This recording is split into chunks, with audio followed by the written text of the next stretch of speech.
I have an entire bookcase on modern Palestinian history.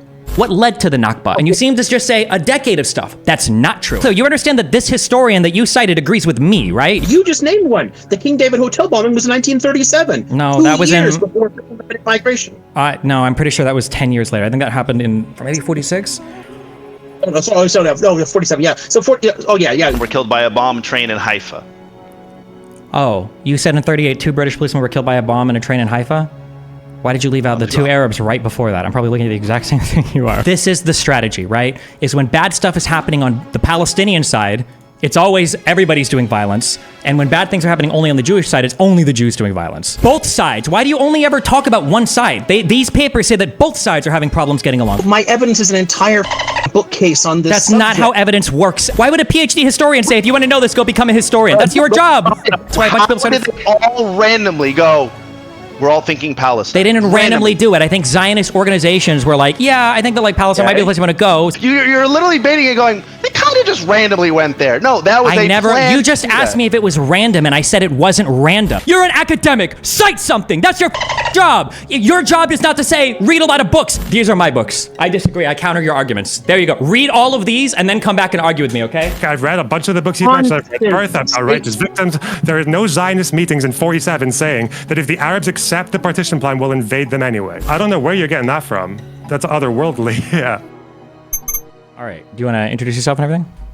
Yeah, so my name is DominicAndre. Me and you had a discussion, I think like 2-3 years ago on like free will, which we like identical views. But yeah, so I'm DominicAndre, content creator, whatever, entrepreneur, whatever. But Palestinian, and I was like watching a bunch of your streams because I actually didn't know what your opinion was, and then I was very confused. Didn't expect your opinion to be what it was, and then I was watching one of your debates. I forgot who it was with, and then I was like, oh yeah, I want to hit him up and talk about it. All right, well, here we are. You've hit me up. Yeah, what do you want to chat about, or what have you seen me say? I guess that you're in big disagreements with, or whatever. Yeah, no, I mean, there was a couple things that I saw, which was, I think there was one about like you were discussing Ben Gurion early on and like Plan Dalet, and they're like, I think your position was that during Plan D, like that was them just being defensive, them prepping, them making sure that there was prepping for an offensive of all the neighboring Arab countries, and that was kind of like their reasoning for Plan D. I don't think there was a reasoning for Plan D. No, I'm not sure how long ago you heard me say that, or if that's exactly what I said. But the contentious issue around Plan D is the Arab narrative is that Plan D was basically something that they'd thought about decades before, and that the mass expulsion of every Palestinian or every Arab that was living in what would become Israel needed to be expelled. My position is that Plan D was probably a little bit more dynamic than that, and it evolved out of a response to all of the aggression of the neighbors, and then it became like we need to expel these people from our newly forming country. Neighbors when? Sorry, just so I can get an idea of your mindset on that. I mean, probably like 47 onwards. Because they had been working on that plan for around 10 years. There's evidence of that they had been cataloging militants who actually fought early on in other wars.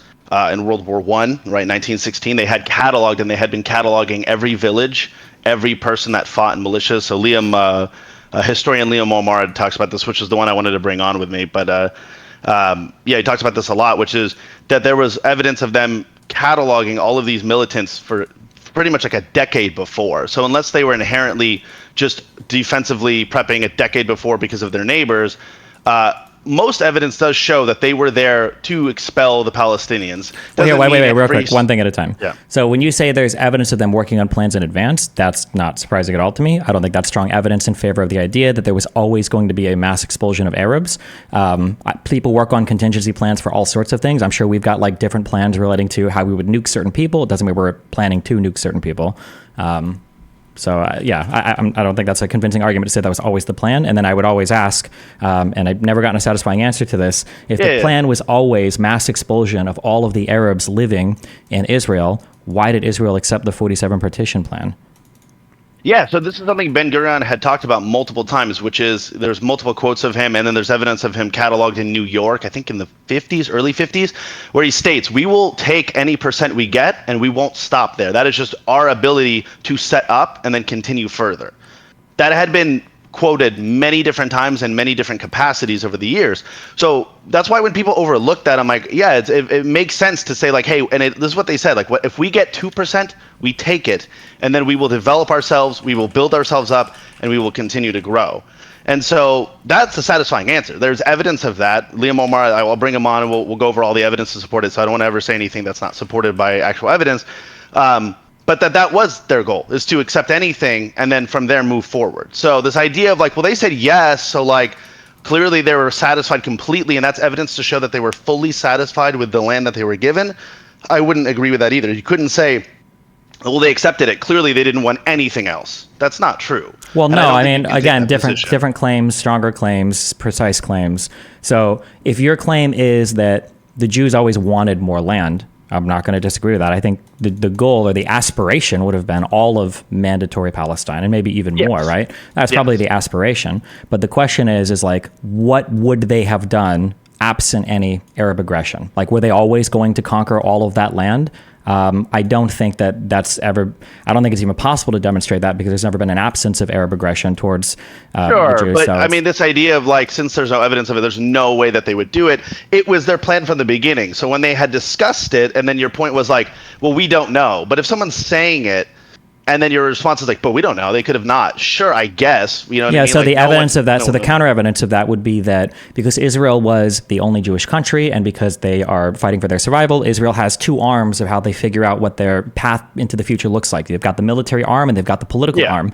And regardless of whatever Israeli aspirations must be, they have to reconcile with the political realities that exist around them. Surrounded by a bunch of neighbors that aren't attacking them or aren't doing anything aggressive, it's hard to imagine that they would have had international support or even maybe internal support to just like conquer peaceful neighbors. I don't think that I don't think they could have sustained that. So if the claim is, well, Ben Gurion or early Israeli leaders had dreams or aspirations of controlling all of Mandate Palestine, I would say, yeah, of course. But that's not really the question because like everybody has dreams of controlling tons and tons of territory. The question is...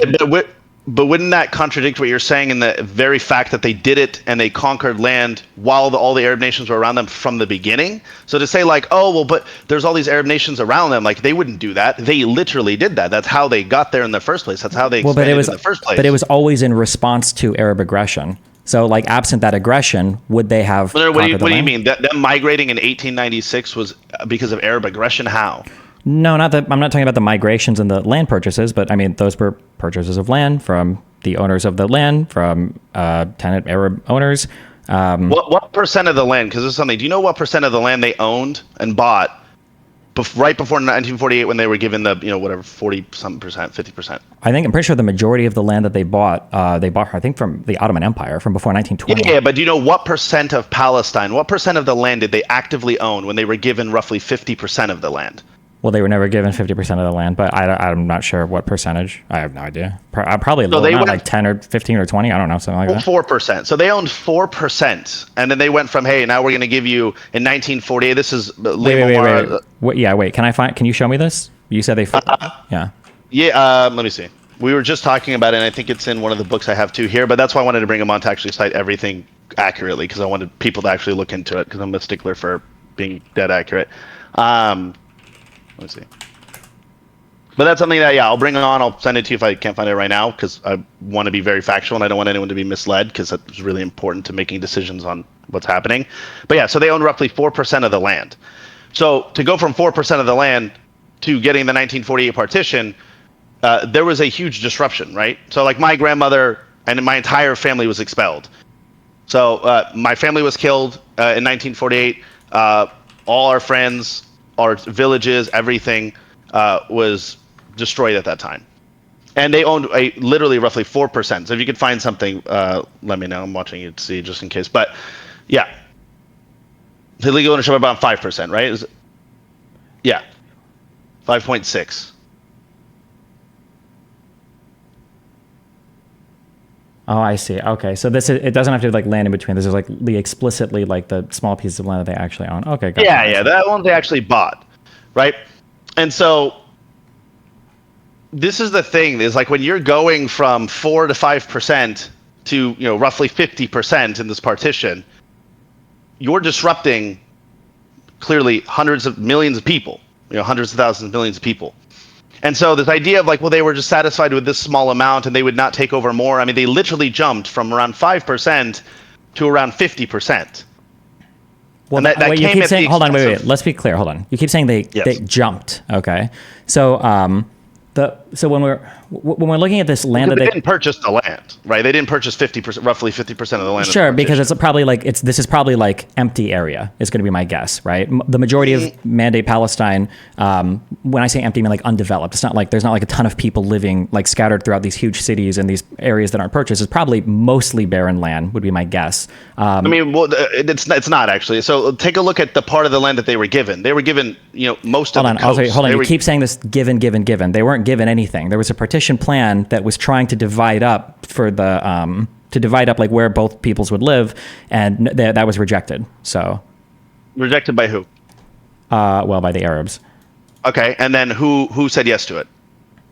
So when I say given, that is a dead accurate word. When the people you're taking from are saying no, and then it's given to the other people, it is literally given. Sure. You keep saying taken from. So when you talk about how much land the Jews owned, like it's not like the Palestinians owned any of this land either. There was no Palestinian fund that was purchasing any of this land. This was like mandatory Palestine, right? It was essentially ran by. I have. Well, no. So that's not true. So I have paperwork dating from the 1920s of homes that we've purchased in places in Palestine. So yes, they did own. I'm not saying every single inch. Well, you said you have paperwork in the 1920s. So who was that bought from who?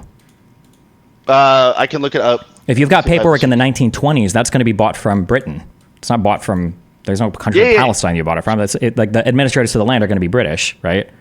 Yeah. So during that time, it's the administrators of the land. But my point is that they owned the land. Well, owning. I don't know if owning the property is the same as owning the land. It might be. Like I can grant that maybe, but like. Well, and not even that too. This is the issue of like Britain taking over and taking it as if like the Palestinians were like, yeah, feel free, like take over our area and control it, right? That in itself was an invasion. Right, Sykes-Picot agreement and going back against the Arabs, against the Husseini McMahon coalition, to kind of backtrack and say like, oh, never mind, we're actually going to divide up this land, we're going to take control of it, and we're going to kind of. So in that Hussein McMahon correspondence, there was no explicit guarantees of anything. They've never had explicit guarantees of everything. And when you say that the land was like owned by Britain and that was like an invasion, I mean, kind of, but the Ottoman Empire collapsed. There was no more Ottoman Empire. There were like multiple great powers that collapsed after World War I. So, absent the Ottoman Empire, who's going to run the land? Of course, it's going to be whoever. Yeah. Who runs the land? But let's just say if the Palestinians bought it, let's say from Britain, right? If that's the paperwork, and you're saying Britain would have the right to then take it from them and give it to. No, Palestinians never bought the land from Britain. That never happened. They might have owned property there, or whatever. But the Palestinians never bought land. Okay, let's say own property. Sure. So for those who owned property and lost in the partition plan, what do you say to that? Because I want to be specific about that. I mean, that would be tragic. Like we have land. I have 21 acres that now is there's a prison on it in Israel. That is my family's land. We have all the paperwork for it. It's 21 acres, something like that. That was taken from us and then given to them. So this idea of like taken and given, yes. Wait, well, you keep saying taken and given, but nobody agreed to the partition plan, so it didn't. Or I mean, like the partition plan didn't go through. So the land that they have now was won in war in '48, right? Yes, but when you're going, okay, so there's two things. After World War I or after World War II, everyone kind of agreed like we're not going to be kind of shifting land like that. Yeah. Right. And so if you say like, oh, it wasn't taken, then how did they acquire it? Did my family give it to them? Did they buy it from us? I think that's like that's why it's such a complicated question, right? Yeah. Because like in '67, for instance, because people always talk about the '67 borders. If Israel were to give back the West Bank and give back Gaza, who are they giving it back to? You're saying back to 1967 borders? Yeah. Who would they be giving the West Bank and giving the Gaza Strip back to? In terms of control or like the physical land? Either one.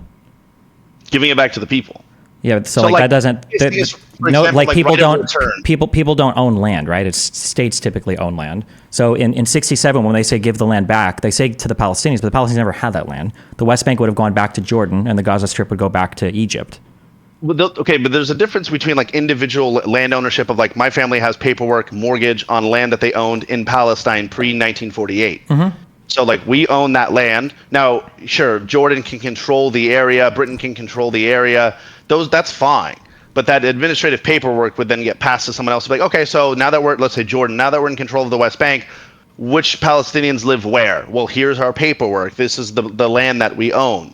You know what I mean? So sure. I don't know what the ordinary process is. If you were like part of Austria-Hungary, or if you were part of like any mandatory area, like if that state collapses, I don't know in terms of how do people honor old paperwork, or do they compensate you for it, or whatever.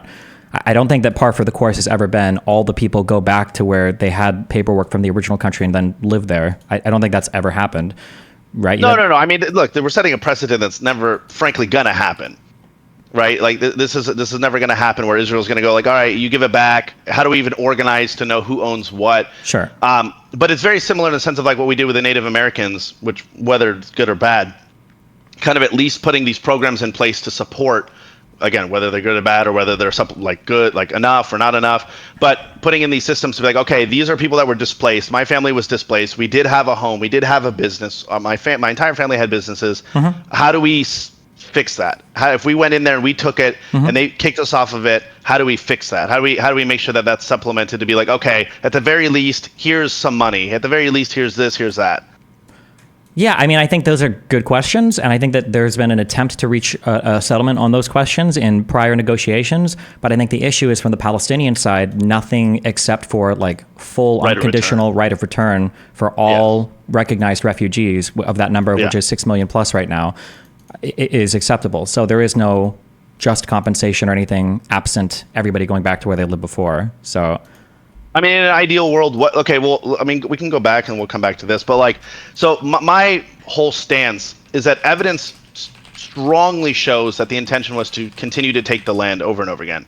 Yeah, but hold on, when we speak about intentions, we have to be a little bit more sophisticated when we're talking about countries, right? So like intentions are going to dynamically change as situations progress. So somebody might have an intent to do a particular thing, but confronted with another thing, that intention doesn't matter anymore. It's going to change, right? And I think that there is clear examples, there's clear evidence in Israeli history where their intention for taking land disappeared. They didn't want any more land because they were worried about aggression from neighbors and their inability to even hold what they had. Like there were times, I think it was 48, during that war, where they were aware of the demographic issues in the West Bank. And I think that a lot of the advancing of the military stopped because Ben-Gurion and other Israeli leaders were like, we can't do this. This is untenable. And even in 67, when Jordan was coming into attack after that conflict began, after Israel bombed the Egyptian airfields, like Israel told Jordan, like, please don't attack. Don't do this. Don't do this. Don't do this. And Jordan decided to anyway. And then that's when they lost the West Bank. So, I mean, like, these are examples where it's like, well, if Israel wanted all that land, I imagine they would just go and take it all. But you answered something very important, which you said, like, they don't really have the population for it. They don't have enough resources for it to continue. So what did they do in lieu of that? They wouldn't do it typically, usually, right? But are they slow? Here's what they're actually doing, right? Are they slowly allowing people who have never stepped foot in Israel, who have some magical connection to the land from thousands of years ago, which frankly, as I believe you're non-religious too, know that we all were at some point, right? We all came from certain parts together because we all evolved from one area. So this idea of like, hey, along the way, they stopped there for a little bit, and so now we're going to claim that that's ours forever and eternity. So this ideology of like, some guy who's literally never been there, his family's never been there for thousands of years, can come in and say, hey, I'm going to come back and I'm going to take it. So what is Israel doing? They're allowing these people to come in little by little to expand their population. Yeah. They're allowing the hilltop youth to go into the West Bank and to build settlements little by little. They're doing, when you say like, what's their intention? Do we know if they want to continue? We do know. The settlements are active proof of that. Now, where you're right. Hold on, wait. We got to be really careful on timelines. Because 67 onwards, I think that Israel wanted the West Bank and they wanted to start to do that. And obviously from 2000 and onwards, the goal has been the slow encroachment of more and more settlers, more demographic majority, more annexation of the West Bank. Yes. I mean, that's undeniable. Yeah. Yeah. So what you're saying is the only thing you don't have proof for is between 48 and 67, there could have been this period where they wanted to slow it down. But the evidence of after 67 and before 48, all of it shows that they want to continue to take Palestine. So this idea that like, okay, maybe they shifted for a little bit. I mean, sure. Well, it's not that they shifted, and it's not like, well, this happened. Like big things happened in 48. All the Arab states went to war to try to get rid of. Yeah. But they can pause their intention. You're saying as if like they decided, you know what?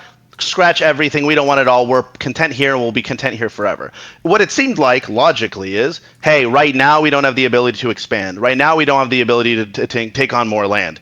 And in 67 and moving forward, as people started migrating back in again, as everything started to calm down, it was great. Let's get back to our original plan. So this idea of like, you're playing this game of like, we don't really know their true intentions, and they're going to change, and they're very dynamic, when the intention from this get-go was to take it all. The intentions from 67 onwards was to take it all. It's just too naive of you. I think that from 48 onwards, I think what Israel wanted was, Israel was wanting all of the mandatory Palestine area. They knew that realistically they couldn't do that for a variety of reasons.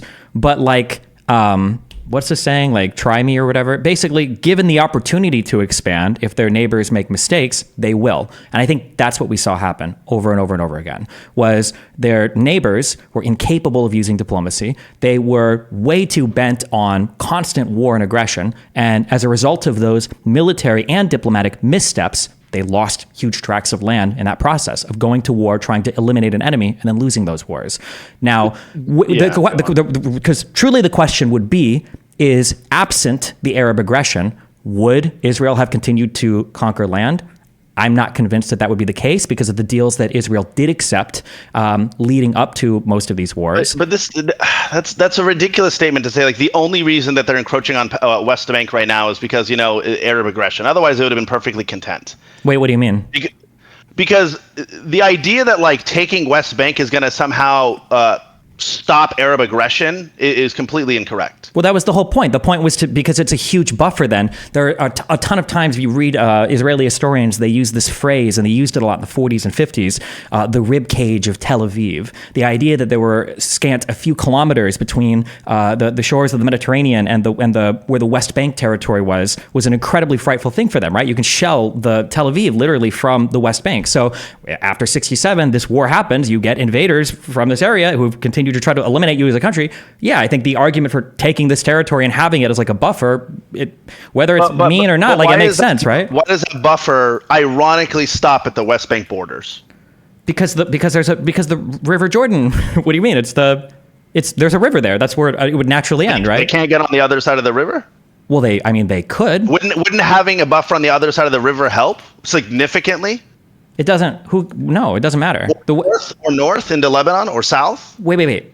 Hold on. Well, some of the things you're talking about are true. Some of the things you're talking about are not true. So having a buffer on the east side of the river, it would be very difficult to defend because now your supply lines have to stretch over that Allenby Bridge. There's a bridge over River Jordan. Yeah. So one, you'd have to be supplying past the river, so that's already more complicated. And then two, you'd be crossing into Jordan territory proper, which would be a lot more of an instigation. So that didn't make sense to cross past River Jordan. And then secondly, you mentioned, well, what about up in Syria? Well, the Golan Heights. Hold on. But why more of an instigation? Isn't West Bank an instigation of itself? Why? Again, hold on. No, it's not an instigation. It's because Jordan never owned properly that territory. They conquered that territory in 48. You're saying that their encroachment into West Bank right now is not causing contention in the Middle East? Not with Jordan, no. Jordan is playing a different game because of obviously their relations with it, so there's that. Sure, but Jordan is also 2/3 Palestinians, right? I mean, Jordan is the most Palestinian country besides Palestine, so... Yeah, no, 100%. But the thing is it's ironically going to the exact borders that they had wanted from the start. Well, but right. I mean, but it's the exact borders from the start weren't arbitrary. The exact borders from the start kind of make sense that like you draw borders along like rivers and stuff, right? When Israel conquered down the peninsula, what's the river between Lebanon and Palestine? The river between Lebanon and Palestine. I'm not 100% sure. I'd have to go and look at the border up there, but I know like the Golan Heights, the expansion to that was also a geographical expansion, right? The reason why they expanded the Golan Heights is because you could shell into Israel from those heights. There's definitely a mixture of obviously like military, advancement of like having certain places. But this idea of like now you're trying to point a point of like, look, they're not taking it to take it. They're only doing it for their safety. While they've said over and over again before Arab intervention, before Arabs attacking, that they wanted to take it all. And then now you're shifting it to like, nah, they're only taking it for just their safety. Their safety the only reason that they are in this position in the first place is because they came in and started taking land from Palestinians or started encroaching and expanding and pushing out Arabs and basically working with themselves and only hiring Jewish people and only buying from Jewish people and slowly expanding. Well, so firstly, they didn't only buy from Jewish people. They bought from a lot of the Arab landowners. That's where the majority of the land was purchased. No. I mean like goods and services to prop up Jewish businesses. Well, I think they would buy. I'm pretty sure they would trade with Arabs as well, but Arabs wouldn't trade with them. If they needed to. Well, but Arabs wouldn't trade with them. They wouldn't even recognize that as a country, right? From post 48, they wouldn't recognize it as a country, right? Before that, I'm talking in the 1916. 1910, 1916, 1920, 1912. I don't know what the status of trade was in the early 1900s, in the early 20th century. I'm not sure if they would or wouldn't. But also, when you mention like only hiring Jewish laborers too, I mean, like it's an idea of like conquest of labor from Jews, secular Zionism or labor Zionism. But also, isn't that probably better? Like, would it have been better if Jewish people were hiring Arabs to work for them on land that they had bought from them? That seems like people would then accuse them of like slavery or indentured servitude. Sorry.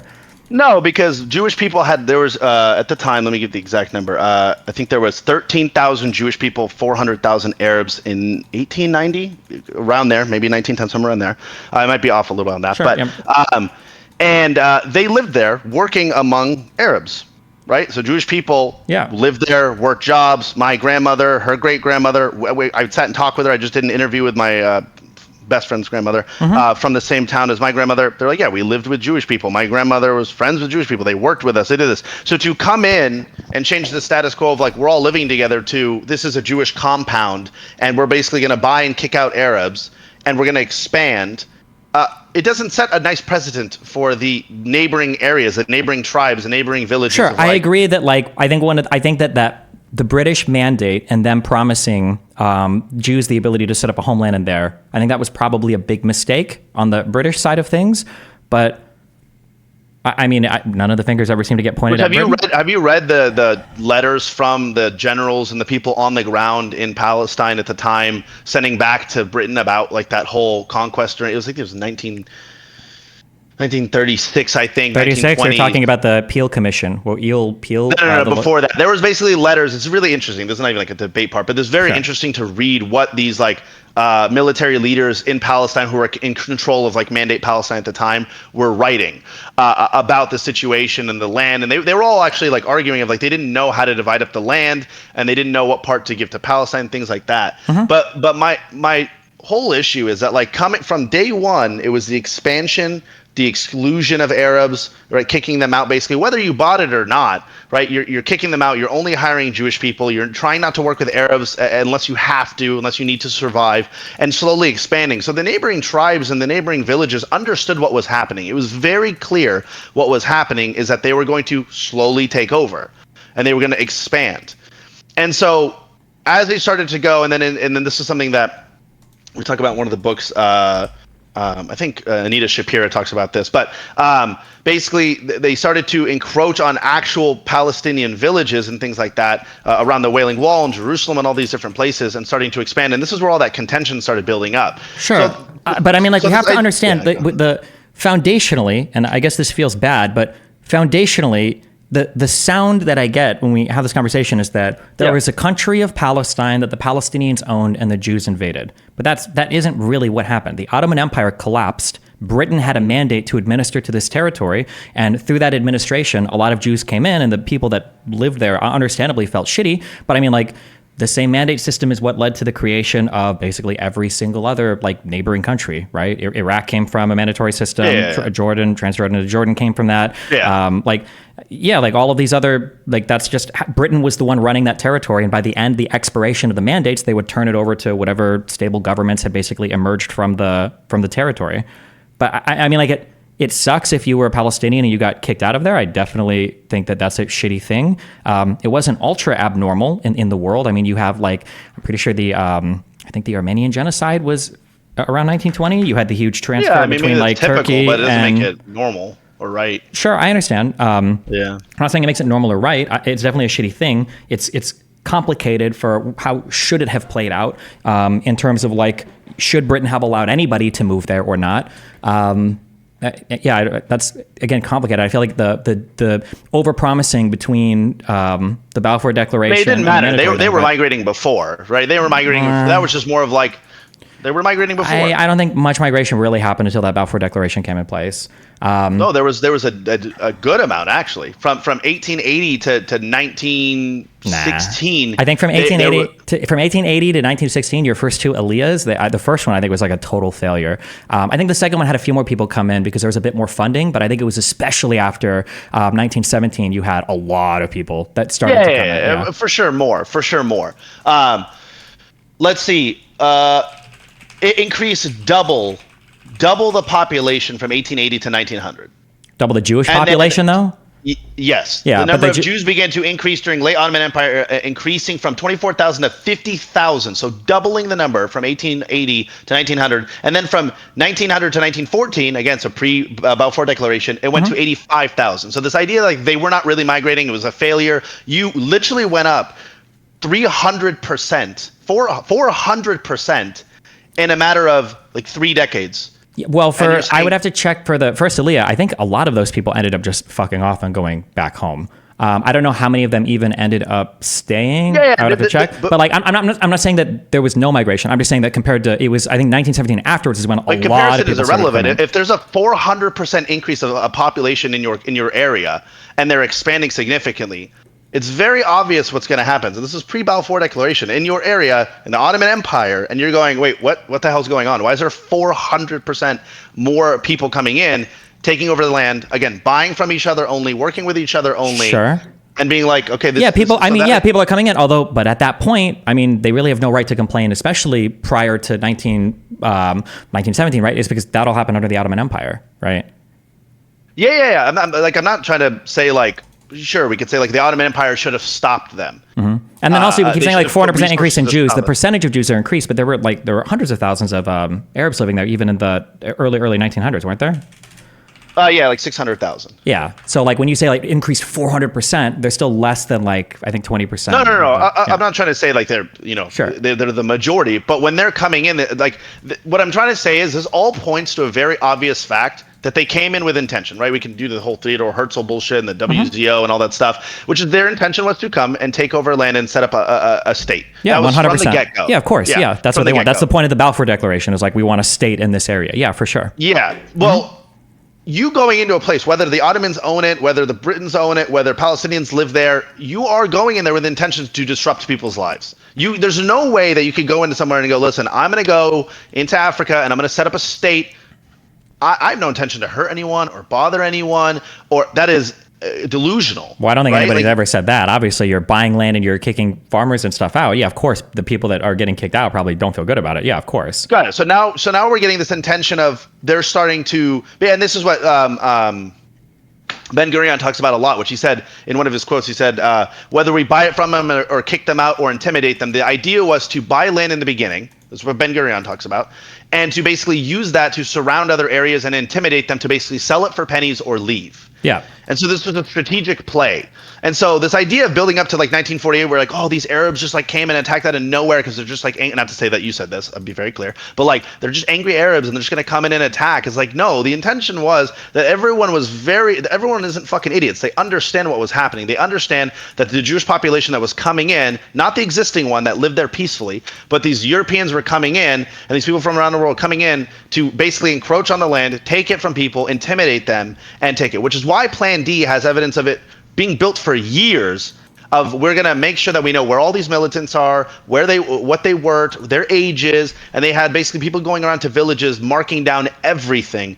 And it didn't take a year to do that. It took a long time to catalog every village in the area. Yeah, people are cataloging stuff. Yeah, of course. But I mean, like the White Paper in 39, the Peel Commission in 36, the correspondences prior to this. Like, yeah, this was not a country. Well, no, but I mean, everybody's going to be, of course, keeping track of all of these things. Who? Like a group of people? Like is the city of the Jewish starting to keep track of New York and they keep track of their population? Why would they do that if it wasn't a country at the time? If they didn't, because they wanted to make a country, right? Of course, they wanted to make a country. Yeah. The contention here isn't whether or not they wanted to set up a country. That's not the contention. The contention is when they'd set up that country, how big they want it to be, and was the plan from the beginning always to expel all of the Arabs? That's the issue. Yeah. So do you know why a lot of the Arabs live in Israel today? Why they're still there? Like why? Because a lot of people, maybe we disagree. Because Israel didn't expel every single Arab. I think some might have came back from But why didn't they? Why? Because this is evidence, not to say that you use this again, Chad, I always like to be clear. So I hear this debate of like, well, if they wanted to get rid of every Arab, then why are there so many Arabs living in Israel today? Why didn't they? I think that they were, I mean, if the village was not like actively engaged in military conflict, I don't think they were as interested in expelling those people. And then if they were outside of like the major roads to like from Jerusalem and stuff to Tel Aviv, they probably didn't mess with them as much. But for the specific ones that stayed, I don't know the reason why of the ones that did stay, they didn't explicitly get expelled. But. Yeah. So to be clear, they didn't want any of them there. And you can understand this. There's no reason to have them there if you are trying to create a secure nation, right? Like whether they're peaceful or not, you just don't want them there. And their plan was to not have them there. The only reason those villages stayed was those were the areas specifically that Lebanon had invaded in 48, Egypt, Jordan. Those were the places, because a lot of people think, by the way, and this is a misconception, we can bring on the historian on this, that all the Arabs attacked. That's not true. It was actually largely just Palestinians fighting Jewish militias at the time, the Haganah and all those different militias. It was not. I don't think that's a very big misconception. I'll cite all those sources and send them to you. Wait, hold on. Just to be clear, my feeling on, and I haven't done a ton of pre-48 history, is I'm pretty sure the Palestinians kind of lost their will to fight in 39. I think that the big Arab revolts that happened from 36 to 39, I think there were a lot of middle-class Arabs, like people that had money, that were influential, that ended up fleeing after that. I agree. Because the Which British is why the 48 war didn't last very long. Yeah, exactly. But then when we talk about like who was fighting from, so you had the internal civil war from like 47 to 49, but in 48, of course, Arab states came in to fight. I mean, so that's a big misconception. Again, I'll bring on the historian. We'll talk about this because I want it to be very factual to give the exact details and citations of everything. But that's a big misconception. It was very similar to like basically Ukraine and the United States of just kind of giving them some weapons, giving them some money, and not doing very much. And the only reason that the certain villages stayed that were Arabs in the Israeli region were the areas that like Lebanon and Jordan and Egypt kind of sent some and said, okay, we're creating a buffer for our own country. We're going to go in and protect a couple different villages here and there. Absolutely not. No shot. That's impossible. Without even knowing the record, I know that's not true, because if they were able to protect those villages, they would have just taken them over. And how can you say they didn't invade when Egypt invaded the Gaza Strip and took it over? Or when Jordan invaded the West Bank and took it over? How can we say that they didn't invade? They literally did. That wasn't any of their territory. They must have marched armies there, and there were armistices drawn up between all three countries, I think. I want to bring on the historian to actually cite to everything so we can go over this, because no, that is actually true. And not wait, then in your mind, how is it? Why Egypt conquered the Gaza Strip, right? Jordan conquered the West Bank, right? We agree with that, right? Oh, like later on, yeah. No, in 48. Sure. So how could we say they didn't invade or they didn't attack if they're conquering land? Because there's a difference between invading all the way into, because you're saying that so what you're saying is they only went into the Gaza Strip, they didn't even go into the parts of Israel. My understanding is they went into about as far as they felt they could fight. And then they stopped. Yes. Yeah. That's what I'm saying. Yeah, and then once they got that far, they took the land. So Egypt conquered the Gaza Strip. That wasn't their territory. But they didn't go. But they went in. But those are the villages too. A lot of those villages that had stayed were just support of those countries. So when people say like Egypt went into huge parts of Israel and they all started attacking, it was like a lot less intense than people thought it was. I think they were pretty intense. They got farther than the Gaza Strip. They got Gaza Strip. They got further than. I want to say they were close to Tel Aviv. No, I mean, like Israel was starting to ship in a ton of weapons from Czechoslovakia. They started to fight back. They were able to push back. And then where the lines were drawn, those lines that were drawn, the borders after 48, those are armistice lines. Those are where the militaries had fought up to and were chilling on both sides of. That's what that was. So, I mean, like they pushed pretty... I'm talking about, I'm not saying within Palestine, within Israel, the partition of Israel. Well, there was no partition at that point, right? It was just territory that... The lines, but the lines that they had arbitrary, because those lines are very similar to the lines that we had in... True, but those lines weren't arbitrary. They were drawn because that's where, like, the majority Jewish villages were. That's why they drew that partition as they did, right? So, of course, those are going to be about where they defend, because that's where they already are anyway, right? Yeah, I'm not saying Egypt didn't go into Palestine. They didn't go into Israel, the area that Israel took over at that time. Well, hold on, but they did go into it. Israel, they didn't make it any further because Israel fought for it. These were, again, all the countries, if the Arab countries thought they could have won completely, then they would have expelled every person that came in from Europe from that place. They would have won and they would have conquered, they would have destroyed the country. They would have destroyed Israel completely. But like there was a lot of fighting for Jerusalem. I think there was fighting close to Tel Aviv. I think Egypt. I'd have to go and check the exact like where the armistice lines went. But yeah, there was a lot of fighting that pushed a lot. They didn't stop because they got bored or whatever, but because they were satisfied with their territorial gains, and then they ended up chilling and they got pushed back by the early pre-IDF, the Yishuv fighting forces. But that's a big part of why there are Arabs in Israel today. And this is, again, it just repeats the point of like, and I guess you agree with this, which is like their intention when they first moved was to take over. Which villages, or like, do you know any cities or areas that I'm asking for a very specific thing here, but like, where did Arabs live in 1948 Israel? I've never ever heard this put forth before, that the only reason the Arabs remained here were because other Arab countries were defending them. That doesn't. Majority of them lived in villages in Western Galilee.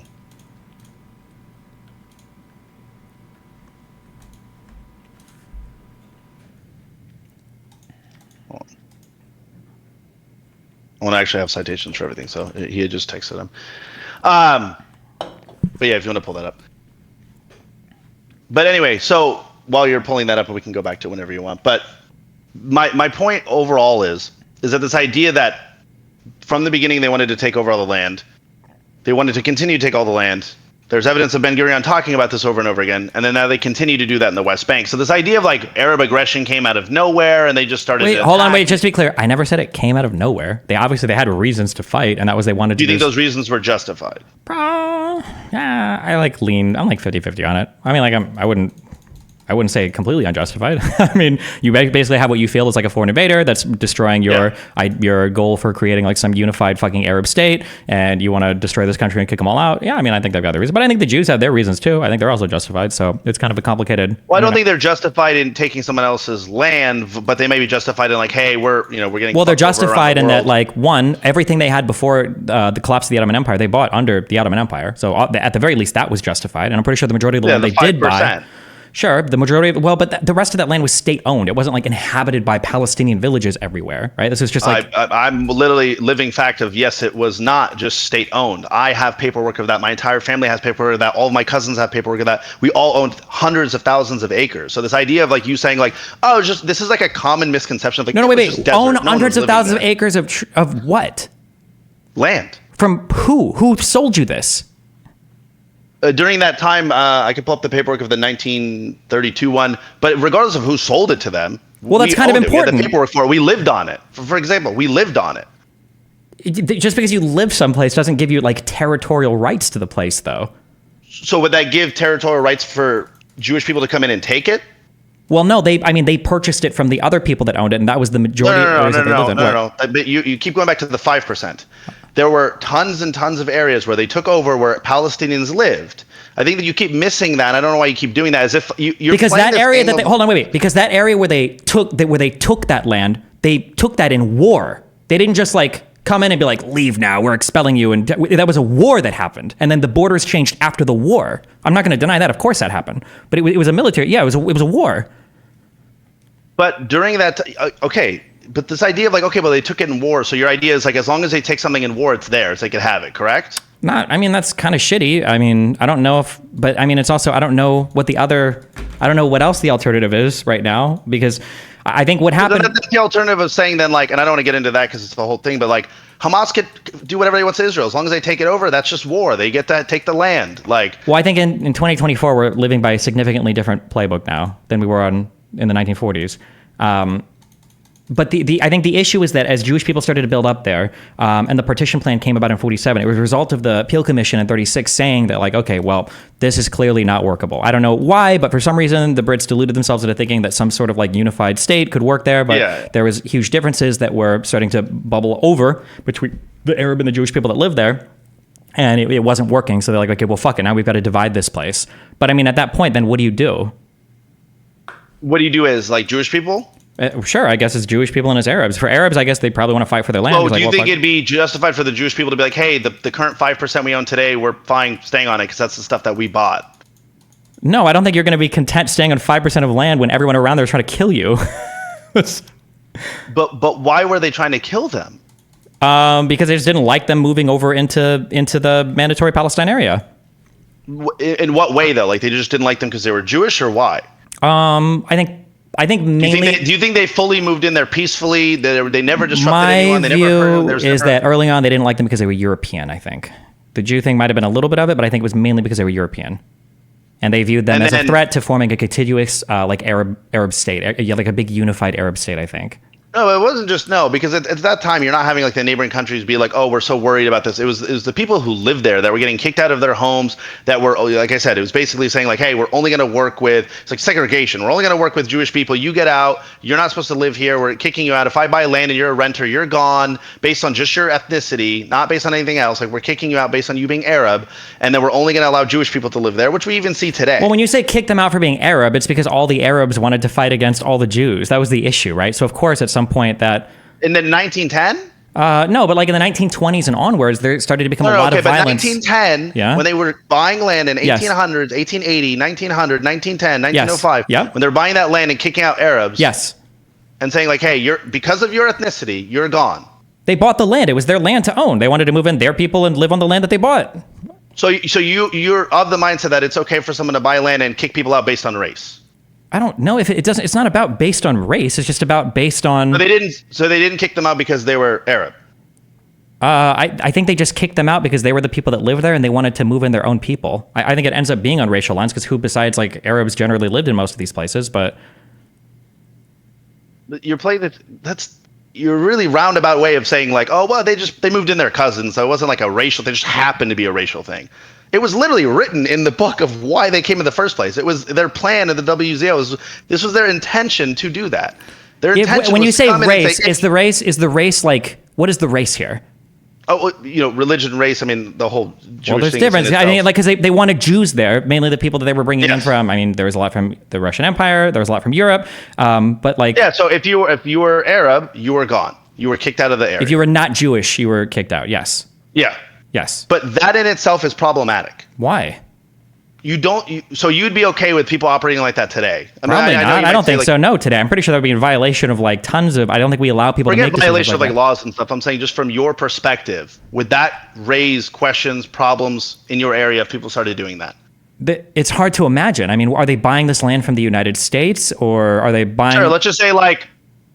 I don't want to keep like pointing at Jewish people because I don't want people to build up this hatred towards that. But like, I don't know, just say everybody hates them anyway. Fuck them. I mean, like if somebody bought the United States and said we're going to kick out all the Christians, well, not bought the United States, like or bought like Florida, bought Miami Beach. I live in Miami Beach. Let's say Cuba bought Miami Beach, and let's say Raul, I don't know who the fuck Castro's kid is, whoever's in power right now. Let's say he was like, yeah, we're kicking out all the Christians or whatever. I'd say, yeah, that's pretty weird. Probably not good. I don't think. Well, not Christians, right? They didn't kick out Christians and just Muslims or just Christians. They kicked out Arabs. Well, no, they were kicking out. Well, no, because they would have accepted the Jewish people that had already lived there. The Jewish people that lived there before the Balfour Declaration weren't like Ashkenazi Jews, right? These were like, weren't they like Sephardic and Mizrahim and whatever the colorful ones. So I mean, like they would have accepted those people, but the Arabs were still violent towards those people too. So I mean, like that's kind of a But that's the thing is like this idea of like when you say like, oh, they were just violent towards them and you don't give the preconditions of why they were violent in the first place.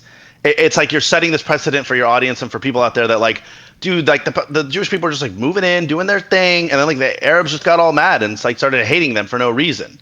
I think you're reading too much into what I've said. I'm sympathetic towards what you're saying because that is what a lot of people say. And I agree with that. But I've given this, like, I've gone over this a lot on stream that like, I understand why Arabs in the region wanted to fight. I can understand that. I'm sympathetic towards that. Like I might even like, that's why I'm like 50-50 on it. I'm not like, oh, they were completely wrong. Like I've said this over and over and over again. That's why I wanted to talk to you, by the way. It was just like, when I watched one stream, because I only watched like 2 or 3 streams, one of them was like, seemed pro-Palestine. I hate even using those terms. And then like the next one, it was I think you were debating, what's his name, the professor, I can't think of his name right now, but where then I was like, okay, now I'm confused, I don't know his point. So you agree though, like that might be 50-50, but that intention, Arabs had a justification for fighting back, for trying to get their land back, things like that, and then leading up until when do you feel like that shifted? Well, hold on. You can have because international stuff is complicated, right? Because we can't all appeal to the same system of justice because we've got competing drives between different peoples with different histories. It's complicated, right?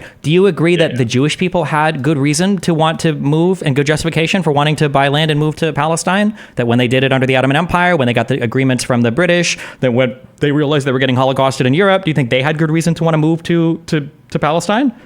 Yeah, so I think there's two sets to that. There's like internal reason, there's internal answers and external answers, which is like one of them is like, hey, internally it makes sense why we want to move, but to be like, oh, but there are people living there, but who gives a shit? Okay, so what? You're gonna pass those problems onto another group of people, and now they should take the hit. So what was the more moral thing for Jewish people to do when they're getting Holocausted? And then when they got agreements from Britain to like, hey, can we move in this land and everything? What should they have done? So did you read Theodore Herzl's book? No, fuck no. That loser died in like 1907. Fuck him. But do you know that like obviously that was the start of a lot of this? You never read it to understand like that mindset, or him talking about going to places in Africa? Many places. Yeah, I think Uganda. Well over enough room to fit the size of Israel without disrupting literally anyone. Yeah, but I think the conditions there and there were multiple reasons why they ended up not setting up. No. But you have to read his book. So this is what he talks about. He says basically the main reason is they felt that they had. He goes, look, and then this is what he's read in his book. We have ties to the land. We had been there before. We've got some, religious monuments there. We might as well just go there. We have ties to that land. So, do you think that it's reasonable that there was no other place on earth that they could go to set up a homeland? Is that your point? The Ottoman Empire was allowing them to purchase territory, was allowing them to buy land, and then the British people, after 1917, said that you can go and set shit up there. So, and it was like the easiest one, I'm pretty sure, to get their people to travel over to. So they ended up settling on Palestine. Yeah. You're saying there's no other place that they could have. You're saying Palestine was the easiest and only place they could have gone. I'm not saying only, but in terms of like the one that was like probably the most like reasonable in terms of guaranteeing their success. Yeah, probably. That's not true. You think that a group of Jews living in Africa would have been successful and they would have resisted all of the external pressures and everybody fighting them there and like. But I'm not even saying just Africa. That was just what Theodore Herzl had talked about. There's literally many places on earth, and your justification is like, well, listen, they had to take it. There was no other place they can go. They needed to push off the Arabs. That's the only place they can go. Why did the Palestinians need to stay? They have the whole Ottoman Empire. They could have gone to 50 different Muslim majority countries that were surrounding them. Why do they need to stay in Palestine? Like, but then your point now is like, dude, they should just move and give the land to Jewish people. No, that's never mind my point. My question, what we got here from my initial question, my question was just like, do you think that the Jewish people's actions were reasonable from the late 19th century up reasonable to say, hey, we want to leave and go somewhere else? Not reasonable to say, let me pass that headache and that problem onto a group of people that did nothing to you in that sense, and let's take over their land. They already had their land. Hold on, you keep mixing so many things up. The Jews didn't take over that land. Britain did. It wasn't the Palestinians' land. The Ottoman Empire. In 1900, Britain owned it? No, the Ottoman Empire owned it. Okay. So it was never their land to give or to whatever. It was the Ottoman Empire's land to administer to, which they did, which is why Jews bought most of the land that they ended up buying before buying, not taking over, but buying before. Who did they buy it from? You keep saying it like they bought it directly from the Ottoman Empire. They bought it. Well, I think that the Ottoman Empire would loan out the lands to other people that would buy them and collect rents and stuff. And the Jewish. There was a name for this group of Jewish people that were raising capital basically to buy land, but it bought land off the people that were basically holding the rights to the land in the Ottoman Empire. Do you think Palestinians had all owned any land in there when they lived there? There were Arabs that owned land there, but they were like middle class, wealthy Arabs or wealthier Arabs. So like if they stole the land, they didn't give a fuck. They're not getting kicked off. I'm pretty sure most of the Palestinians that lived there from like 1900 to 1920s were like subsistence farmers, basically. Like they had small villages, they raised food for themselves, and they was basically that. Yeah. And this is something that actually is like something that everyone needs to take a look at, which is the idea of like, well, Ottoman Empire owned it, or Britain took it over during a war, so now it's theirs to give out. That's where I draw my line, where I go, well, that's not right. It's the people who are living there, who have lived there for thousands of years, continuously. I don't even know if they live there continuously. People have shuffled between like tons of different districts in the Ottoman Empire for the whole history. And the only reason they had it there is because the Ottoman Empire conquered it in the 1500 or not 1500s in the 600s or 500s or whatever. Not to say that these DNA tests are always accurate, but many of them never left. Like I did my DNA test. I don't know if you believe in that or anything, but I believe in DNA. So like, let me just cross out my last name. So like, what? So like it's freaking. I have the freaking Zoom cam on. Wait. Yeah. Hold on. Ass camera. There we go.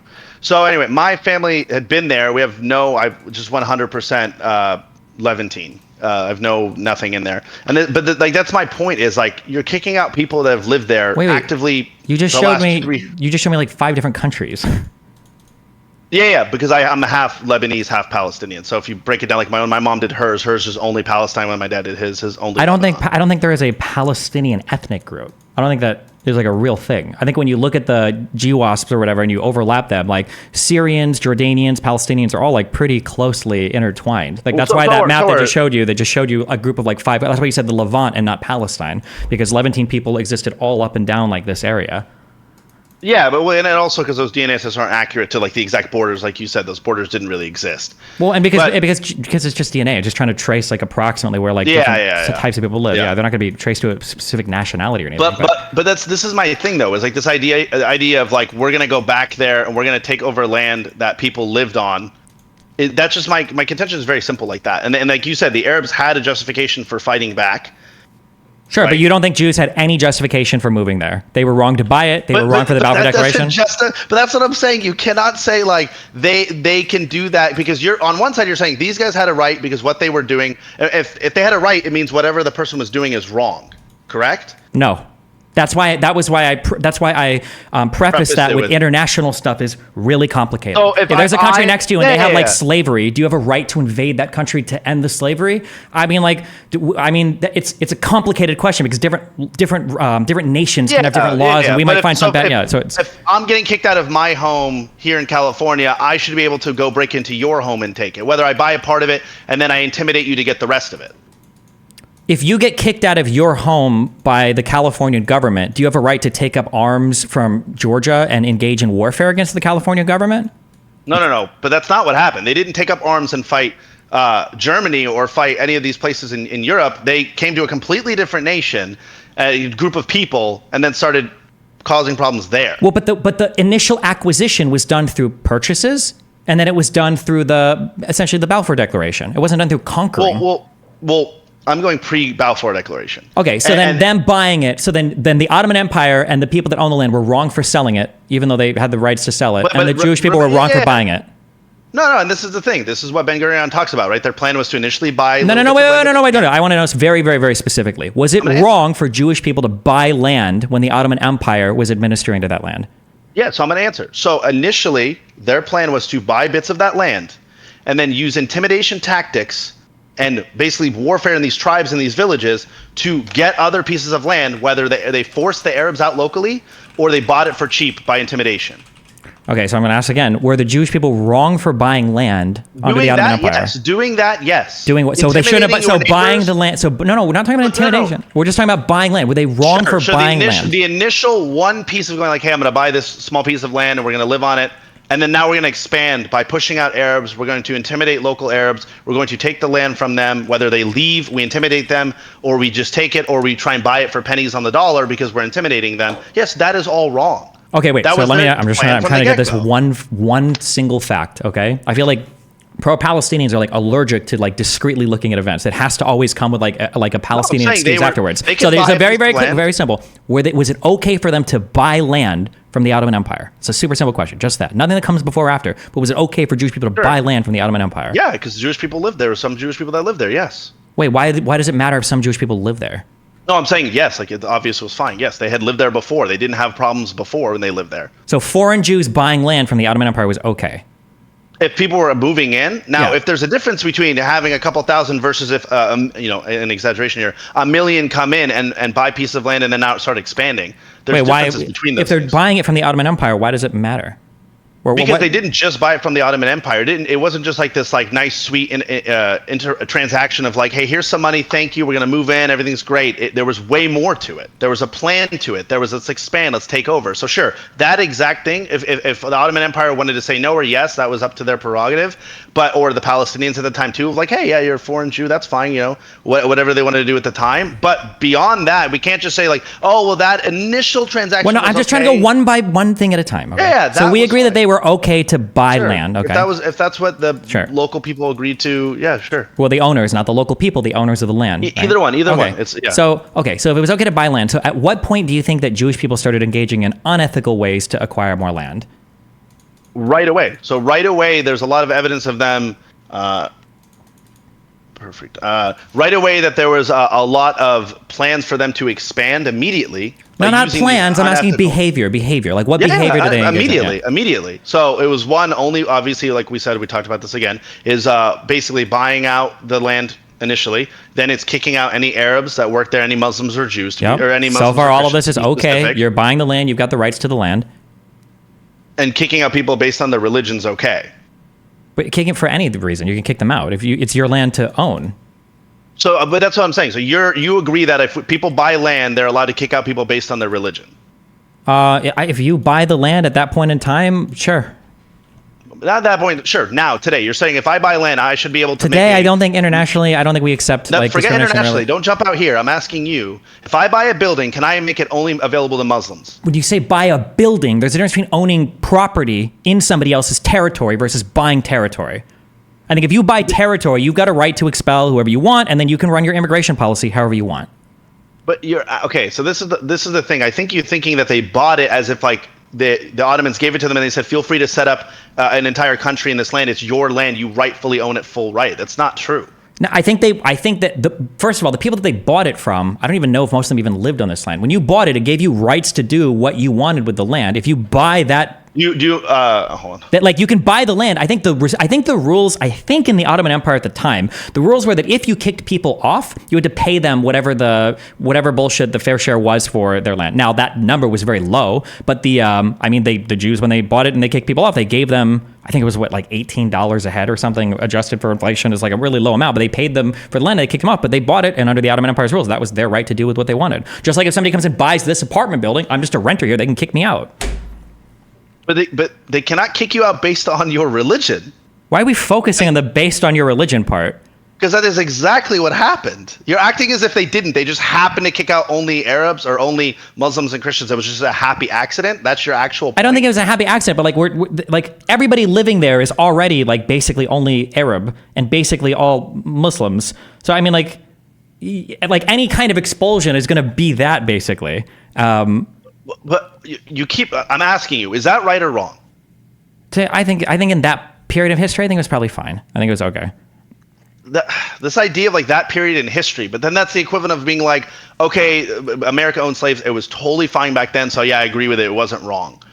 That's a weird way to phrase it, to just say, yes, that is wrong. That clearly the reasons why it's wrong today is because it disrupts people's lives. It gets them angry and it gets justification for people fighting back. I don't think. Do you think that we would apply or retrospectively analyze the moral decisions of nations using our current understanding and our articulation of international law? Would you analyze all of it the same way? Yes, in the sense of like if that's affecting today as it is, yes. Okay, I wouldn't. I don't think that's a. I just don't think that's a good way to analyze things. It doesn't make any sense. It makes people look exceptionally evil or exceptionally good based on standards that they didn't even believe in at the time. It doesn't make any sense.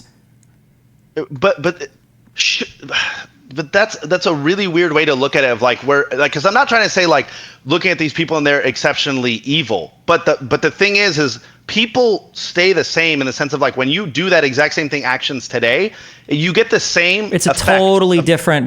Today is totally different than the pre-Israel Yeshuv buying land, like foreign Jews buying land from the Ottoman Empire. I think it's a different thing. So then if it's normal, then why did the Arabs get mad about it? If it was just like a normal thing, like clearly they were like, dude, this is normal. Why are you upset? This is like a norm here.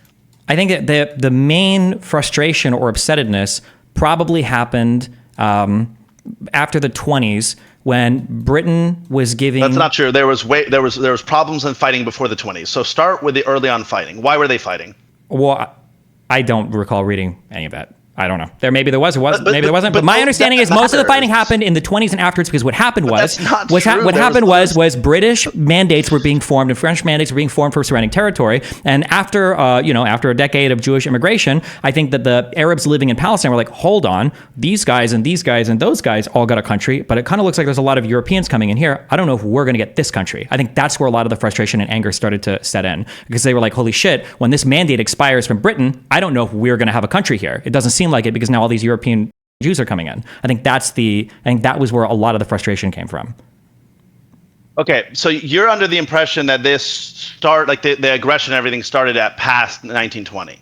that the extreme frustration for Jewish people, I think is sure, around it like the 20s. It might have expanded, obviously. I'm saying pre-1920, do you think that there were conflicts between Arabs and Jewish people? Pre-1920? Yes. There might have been like a little, but my understanding is most of it picked up. By the way, the historian's available now to hop in, but I don't want it to be like a 2v1. I can hop out. You can bring him in if you want. Whatever's right and correct. Yeah. Yeah. Let me just let me text him the name. He's already. I think you already friended him on Discord. He said.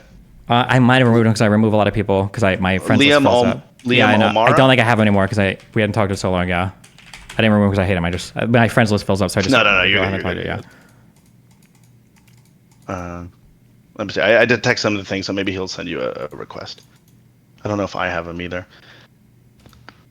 All right, perfect. Yeah, so there was a lot of confrontation pre-1920, and this is the thing though, and this is what we'll bring him on to talk about. He's Jewish as well, but something that we want to talk about is like those things matter, right? The pre-1920 matter because when you lead up to like, oh, the Arabs just attacked, or this happened, or this happened. Hold on, wait, I'm sorry, hold on, I gotta stop. Hold on. I have never in my life, wait, just be clear, I've never said, and then they randomly attacked. Nothing here is random. Everything here has causes that are contributing to everything. I just want to be clear. I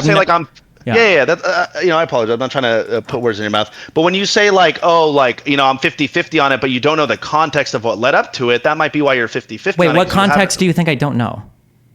So do you know what happened before pre-1920 between the Arabs and Jews? Can I ask you that and you tell me about it?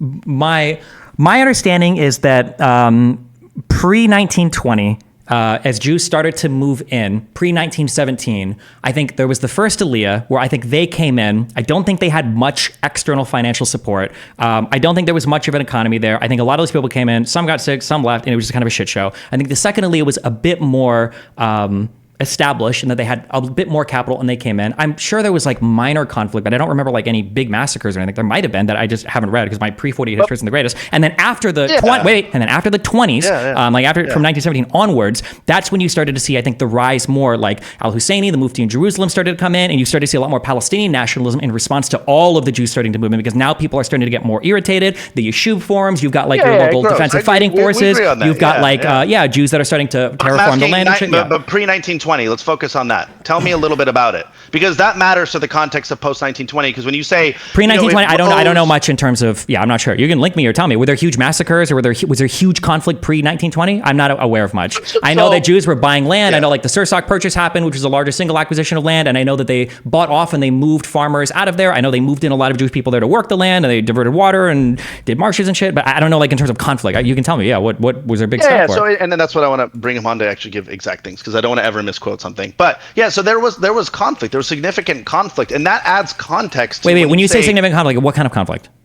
Well, given the population, right? We're not talking about like... No, but I'm asking, were there like massacres? Was it Jew to Arab? Was it Arab to Jew? That's what I'm saying. So I'm saying given the population, it wasn't like 10,000 people attacking 10,000 or, 750 people killed in a massacre in comparison to its population. And but I'm just asking, like, when you... just saying there was conflict doesn't tell me anything. So, like, tell me some big events. So, like, for instance, I think in 29, there was the Hebron massacre. In 36 to 39, there were the Arab riots. In 36, you had the Peel Commission. In 47, you had the start of the Palestinian-Jewish Civil War. Like, what I'm asking for, like, events, like what big things were happening before like 1920? Is there like a massacre that I should know about? Well, but that's what I'm so there's a couple things I just want to bring them on to go over the specific ones, but it wasn't just like, because I think you look at it like, was there some big thing that happened versus these were small migration patterns that were happening at the time that were causing contention in those little areas, these tribes, right? So it wasn't necessarily like 3 tribes attacking another and there's freaking missiles going back and forth or a massacre.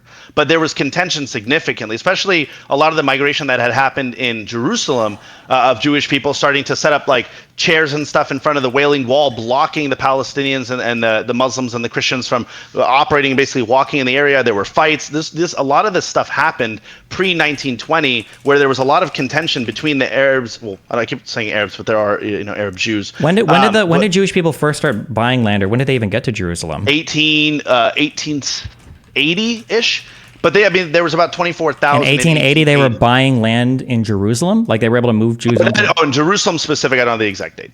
Well, because you were saying before the 20s they were fighting over the Wailing Wall. That would be so under the Ottoman Empire there were Jewish people who I'm pretty sure were at dhimmi status still for the Ottoman Empire had more rights than Arabs. Yeah. So when I talk about Jerusalem, I'm not talking about like land disputes there. That was just, those were other disputes of like physically. That we can go over in detail, but that's not what I'm saying.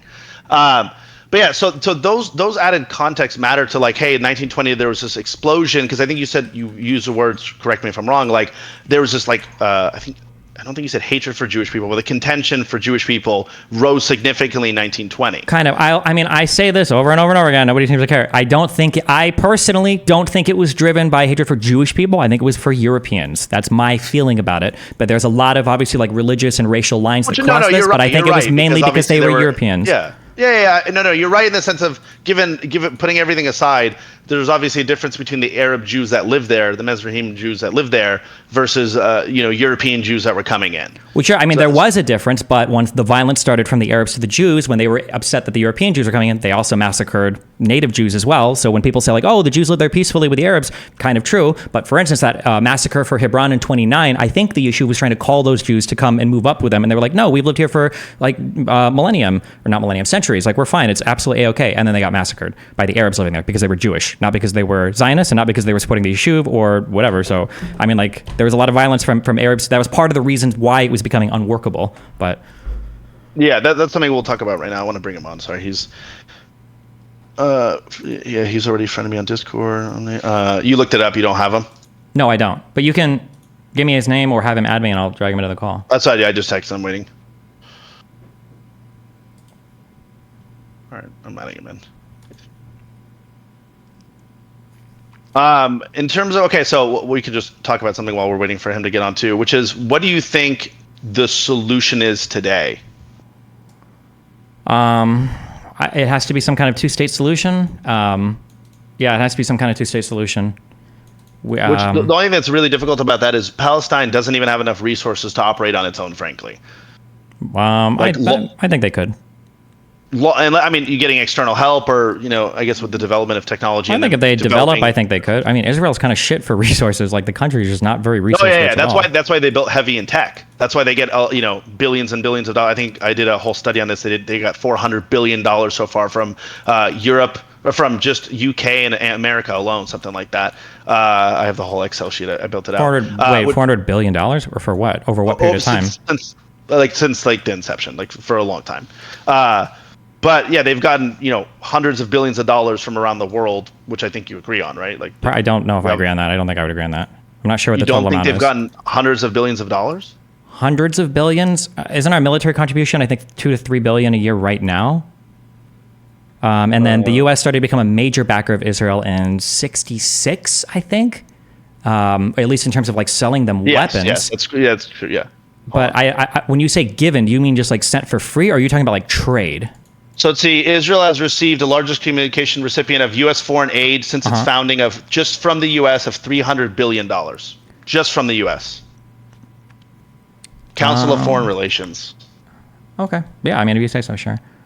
Yeah, so $300 billion. So this idea of like, they developed on just, obviously, that's just hold on, wait, to be clear, the vast majority of this, over $200 billion, is military aid. So I know that we contribute to their military stuff. But that's not economic development. Right? But then that military money actually goes into their development of technology, which then they sell back to us. Sure, it might, yeah. But I mean, also, if you go down this list, we've given over $150 billion to Egypt. We've given over $150 billion to Afghanistan. We've given almost $150 billion to South Vietnam. We've given almost $100 billion to Iraq. Double the amount to a country that's significantly smaller than Egypt.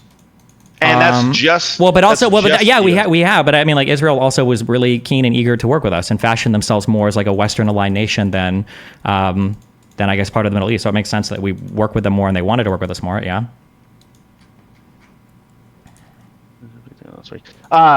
And then by that, that's just from. Well, that's the thing, is that neither of these nations, frankly, can survive very much with the territory that they both have, not given external aid from these countries. That's the only reason why too, like, Israel's really heavy into tech right now, is because that's one of the only ways that they would be able to sustain themselves without huge foreign aid. Wait, they don't need. What's wrong with developing in tech? No, nothing's wrong with it. I'm just saying. I think Israel can survive economically without foreign aid. I don't think they need foreign aid to exist. Are you saying right now, starting today, or since the inception?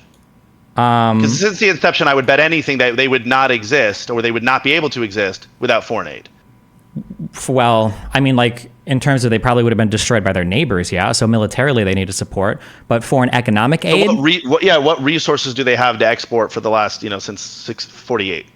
Well, I mean, they did a fuck ton of work terraforming the land to make it at least have some agricultural products. I think they did invest heavily into tech. I haven't done a lot of economic studies from Israel from the 40s and onwards, but it's not like they were just floating on foreign aid. Let me just call them too and see. No, I mean, they were significant on foreign aid. At what point? Since inception. Since like 67. I mean, like there's another reason to it. I'll add to it in a second. Okay. Because one of the other things too is as those people were fleeing post 1948, the Europeans were bringing like a lot of the ones who weren't coming directly from World War II FX was bringing in a lot of money. Right, these were Europeans that had money coming into a poor region and had a lot of money. Well, you mean you're just talking about Jewish people coming in?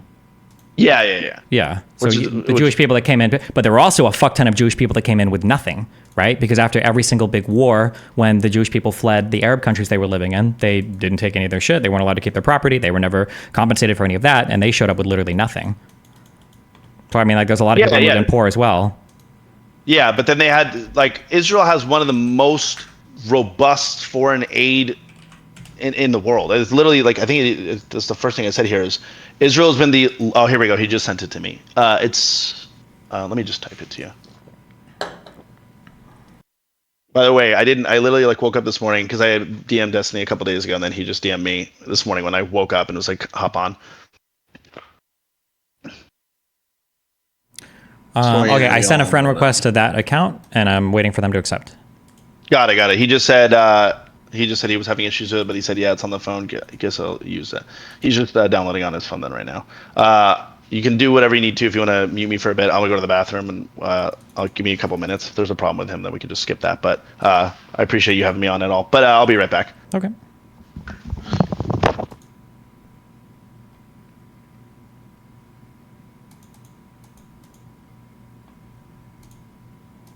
Please react to the update on Daisy Chen. Didn't she say she was having an abortion? Total aid from 46 to 23 by fiscal year and constant $2022. I wish I could see like a roadmap of this aid. Like I bet a fuck ton was in 73, at least for the military stuff. Maybe for the economic stuff too. Oh, fuck. Well, fuck me. Just kidding.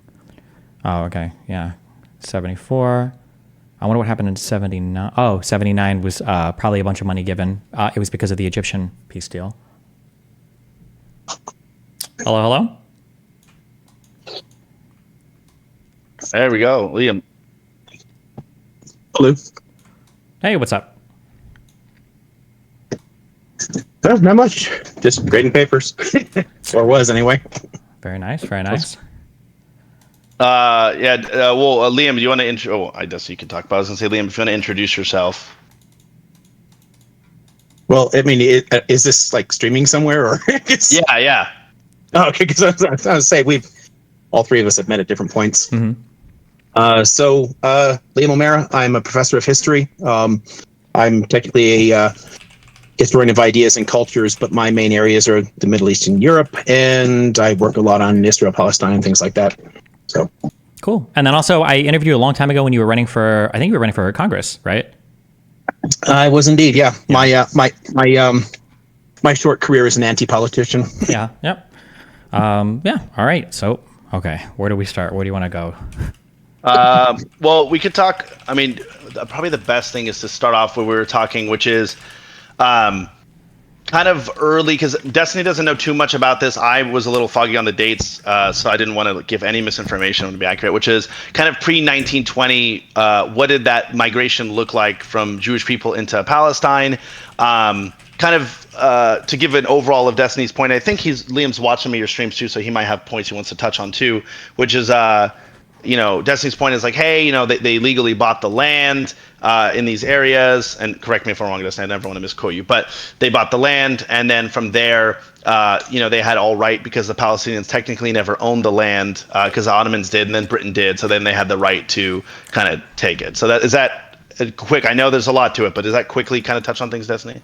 I would say that arguing that land purchases that happened under the Ottoman Empire are like super immoral or should have never happened. I think that's a really foggy claim to make. My understanding is most of the land that Jews bought was bought under the Ottoman Empire, and that most of the purchases were done then. That's like a discrete claim about that. I don't know if I would argue that justifies anything before or after, but that's like the discrete claim I would make from that area. Yeah. So on land purchases, which are only legal after the reforms in the end of the 1850s, but then suddenly you can purchase land. They did later try to prevent, non-citizens from purchasing land, and then people proceeded to keep doing so illegally. Most of the land ends up in the hands of a handful of absentee landowners, though. There's a handful of Palestinian landowners who do pretty well, and a whole lot of people way outside of Palestine that snap up all the land because most people didn't understand the shift from usufruct rights to private property rights. So, they just thought, well, governments have only ever drafted me and taxed me, so this is a scam. So people didn't get it. So most of the land in Palestine ended up, essentially in the hands of people far outside the empire. And then people went to them and purchased the land from people in Istanbul. But I'm not sure where you're going with land purchases anyway. By the time you get to 1948, they still had only purchased 6% of the land. So it's not a huge number either way. Yeah, sure. I don't know what part of this is or what. No. I just want to talk a little bit about that. And then, so kind of leading into it, Destiny's point of view is like, he's 50-50 on like justification. Oh, wait. Just give us like a time period we can talk about it. I can explain my point. You have to explain for me. Just give me like what time period you want to talk about it. Yeah. And I can give, we can talk about, you want to talk about the 40, this is something we had talked about, which is, I was talking about this, Liam, which is kind of the invasion in 48 and all the countries kind of coming in, and the idea that like all these countries started to attack, modern day Israel.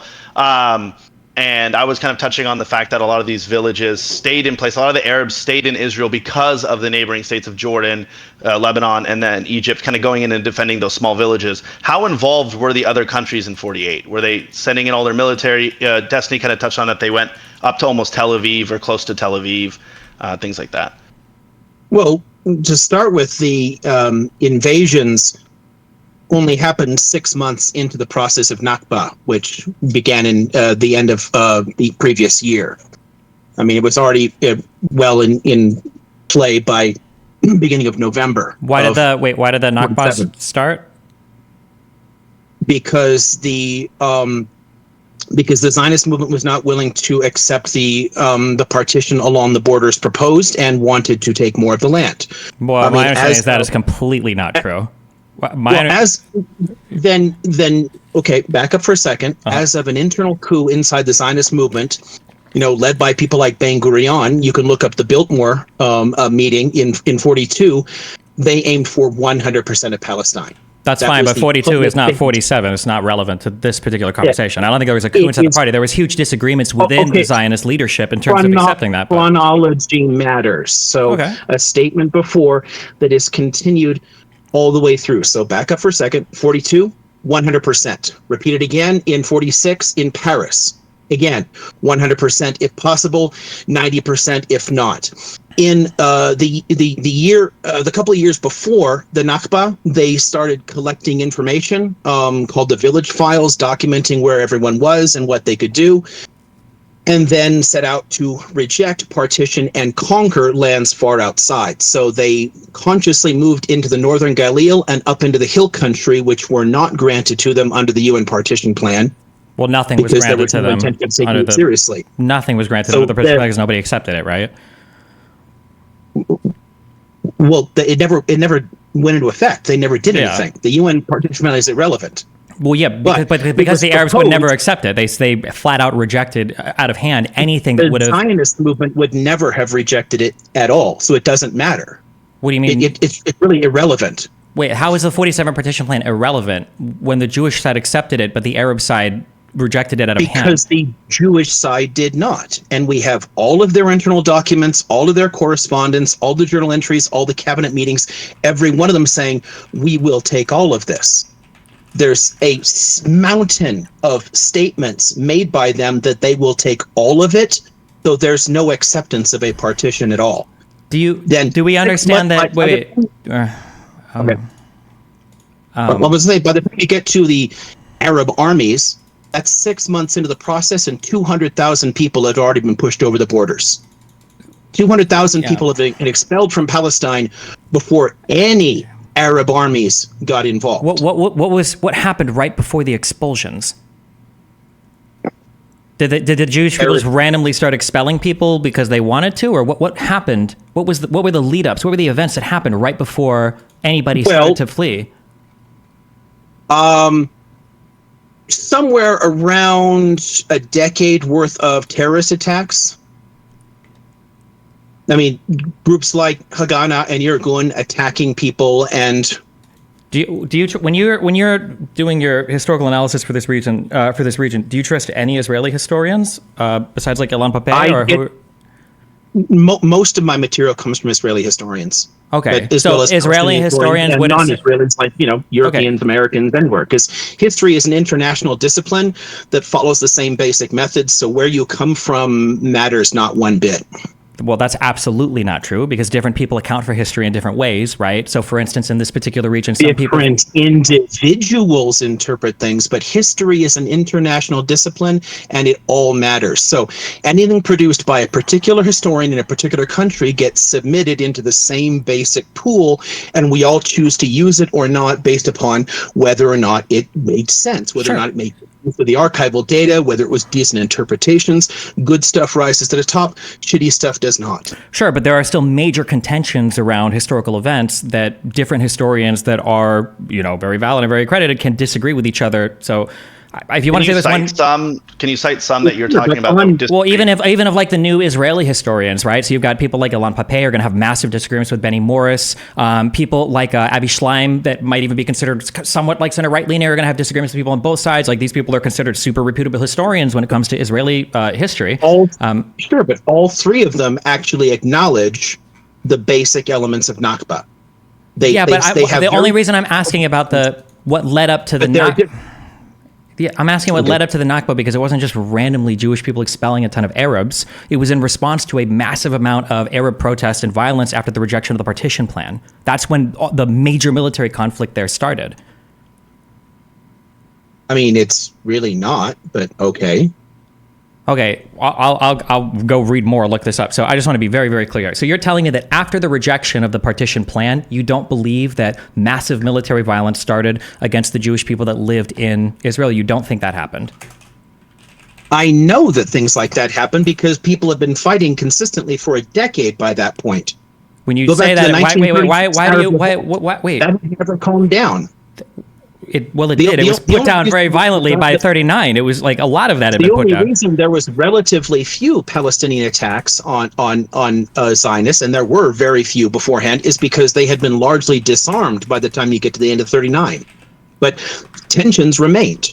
Okay, so I'm just going to ask again. So after the rejection of the 47 partition plan, did that moment instigate a bunch of Arab against Jew violence in Israel? Do you think that happened, or do you think that didn't happen, or... I'm saying it didn't instigate anything. Okay. So then there wasn't a huge surge. It started decades before. No, that's... I mean, if you pick different arbitrary dates to start the conflict as if it magically appeared. No one is talking about it. It's very strange that you would pretend that the same level of violence existed from 1920 to 1948 in Israel. Do you think that that's the case? Can you clarify that? Do you think that the same level of violence existed? I did not say that either. It's a bizarre interpretation of what I just said. Well, but because every time I ask you about 47, you say consistent. No. But okay, so when you say there was persistent violence from the beginning of 1880s all the way through. But that was the point. Destiny earlier when we were talking about this was basically discussing that he doesn't know of. I don't say didn't believe, but doesn't know of there was that much violence pre-1920. So from what I got from it, my interpretation of it, it was like not much happened, and it was kind of 1920 was when everything started happening, all that violence and everything. Prior to the 1920s, the Zionist population was tiny. There were 25,000 Zionists in the entire country. That's nothing. And were there any violence or conflict between the Muslims, Christians, and Jewish people at the time, or was there no violence pre-1920? There was violence between Zionists and Palestinians before 1920, but it was obviously on a smaller scale because the population as a whole was tiny. The population only began growing rapidly in the 1920s. Before that, most Zionists who moved there actually ended up leaving. In the first two waves of migration, most of the people who came in both of those waves ended up leaving because it was very difficult to make a living on the land. The climate was very different. A lot of their techniques didn't work. People didn't really want them there anyway. So I mean, it was quite a difficult place to move into. So a lot of people, hey, if I can get a ticket to Buenos Aires, they left. The population only starts increasing rapidly under the British Mandate. And so at that point, the scale of violence goes up. Yeah, and so Destiny, for your point, what it seems like you're trying to say is like... Wait, hold on. Can you admit... Wait. Yeah. Can you recognize that you were completely wrong about violence in pre-20s? Or at least he seems to take my position on that? No, there was violence. Is what we literally But not much. The main reactions were when... I word for word said, which he ironically said, I said it was in comparison, the population was literally 24,000. I said those exact numbers too. And that in comparison, you're not going to see a massacre of 70,000 people because there was literally small group bouts of violence all around the area, which is exactly what he just said. So it's not wrong. You just got caught literally having another person confirm exactly what I said, where you admitted, oh, I don't know anything pre-1920. But if you want to dive into it, educate us. What happened pre-1920? I'm not trying to educate you. I'm just saying that I was asking you because my impression was the pre-20s, Jewish people living there wasn't that big of a deal because the population hadn't started to explode under the mandate. And you said, no, it grew by 400%. And I said, did from 1880 to 19. Yeah, but then I was asking you, okay, well, I'm curious, are there like specific massacres or something that I should be? But that's what I'm saying. You see how you jumped immediately to go like, oh, was there a massacre? Like instead of going where there actual violence was there conflict, you jump to an extreme and do a straw man argument of like, okay, show me a massacre. Okay, why do you think a massacre is extreme? I think massacres are like generally good figures to figure out like what the type of violence that's going on. When we say there's a lot of violence, if there was one, it's easier to check. But do you think there are things in between no violence and massacres? Do you think there are things that could happen?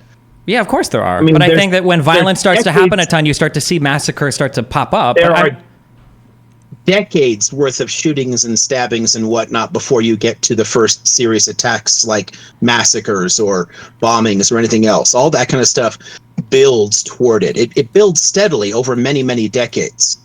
And that this is the main issue, Destiny, which is what I was discussing, which is it's not because, and we both do this, where it's like, oh, did they just attack for no reason? No, what built it up? I've never said that. To be clear, I've never said that anybody attacked for no reason. I've never said it in my life, but yeah. You literally 30 seconds ago when he was talking about it, you said, what, did the Jewish people just randomly start attacking? That's what you said. So what I'm saying is we both know that. I'm asking because the presentation. No, wait, hold on. The presentation of the Nakba is just very interesting. That he just says that Jews just started expelling a ton of Arabs, and then I'm asking about specific violent events, and then he hand waves it and says, "Well, there was a decade of violence." That's not true. There were specific events that happened after the rejection of the partition plan. Step back. Yeah. Can we calm down? Take a step back here. Mm-hmm. I want to talk about what actually led to this because the reasons for the Nakba have essentially nothing to do with any of the violence that we're talking about. It's not about attacks. They're not responses to attacks. No point is it a response to attack. What it is it's based upon what they wanted, and you can see this from from fairly early stuff. I mean, especially by the time you get to Herzl, not one of the earliest Zionists, but by the time you get to Herzl, they're already talking about driving people out. The goal is to create a state for Jews without Palestinians on it. You're already saying that in the 1890s, and it's repeated over and over and over again for decades. There's very contentious discussions inside the Zionist movement. There's a relatively small faction that's for binationalism that wants, to work with the Palestinians, keep them there. Of course, there's also the communists who don't really care about this stuff. But a large share of the Zionist movement from the start is determined to drive out Palestinians because they want a democracy, but they want it to be a Jewish ethno-state. If it's a democracy that has Palestinians, then it's not a Jewish state. And they were determined to create a 19th century style nation state, which means no Palestinians. There's huge amounts of data, tons of like articles, essays, letters, discussions by the Zionists themselves, books, whole pamphlets written by the Zionists describing ethnic cleansing, transfer. It is a fundamental core feature of Zionist ideology that is present from the start. And the arguments were getting more contentious in the 20s and 30s, largely because of the binational factor and the communist factors pushing back against that. But by the time you get to the beginning of the 1940s, they are effectively sidelined in an internal coup. And from that point on, it's all about expulsion. Why did the conversation become so much more contentious in the 20s and 30s? Inside Zionism? Yeah. Largely because of outside pressure, different forces on there. There were a lot of people, in fact, the situation in places like the Americas actually very much opposed the idea of an ethno-state. So you don't think that the massive amount of like Arab to Jewish violence, you don't think that was influential at all at people beginning to feel more and more like transfer was inevitable, for that famous quote? Well, the transfer position predated any of that. So talks of transfer did, but in 47, when it came time to actually put pen to paper, Jewish people accepted a state that would have had 45% of the population as Arabs. And yet they didn't accept that at any point. They did. Israel accepted, or the Yishuv accepted the 47 partition plan. They did not. They lied in public. So you're saying they accepted it, but they would have like not adhered to it? I'm saying they said in public they would do it, and in their own internal discussions, again, cabinet minutes exist, journal entries exist, letters exist, all the documents around what they did exist. This is a long-term pattern. Okay, wait. I just want to ask very specifically. You're telling me that I can find documents with internal Zionist leaders saying we're going to accept the partition plan and then expel them afterwards anyways. You're telling me I can find those documents? No, I'm telling you can find documents that say that the partition idea is a joke and they're going to conquer all of it. Okay, but that's not relevant. That doesn't matter. What political leaders say in the 20s and throughout. During 1948, Ben Gurion was saying in public, this is going to be a new Holocaust. They're going to drive us out. Because the Arabs were saying that. The Arabs were making those statements. Yes. In the cabinet meetings that he was leading, he was saying, ignore them completely. They're not a threat to us. Focus on expelling people. We have those minutes. They never took the Arab armies seriously at all, nor should they have, because Haganah alone outnumbered all of the Arab armies. And most of those forces actually didn't bother to engage. Some of them because they'd been neutered to begin with. Jordan chose not to engage because they'd already cut a deal to take territory. Iraq focused on the eastern Galilee. Lebanon focused mostly on the places right along the border with Lebanon and then retreated into Lebanon when the Zionists invaded Lebanon.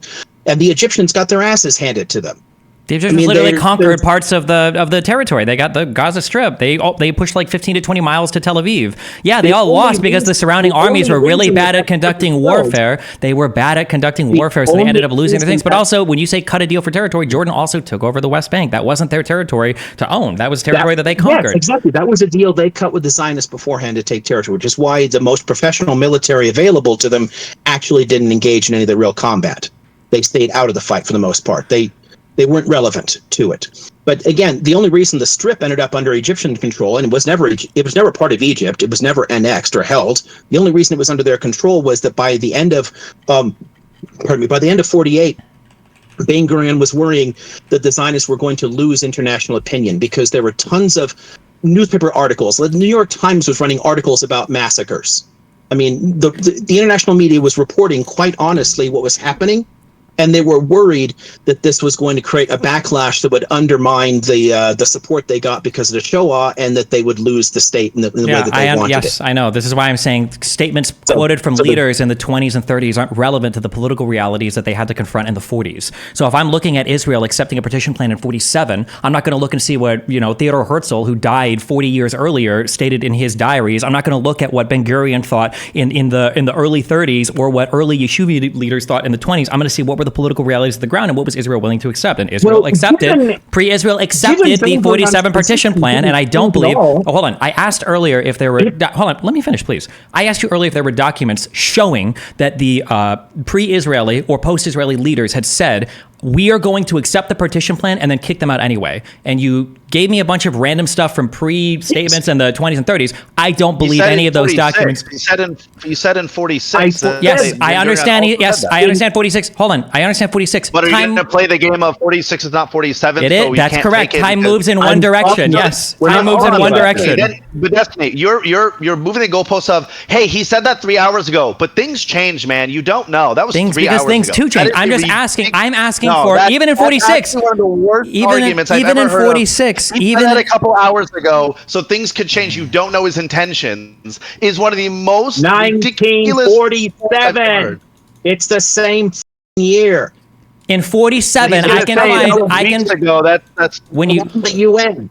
In 40, they lied, and we know they lied because they said they lied. Okay, what can I read? What can I read to find that? What can I read? Show me. Exactly the same thing as 37 too. No, why are we jumping? Don't jump! We're staying on 47. Hold on 47. Same thing. When you see the same thing in 37 and in 47, that they accept in public and lied to do it because and that their own documents say that they lied in both cases. And I'm asking, where can I find information? What documents am I reading to show that in 47 the council was talking about accepting something from the UN but lying about it, but not actually adhering to it? We're gonna kick them out. We're gonna expel Arabs anyway. I'm not aware of these conversations. Yeshuv's cabinet meetings, Ben Gurion's journal, and letters exchanged between him and Chaim Weizmann. So if you find that information, Destiny, in 47, would you then concede to this? I would say that they said that they were going to lie, yeah, but I'm just curious what documents it's supposed to be reading. It's nothing to concede because it's a standard part of all of the histories. I have multiple shelves that are all going to reference these events. They all say the same thing. Because this has been established history for decades.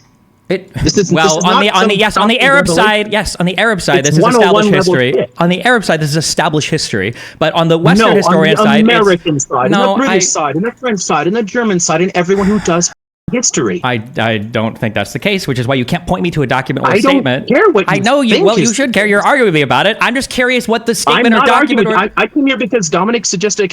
I mean, again, I'm a historian. This is an area of expertise. If it's an area of I'm sorry, hold on. If you're going to present yourself as a historian in this as an area of expertise, then I need you to tell me specifically what I need to be looking up. Like what council minute meetings, what statements by who, in regards to what. Like you should be able to point me to something more than what I have to find in a Google search. Destiny, he word for word told you Ben Gurion's journal is one of them. Ben Gurion has lots of journals. This guy was the prime minister leader of Israel for like fucking 100 years. Like what do you mean? That's not a real statement. I'm supposed to give you like the ID number in the archives for different documents. That's what you want. That's the kind of stuff that I'm supposed to follow. No. I'm sorry. Hold on. You've got a lot of books on your bookshelf behind you. Point me to a book. Tell me which book you've read where you found this, and I can look it up on my Kindle right now. I can control F. We can go through Morris's Righteous Victims. We can go through anything by Schleim or even Pape or any of these other Rashid Khalid, whatever historian you want to cite. Just give me a book and I'll look it up.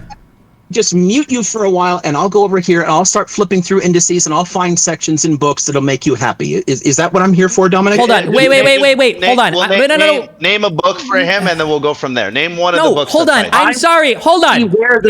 What he's asking for specifically is mentioned. You said that you were a historian with a specialty in the area, so I want an answer that I could get that I wouldn't get from a YouTuber, which is it's in the minutes somewhere. That doesn't sound like a specialized, historically researched answer. That just sounds like something I would hear in a video essay. That's why I'm asking. Yes, but you're like saying like what pages are on what the. I'm not asking about pages. I'm just saying that like what's like a book that's written about this. You don't have to give me the chapter. You just tell me like who's an author and what's a book they've written about this particular thing that I can look up because I've read passages in books. I've read chapters in these books where they talk about this and I don't remember those minutes. But maybe they exist. I just haven't seen them. That's all I'm asking for. Look, so which book? Let's start with hold on for a second, just a second here. Like once you have reached, several hundred books on the same subject area, which one covers the specific question you're asking, gets to be a little hard to keep track of. I have an entire bookcase on modern Palestinian history. So I don't have which book if you're asking, give me a book and I can look right now on my Kindle. I can't help you. Give me a second, I can look, I can give you very specific references. Or you can keep screaming. Whatever makes one. I would just like a single citation or source. That's it. Hold on. Just take your time and grab the book or one of the books, any of them that reference it, and we'll go from there. Destiny, which books have you read on that specific? The only full book I've read is the Scars of War, Wounds of Peace by the Shlomo Ben Ami. And then I've done like tons of passages, mainly out of Benny Morse books, and then other new historians, essentially the 4 new historian people from Israel. Those are the main ones. And then I've done some contemporary, like some of the Finkelstein stuff for research. But for modern stuff, most of what I've read is going to be like declassified papers. There was a lot of that between, I think, Begin and Carter that was released about Egypt Peace. It's going to be like a lot of UN reports. It's going to be a lot of things like the Goldstone Report or Amnesty International reports or like NGO papers. More modern. Or it's going to be ICJ stuff or like that 2004 advisory opinion gets brought up a lot. Like most of it is going to be like papers and stuff like that. Yeah.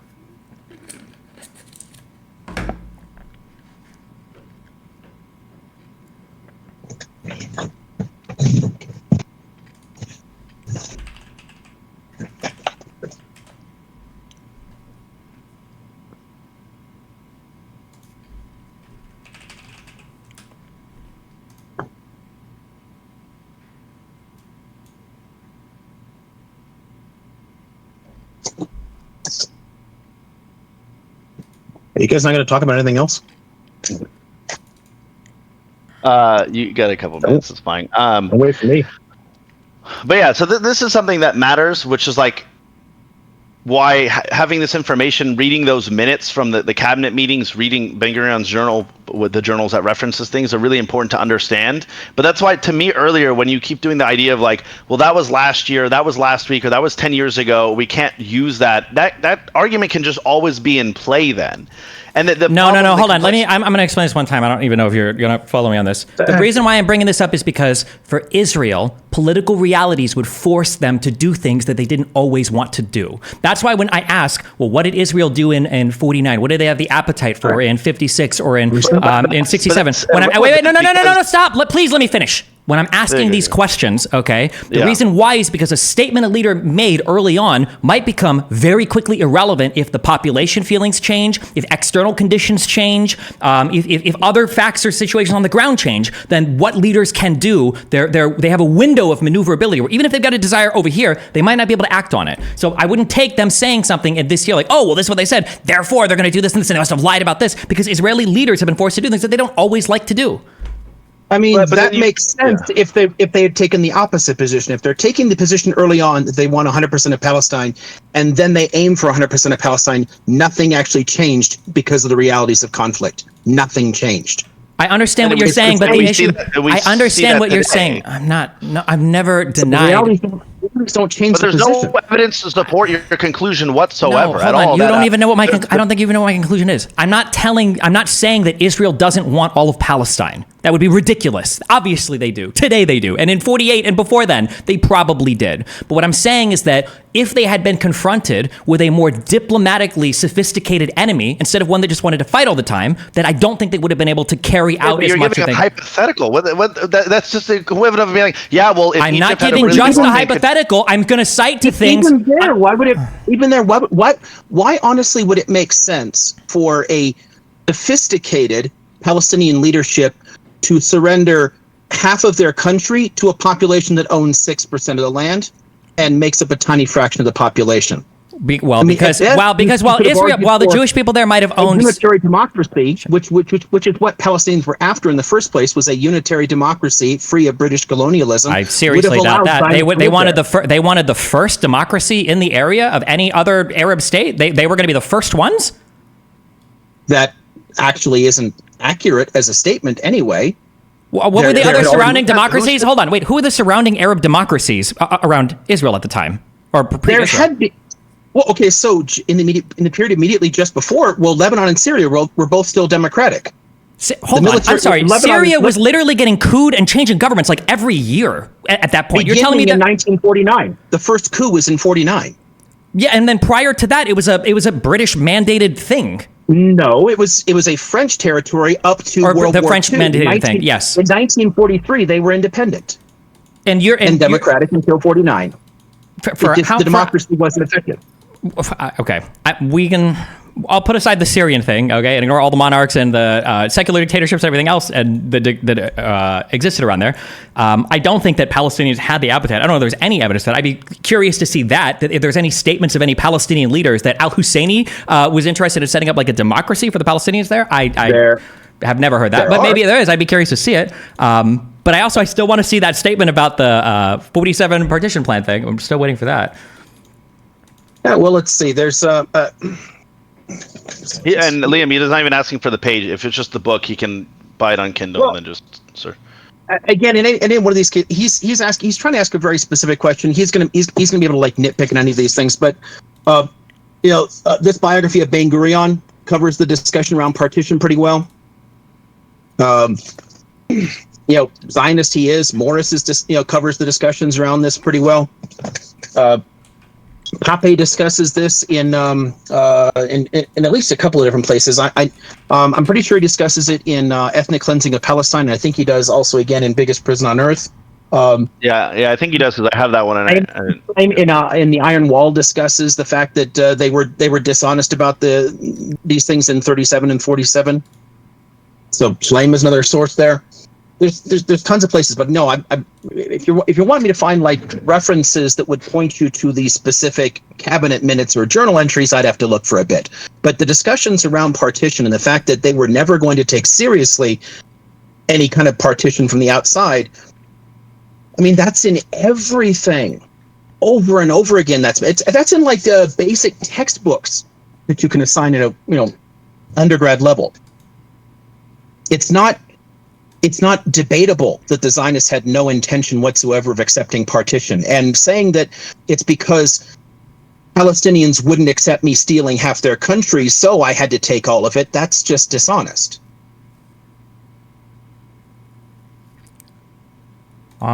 There was an option inside the Zionist movement calling for a binational democracy that would have respected both people's rights. That would have respected Palestinian identity and Jewish identity on the land as equals. That's the side that was voted down in 42.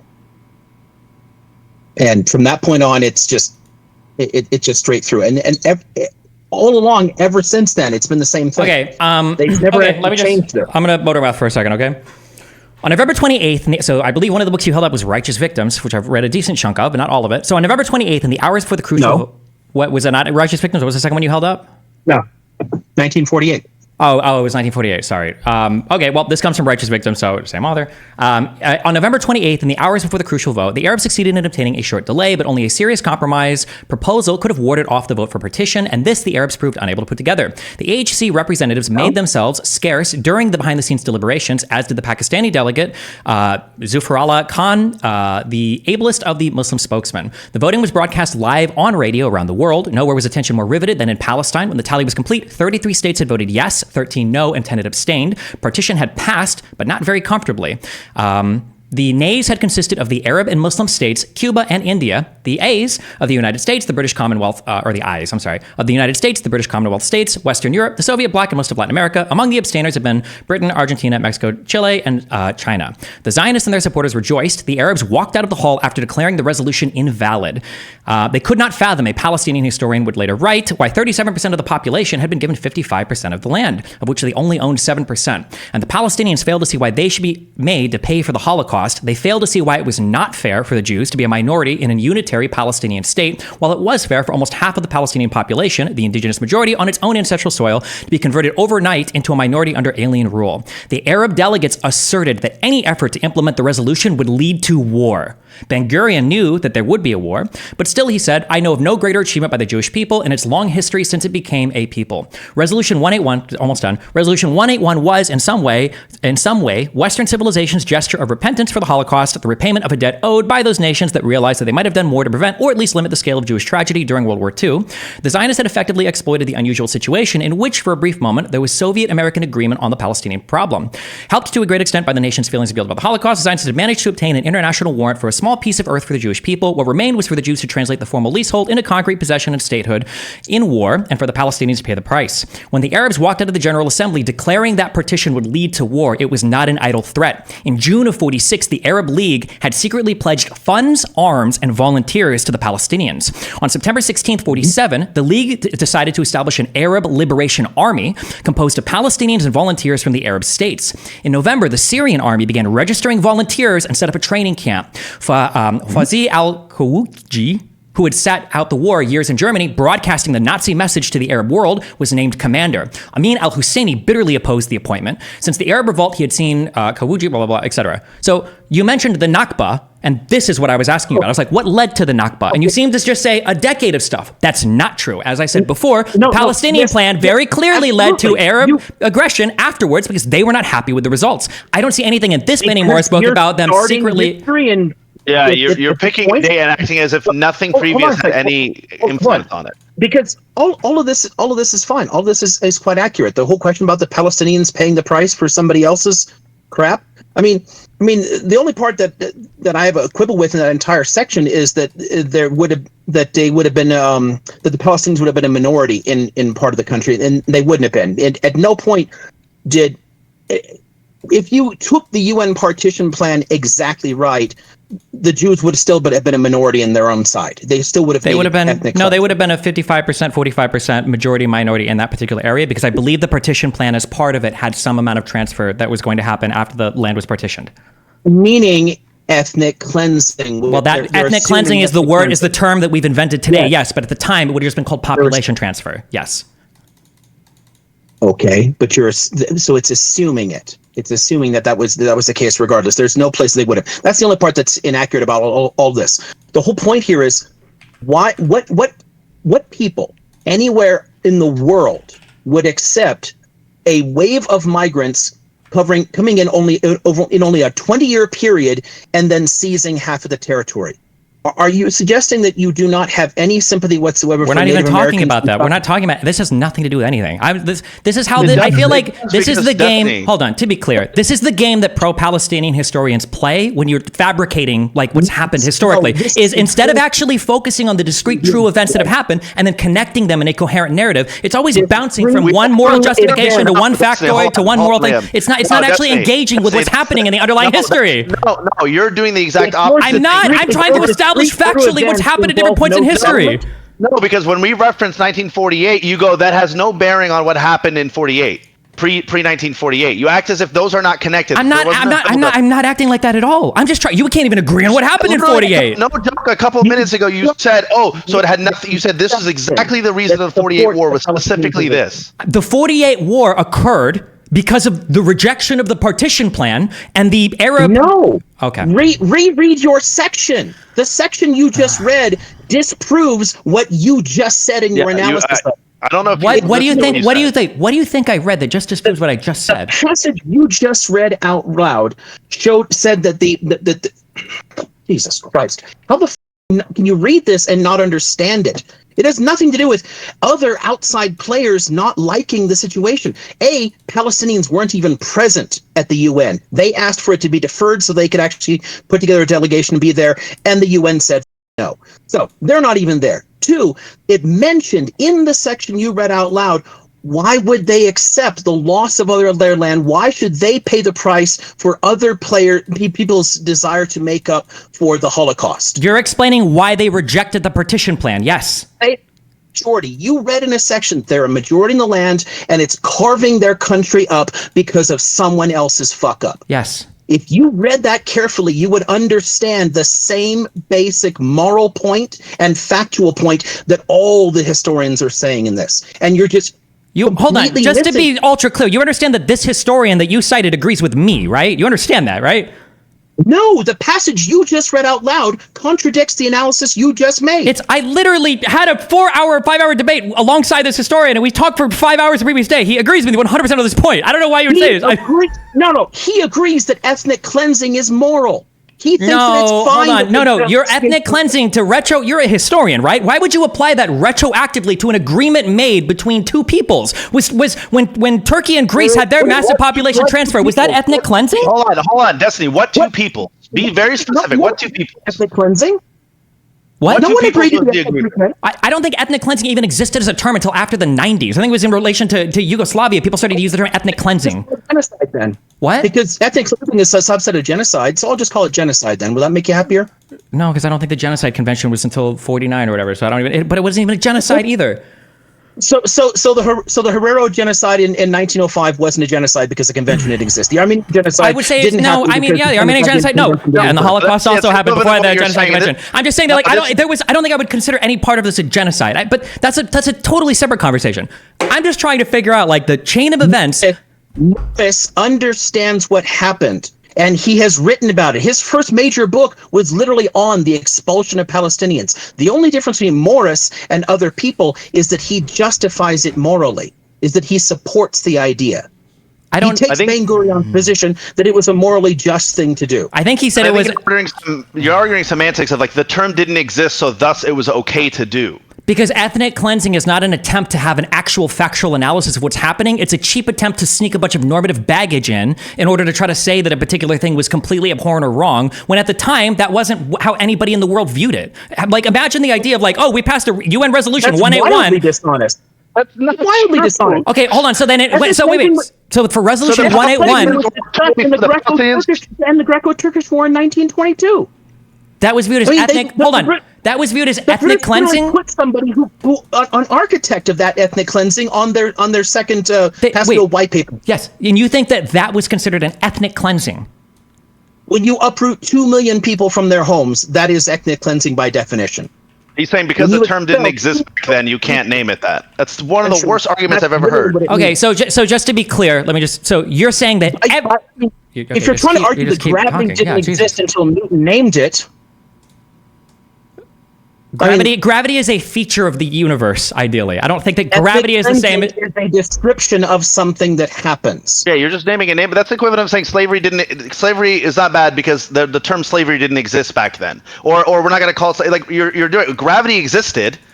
It's a thing, whether you call it gravity or not. That's what happened. And guess what? You prove your point by saying, hold on, but you prove your point. You disprove yourself by saying, oh, this was like a normal thing that happened. It wasn't normal because that's why the Arabs were getting upset in the first place. No, what do you mean it wasn't normal? Every single country in Europe that had fought wars in World War I, you had the dissolution of multiple powers that broke off into huge states. And you had the huge.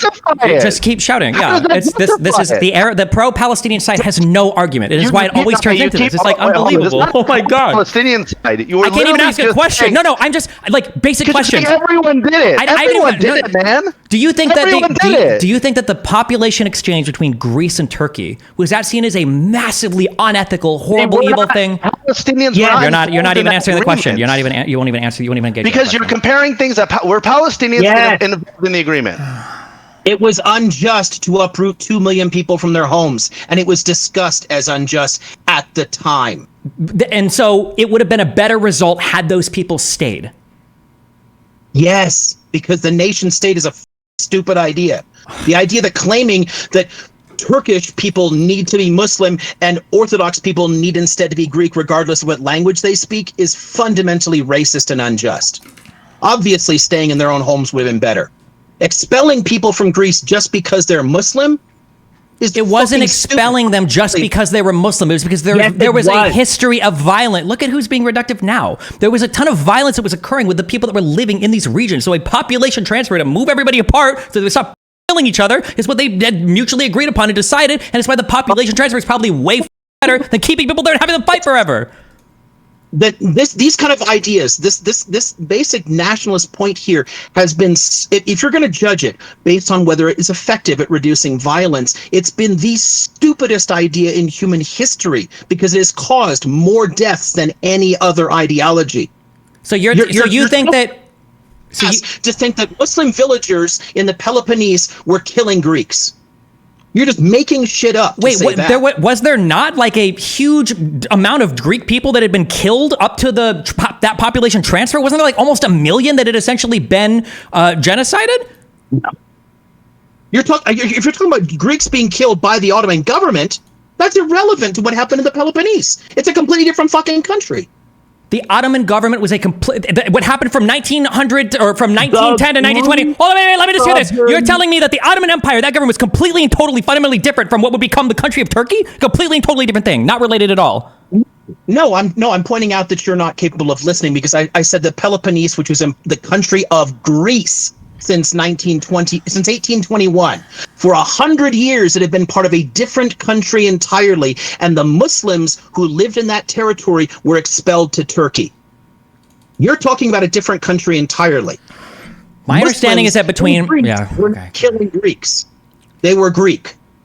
Well, okay. What is your understanding or background information related to the Pontic genocide when the 300 to 500,000 Greek people were killed? If you want to talk about the Ottoman genocides, cool. I have an entire shelf on this. It has nothing to do with the expulsion of Muslims from Greece. But it wasn't just from Greece. It was a population transferred from both. It was two-way, was it not?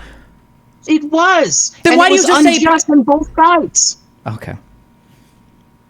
So the alternative of them remaining in both areas and having another genocide or massive massacres occur would have been preferable? Or the alternative is, how about two racist nation states are terrible governments that shouldn't exist? I don't understand why we're saying racist nation states. These are countries that had, you have some support of your people. Greece was the first successful modern nation state, a country organized around a particular ethnic group and for its benefit. The Ottoman genocides are based in Turkish nationalism, and created the nation state of Turkey in the aftermath of that. There was no There was no idea behind racial domination of Turkish people over like Arabs throughout like the Ottoman Empire. People didn't have contentions or issues relating to that, or differences between like Turkish people or Arabs or Persians. What?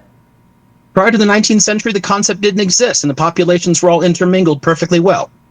No, the idea. Okay, hold on, wait. I just want to stake strong claims on it. So just so I'm clear, you're telling me that in the 19th century, all of the different demographics of the Ottoman Empire all saw themselves as more or less the same. The Arabs, who I guess didn't feel like they were subject to the Turkish people. You're telling me that's not a thing at all. Didn't feel any particular type of way about like the Turks that ran the Ottoman Empire. Essentially, all of them basically saw themselves as the same or intermixed, or there was no like ethnic or identities along racial lines for any of these people.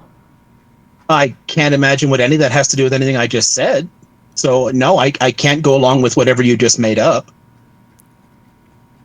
Obviously, people understand that the people in this village speak a different language from me, but that there were Pontic Greeks for 2,800 years in that area, and they only became a problem in the late 19th century, should tell you something. No one was trying to eliminate Pontic Greeks in the 15th century. No one cared. It was fine. They paid their taxes. They had the right to practice their religion. No one gave a shit. The populations were all intermingled, but people spoke different languages, had different cultures, had different religions. So what? Nationalism as a concept didn't exist yet. And nationalism is what requires ethnic cleansings or genocides. So there were no nationalism throughout all of Europe or anything. The first one was Greece in what year? The first nationalism and the first creation of a nation state was revolutionary France, but it collapsed back into the Bourbon Restoration. The first one to actually create a country that stood was Greece, starting with the uprising in 1821. And then across the 19th century, nationalism gradually gained root in tons of existing countries, and then created whole new countries like Italy and Germany that had never existed. And people didn't see themselves as separated on ethnic or cultural identities prior to this? None of this? What was that? And people didn't see themselves separated along cultural or racial lines at all prior to this? They were all just intermingled groups of people that all like within their borders got along and didn't kill? Recognize differences. That has nothing to do with what I'm talking about. The recognition of difference does not require a political order that serves only people like you. That's a very different argument. And people like you can't just be citizens of a country. Okay, look, a country can have peoples speaking any number of languages and religions and cultures. Our country is like that. Tons of languages and cultures here. Sure, but our country, I think, is relatively unique, at least if you're in the United States.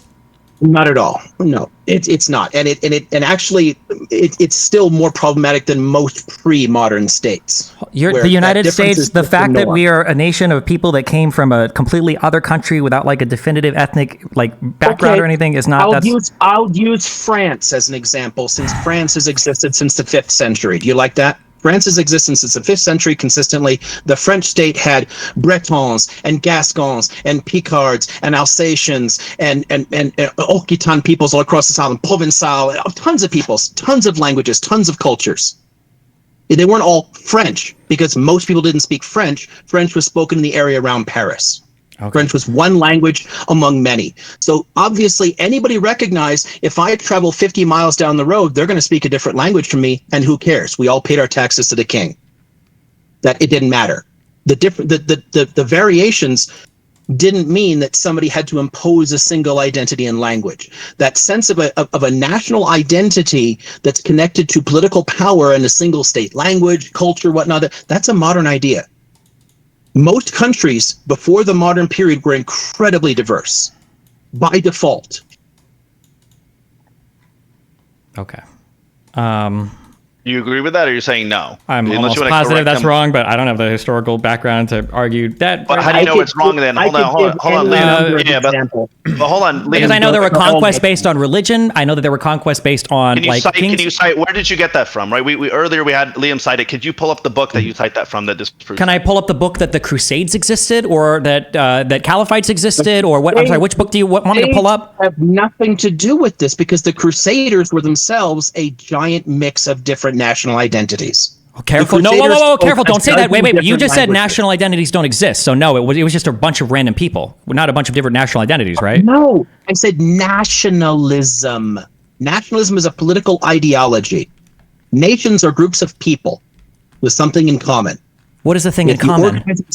Way, race, ethnicity, culture, and nation all pretty much mean the same thing depending on context, but they all have basically the same definition. They're groups of people with something in common. That's it. What were the things in common between in the pre-1900s? What were the things that people had in common? Where? Speaking the same language. I thought you just said they all had different languages in different villages. Having the same clothes.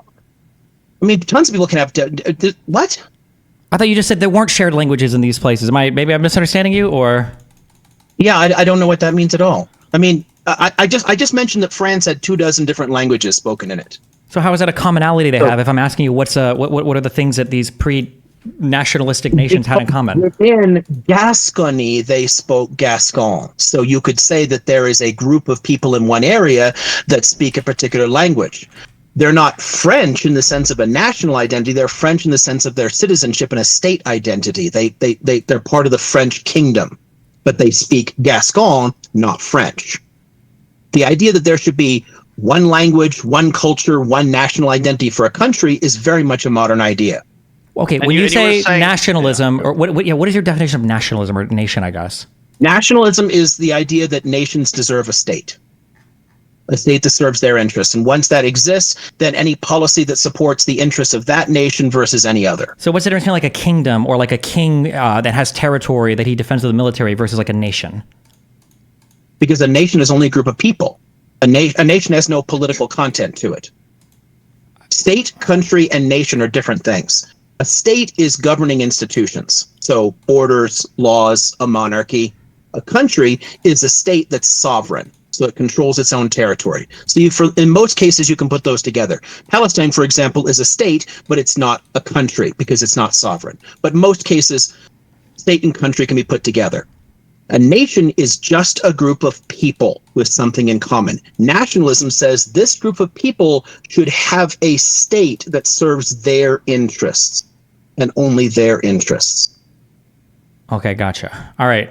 Nationalism is not remotely related to patriotism. Do you agree with that? So we understand, or are you saying that's wrong? Using those definitions? I've heard this before, but it is like a very academic engagement with the term, so I don't use them regularly. Well, yeah, it's academic as opposed to just random people talking, yeah, but I'm going to use the technical definitions. You can use the technical definitions, that's fine. When I say it's academic, what I mean is outside of a school, nobody uses these words like this, so I'm not aware of how you're using it in this particular definition. I'm not saying you're wrong, I'm just saying that outside, nation, country, and state are roughly used like interchangeably between people, but yeah. So but I understand, talk about something. After he finished him discussing a little bit about French and how it was made up of different groups, you had said you think that's because I asked you. I said, do you agree with that? You said that's wrong. Can you tell me what part that, because I want to understand this, what part of that was wrong about the diversity of France at that time? Do you have evidence to showcase what you're saying? I'd like to. No, I think I probably roughly agree with him. But when he said there were no, but you said you didn't agree with him. You said you said. I'm so sorry, my bad. You interrupted my answer with another question. Sorry. So yeah, so I think probably with the way that he's using these words, if this is like on the strict academic lines, I imagine I would probably agree. When he said things like there are no nations or whatever prior to that, I didn't understand that what the context of the word nation. That's why I just asked him. That's why I asked him a few seconds ago. When you say nation or nationalism, what exactly are you talking about? So then I probably do agree with him. Yes. Right. No nationalisms. No, but there were plenty of nations. Nation is just a group of people with something in common, usually organized in some particular way. So in this way, you could say, because there are local organizations and local institutions, then there was a Gascon nation. But, that was obviously distinct from the French state that they were part of. The French nationalism is what imposed the French language and has been slowly destroying the language in Gascony. So that there are different issues, but there was a. How would you describe how would you describe how would you describe a caliphate? I don't understand. It's too vague. What do you mean? How would I describe? It's a distinct form of government. Would you consider this like a nation, a state, a country? If you're looking at like the Ottoman Empire, what would you have considered that? Both a state and a country, because it's sovereign, as in no one else claims the territory, and it's a state in the sense that it has institutions and laws. So it would be a state. I mean, technically, it's easier to use roughly terms like empire for it, although, again, it's relatively rough. They're not exactly equivalent, but it's a little closer to the structure because they're bureaucratic states akin to, say, like the Roman or Persian empires. So it's a large, bureaucratic empire, but such states are, by definition, incredibly diverse because they're usually much larger than normal states, smaller states. So within any so of you would say for the Ottoman Empire, you would consider that to be what, a nation, a state, and a country, or it was not a nation. I mean, there were tons of nations in it. The Ottoman Empire is a multinational body. Wait, so then would you say is the United States a nation or no? All empires in human history have been multinational. Is the United States a nation then or no?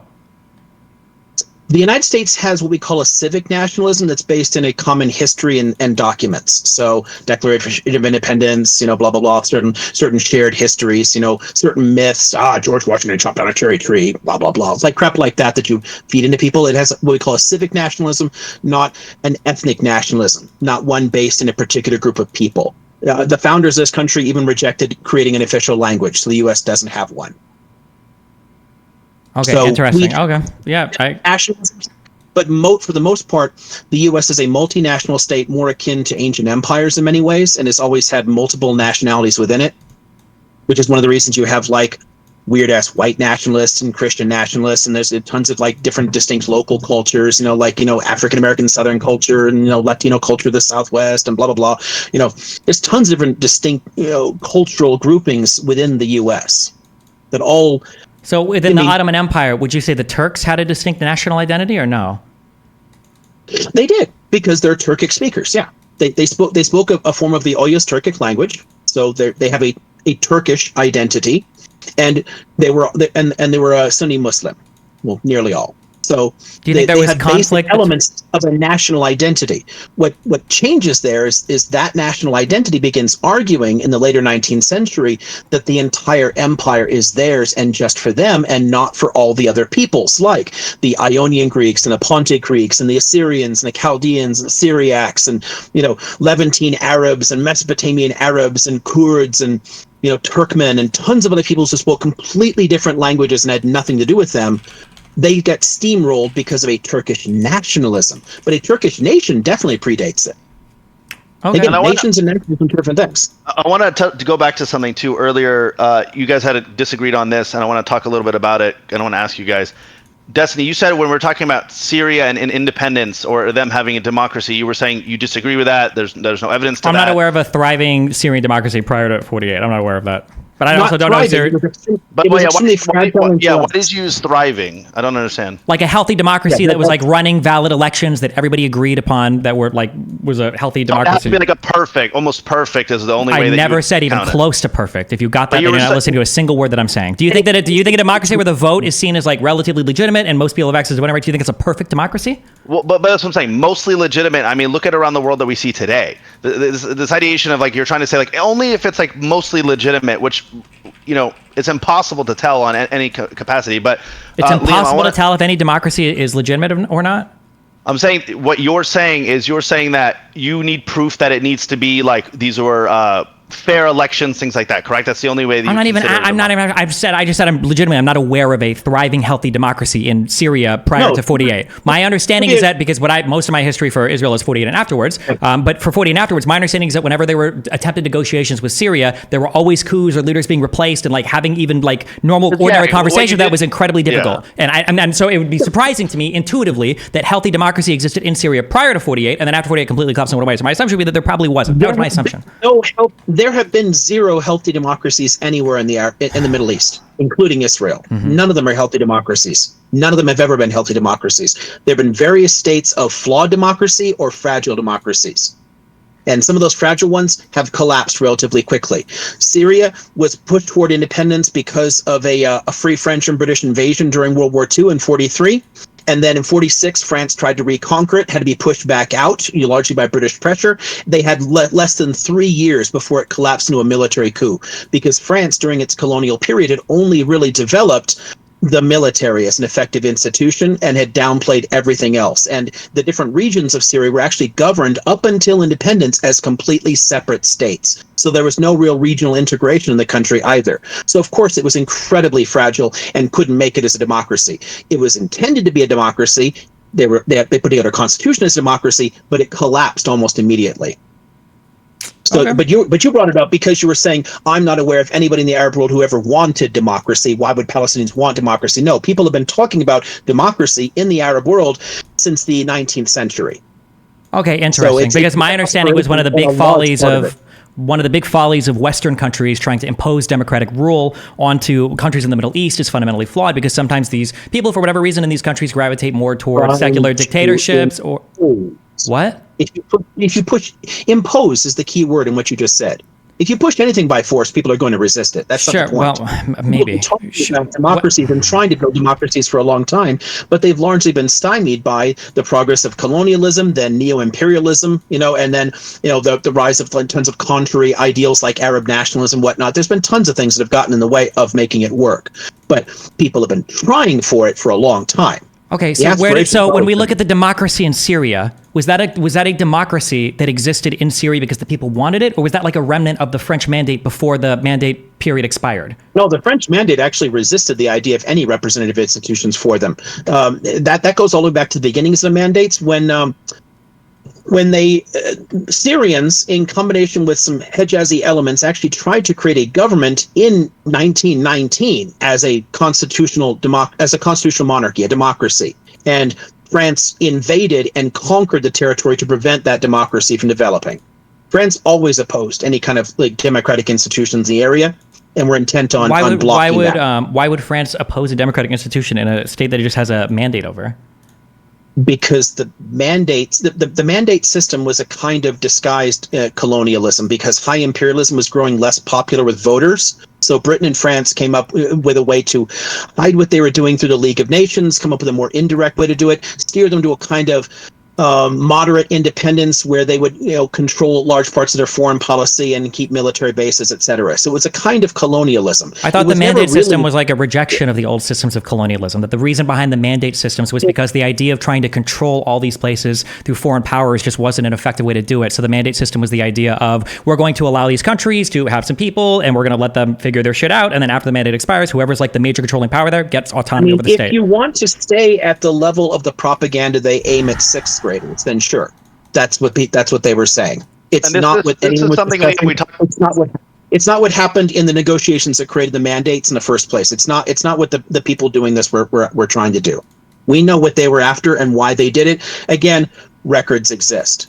Okay, but then why is it, then we look at it like Israel in particular, why didn't the Brits just like fully support the Israelis in creating a nation state and just having them as their like colonial puppet?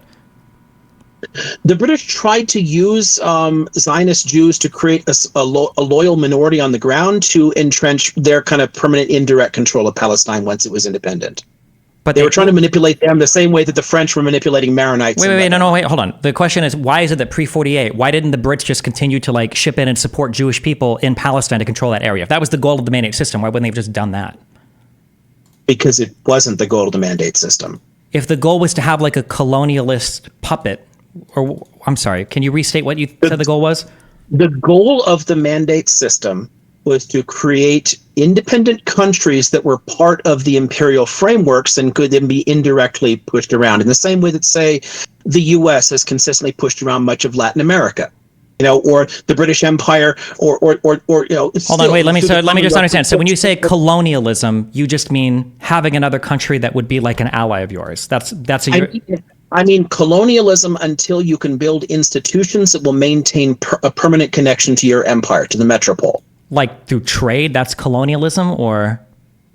Through trade, through political institutions, through political ideologies. I mean, you have liberté, égalité, fraternité outside of Syrian government buildings. I mean, the idea was to, assimilate people into your empire and then spin them off as semi-independent, but connected to it. And again, the same way that, say, most of West Africa is still connected to France to the present day. It was intended to create those kind of neo-imperial links after decades of direct control. So it's trying to you need the decades of direct control, and initially because none of these areas made sense as countries. They were all slapped together. I mean, the regions of Iraq had nothing to do with one another until Britain slapped them all together and made Iraq out of it. So you've got to build institutions commonly throughout the area that are in your interest and then retreat from that. That's the goal there. And the British intended to use Zionist migrants to create a Europeanized loyal population to help them to acculturate the rest of the country to working within the context of the British imperialism. But why didn't they just support that all the way? An Arab state of Palestine that would have a Jewish minority. Why didn't they just push that then over any Palestinian autonomy in the region? Then I don't understand. Why wouldn't they just continue to support Jews all the way up through 48? Well, the main reason they didn't support anybody at that point is because they had been dealing with 15 years of consistent terror attacks. Oftentimes by Zionists, but also by Palestinians attacking them and trying to get rid of them. Well, wait, hold on, wait, real quick. Who did most of the terrorist attacks? Well, there were a ton of Zionist terrorist attacks, against British targets as well as against Palestinians. Why did the Zionist terrorist attacks happen? Because from their perspective, they were waging an anti-colonial struggle. They needed to get rid of the UK because the UK was the only significant obstacle to them creating the state that they wanted, because they knew they could beat the Palestinians. This was already true by the beginning of the 1930s. And again, there's a massive paper trail from the Zionists themselves on the ground. They knew that they could crush the Palestinians at any point, so Britain had to be driven out.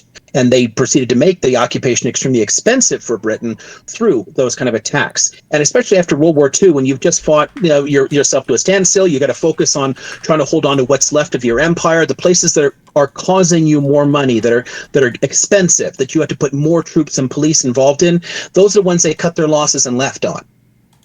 This is a process that the Dutch, the French, the Brits all had to go through after World War II, was figuring out where to try and hold on to power and where to let go. Okay. And they decided pretty early on after World War II that they were not going to try and hold Palestine. Okay. I totally disagree with that characterization, but I don't know. Where do you want to go from this? So I can learn from your point of view. Can you cite me sources where you're saying you disagree and that proves otherwise? From which book are you talking about? Or which from 36 to 39. I know there was a bunch of fighting from Arabs that were protesting the massive intake of Jewish people into the mandatory area. But I'm pretty sure in response to all of that violence afterwards, Britain was the one that started to severely limit the Jewish immigration that went into. They limited the Jewish immigration, and I think they started embargoing because of all the violence that was happening there, because the Arab people were super ass mad and everything was getting in that area was becoming untenable, and that eventually once they started to back up, you just explained this whole hold situation. On, stop. Why do you always have to back up to the Palestinian reason, and we can't just speak from any particular point of view? I mean, we can go all the way back to 1880. I'm going to finish explaining this one section instead of you crying to go back to where the Palestinians are the good guys. Okay, so from 36 to 39, there were Arab revolts. From 36 to 39, there were Arab revolts, and then in a response to those Arab revolts, the British started to lock down on Jewish immigration and embargo weapons and everything going into the Jews. And then the Jewish people started to revolt, I think from 40 to, it might have been all the way to 47. But for several years after that, there was that, the King Cross Hotel bombing or King David Hotel bombing or whatever. There was a bunch of terrorist attacks, especially from the Irgun and the Leahy against British troops. And then eventually Britain was like, you guys, we're leaving. This is all But the Jewish terrorist attacks against Britain weren't just random or happened because whatever reason you just gave, they wanted to get rid of the British because they were in between them and the Arabs. Why then? Because Britain was starting to limit the amount of Jews that were able to go into. It was before that though too. No, I don't believe it. I don't. Okay. Can Britain's limitations came in 1939. Yes. Attacks by Irgun against the Brits started years before that point. What were some of the major reasons or go back almost you said there was there a tax? I'm not going to this is why we go back because you're not going back. You're not going to answer any of my questions. Just to be clear, I'll put these out here and neither of you are going to answer these, okay? My question was, are there any major attacks before before 1939 from the Jewish people to Britain and what were some of those attacks? Yes. Okay. I don't think you're going to answer either of those, but yes. Okay. In fact, you just named one. The King David Hotel bombing was in 1937. No, that was years before migration. No, I'm pretty sure that was 10 years later. I think that happened in either 44 or 45 or maybe 46. No, 47. Yeah. So that one. No, I'm not talking about the limitation. Sorry, I'm just mixing it up with your discussion about why were they still trying not to? Why did they give up? Can we cite? We can pull them up. Can we cite? And you're of the mindset that there were no major attacks before 1939. I don't think there were any major. I don't think there were any major Jew to British attacks that happened before 1940. Now you got a major. So lynching British soldiers and hanging them from trees wouldn't be major then. When did that happen, or who was doing that? What was that in response to? Irgun did that. Okay, so Irgun lynching British soldiers, Palestine. How about the souk bombings? They were setting off bombs in crowded marketplaces in a territory that Britain was obligated to control in 1937. Okay, what was that one called? So I looked up Night of the Beating, I see, refers to an Irgun operation carried out on December 29th of 46. 1937 Irgun souk bombing, or marketplace bombing. They killed 80 people or so in a crowded marketplace in a terrorist attack. In 37 or in 38? 37. Are these look like attacks against Arabs? I.e. citizens of the Mandate. They were literal citizens of the country. But they were against Arabs, not against British troops. List in 38 two British policemen were killed by a bomb train in Haifa. Oh, you said in 38 2 British policemen were killed by a bomb in a train in Haifa? Mm-hmm. Why did you leave out the two Arabs right before that? I'm probably looking at the exact same thing you are. Why did you not just read that? But you said they would. Sure, they can do both. Are you saying that your mindset is immediately the default that the Jewish people, they accidentally killed the two policemen, but they were targeting just the two Arabs? That would be my guess, yes. Why is that always your default? I don't understand. It's not always my default. It's because up to that. Show me evidence to support that. I mean, my understanding would be up to the. You're just going to scream over me. I'm not going to. The reason why I would assume this is because. What Irgun was saying at the time. I mean, because Irgun did describe itself as fighting an anti-colonial struggle against the Brits. The only reason they stopped fighting during World War II was because the Brits were fighting the Nazis. So Lehi was formed as a splinter specifically because of that, so they could keep attacking the Brits during World War II. But that decision was made by the mid-30s. Okay, then I'm just curious where all the attacks are against British people then prior to 1939, 1940. Look at what they said. No, I don't care what they said. I'm looking for evidence of attacks, even hangings, even 1 or 2 people dying. I'm just curious. My understanding is that didn't really happen until after the 40s. Then it started to happen a lot. Well, no, it did, but okay. Also, we have to be keeping in mind too that the Irgun and the Lehi were not the most popular divisions of the IDF formation, right, of the Jewish Defense Forces, right? These were literally the terrorist radical aspects of the pre-Israeli fighting forces. They were the right wingers. That's it. It was an ideological difference. No, it was a difference in tactics as well. That these ideological differences. The Irgun was formed as the militia attached to the revisionist Zionist movement, not to the WZO. Sure, you can call it just the righties, but they were engaged in like more terroristic elements than I believe the Haganah was generally willing to sign off on as well, and they were a fraction of the size. Haganah did plenty of fucked up stuff. That's not the main issue. The main difference is ideological between them. Okay, doesn't change my point that I don't believe there was much due to British violence pre-1940. And I think that's evidenced by the fact that we're trying to point to the even attacks that are done by the Lehi and the Irgun, and we were completely leaving out the Haganah, which was like the majority of the fighting force. Like, there's a reason why it was like the only ones. Mainly, I think a lot of this violence came from these more radical groups, but also again. I mean, this, so your point of view is that Wikipedia's list is pretty shitty, but there's a whole bunch of them listed even on Wiki here. I mean, just in basic shit, and this is not complete, even close. But you've got attacks here in 44, 45, 46, 47, all against British soldiers. Really? We got a bombing, 17 British officers killed during a bombing of the Goldsmith Officers Club. What are we talking about right now? The bombing of the British Embassy in Rome in 1946. Yeah, what are we talking about right now? Yes.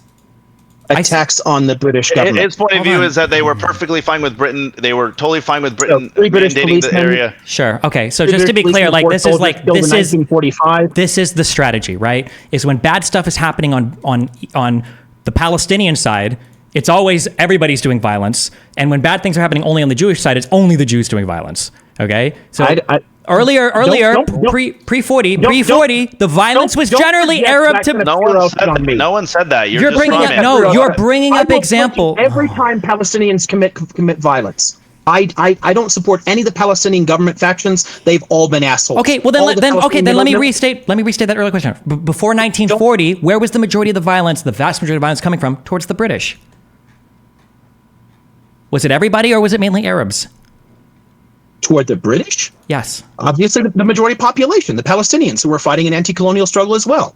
Okay. Both sides saw themselves as fighting an anti-colonial struggle. One massively outnumbers the other, ergo, more attacks come from that side. This is like arithmetic. It's not like arithmetic, but also, so that means that the Jewish people weren't fighting against the Brits because they were preventing. Numerically, if you look by proportion of population, the Zionists are consistently more lethal.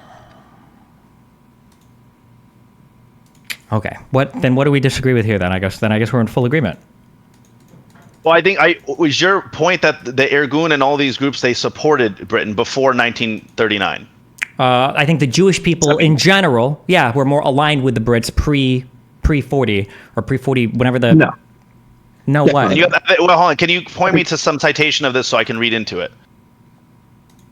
I don't know what are you asking me for in particular? You are saying that the mindset of Irgun and the Jewish population at the time was in support of the mandate, in support of Britain being in there. So can you please point me to something so I can read that? Sure. Benny Morris has a book called Righteous Victims, where he talks about that time period. Shlomo Ben-Ami has a book called Scars of War, Wounds of Peace. Benny Morris has another book called The Birth of Palestine, which talks about a lot of that period. There's a book by Ian Black called Enemies and Neighbors that I already did give you. Hold on, I did give you. What specifically are you asking me? What is the question?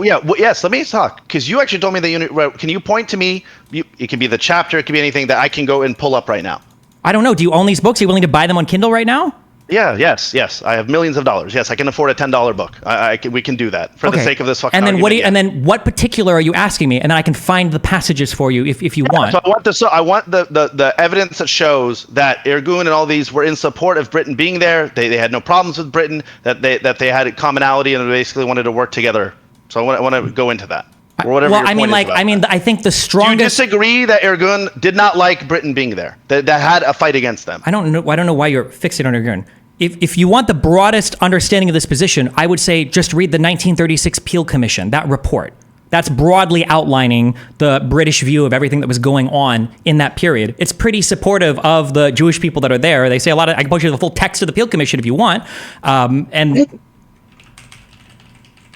Is that what you want? Would you like the text of the Peel Commission report? Liam, what were you going to say? Here you go. I'm just shocked at that characterization of it. Characterization of what? Of Peel. What part are you shocked about? Because that it's somehow that the British position was supportive. I mean, every time that every one of the white papers issued by the British government was critical of the Zionist movement, whether you're talking about from Passfield to Peel all the way to the 1939 white paper, they're all critical. They are, yes, they're critical in parts, but they speak highly of them in other parts, yes.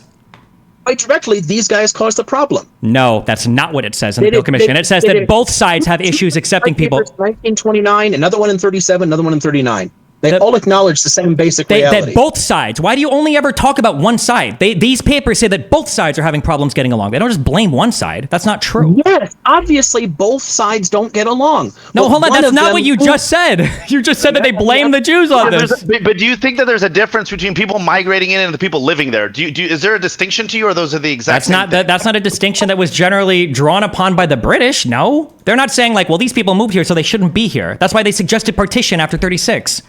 And then why did they limit the people coming in? They took that back because they realized it didn't work. So the partition plan was never actually offered. There was no partition. What are you talking about? The partition plan came about. It was started to be drafted in 39 after the Peel Commission, and that's what eventually came of Resolution 181 in the UN. That's what they voted on. Not 39, and they didn't do it. They went through multiple revisions of a map and decided this is completely unworkable, would require massive ethnic cleansing. No one would support it anyway. Nobody said ethnic cleansing. That didn't even exist in people's minds back then. So you're inventing that. Number one. Number two, the partition plan from the UN. Really? It's in the documents. Ethnic cleansing is in the documents? The movement of populations. That wasn't considered an immoral or horrible or evil thing. That was a thing that two people agreed upon. I didn't say that. Then don't use the term ethnic. Then don't use the term ethnic cleansing. That's normative baggage that you're throwing there. You think Britain would balk at moving populations when they're willing to kill millions? Of course they didn't. No, it wasn't about killing millions of people. It was about making a work. It's irrelevant. The fact that they were talking about massive movements of populations in order to create it and realizing it wouldn't work, that they couldn't create any viable states out of it. Yeah, it wasn't working because of the violence that was existing between the two peoples. They rejected it. They rejected it as unworkable.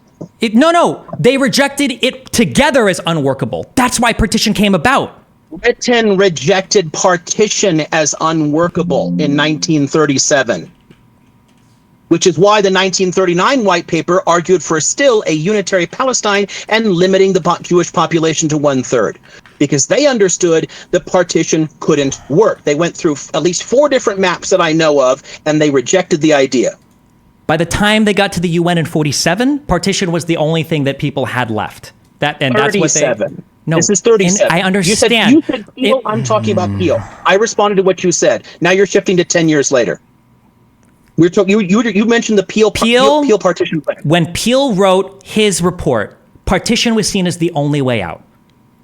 A few years later, and they rejected it. A few years later, No. In that process, it was abandoned as unworkable. Okay, and then they also if that's how you want to fine. Do you agree then that they abandoned the 39 idea of one state as unworkable?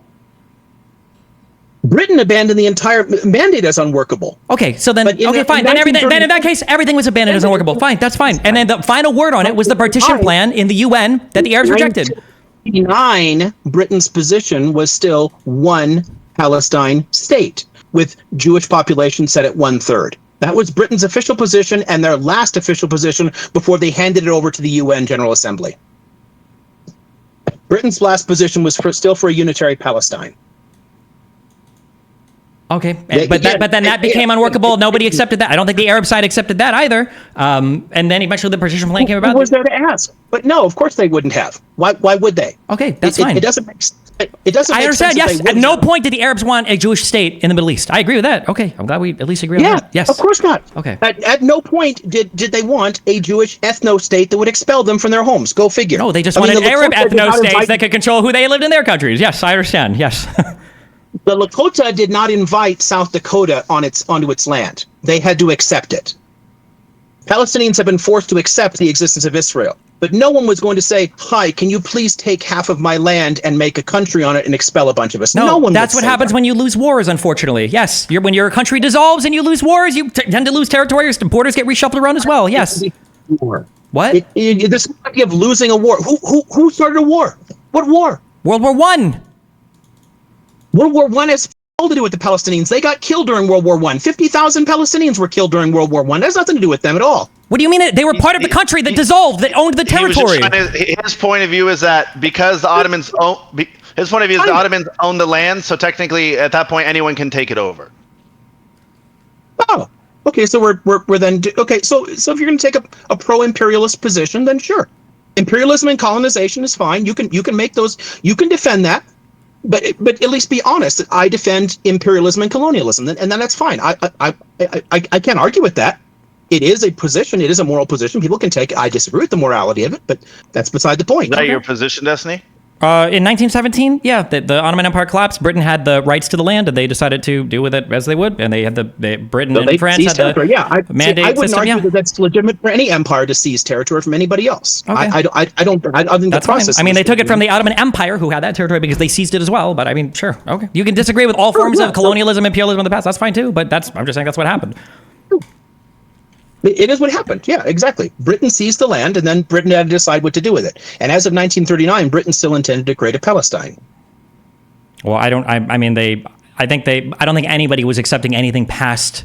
I think after past 36, I don't think anybody was accepting anything. It's not like there was an acceptance of the 39 white paper by any side. It's not, we're not talking about. There's nothing to accept. It's you just described a colonial occupation. Britain seized control of the land. Britain was the only sovereign. Yeah, but the point of the mandate system was the point of the mandatory system was to get away from the hardcore colonial projects and to give the people in the area a bit more autonomy. So it did matter if the people there accepted it. That's why Britain didn't just impose one state or impose partition. They voted on it in the UN, or they asked the people there what they wanted to do, and the representatives shot it down all the time. No, they didn't do it in the sense of they wanted it to be fair. They did it because it cost them too much, and they passed it on to someone else. They didn't have to cost them. They could have just sent the whole army there and killed everybody and taken it over. I mean, like that's like that would have costed them a lot. That would have costed them a lot. Yeah. They didn't want to deal with this shit anymore. So they passed the buck to the UN. You just painted that so ridiculously as like Britain was like, look, we want the people to decide, so we're going to go ahead and put it to a vote. No, I don't do that because my view of foreign policy is not that of a 7-year-old. Okay, no, cost was a part of it. The idea of running foreign colonies, the idea. Were the Palestinians involved in the partition plan? Were they at the UN? In 47, I don't even know if they had representatives there or not. That alone should explain to you that this wasn't like it was Britain going, this is too expensive, it's not worth our time, we have soldiers dying, it's costing us money, and this isn't going to be some easy thing. Yes, this is part of why they didn't want to run colonies anymore, yes. No, but this was they absolutely still did. They just chose which ones to keep. Yeah, but even the ones they kept, a lot of it ended up, look at Algeria and France, a lot of these turned into disasters. I think after the collapse of the Ottoman Empire, they didn't want to. Wait, hold on. But why in Algeria? Because Algerians started bombing the shit out of the innocent French people that were their cafes. Britain spun one African colony off. Britain spun Ghana off. Listen, if you guys want to say like Britain bad and you want to have that, then you can say that. That's fine. I'm not interested in doing the soy historical moral analysis of the countries. It sounds like we all agree. You just really want to say bad guy Britain or bad guy Western power. If you want to say that, that's fine. All I'm saying is that after World War I, and we all agree with this, I don't know what the arguing that they seem to have less of an interest in having like full control over colonies. They don't want to do that as much. That was the point of the mandatory system, was to say, hey, these people can fucking govern themselves so they can figure their shit out. We don't want to try to run everything. But that's not what you said. You actually that is exactly what I said. No. You said earlier, word for word, your chat, even if they disagree with me or not, you said the mandate was a temporary thing. Yes, it was. And that they were going to leave and basically make them fully autonomous, which is not true at all. That is true. That's exactly what they did. The goal was you make a mandate, and whatever stable government emerges from that area, they're the ones that inherit the land when you leave. What do you think happened in every other mandatory area? What are you talking about?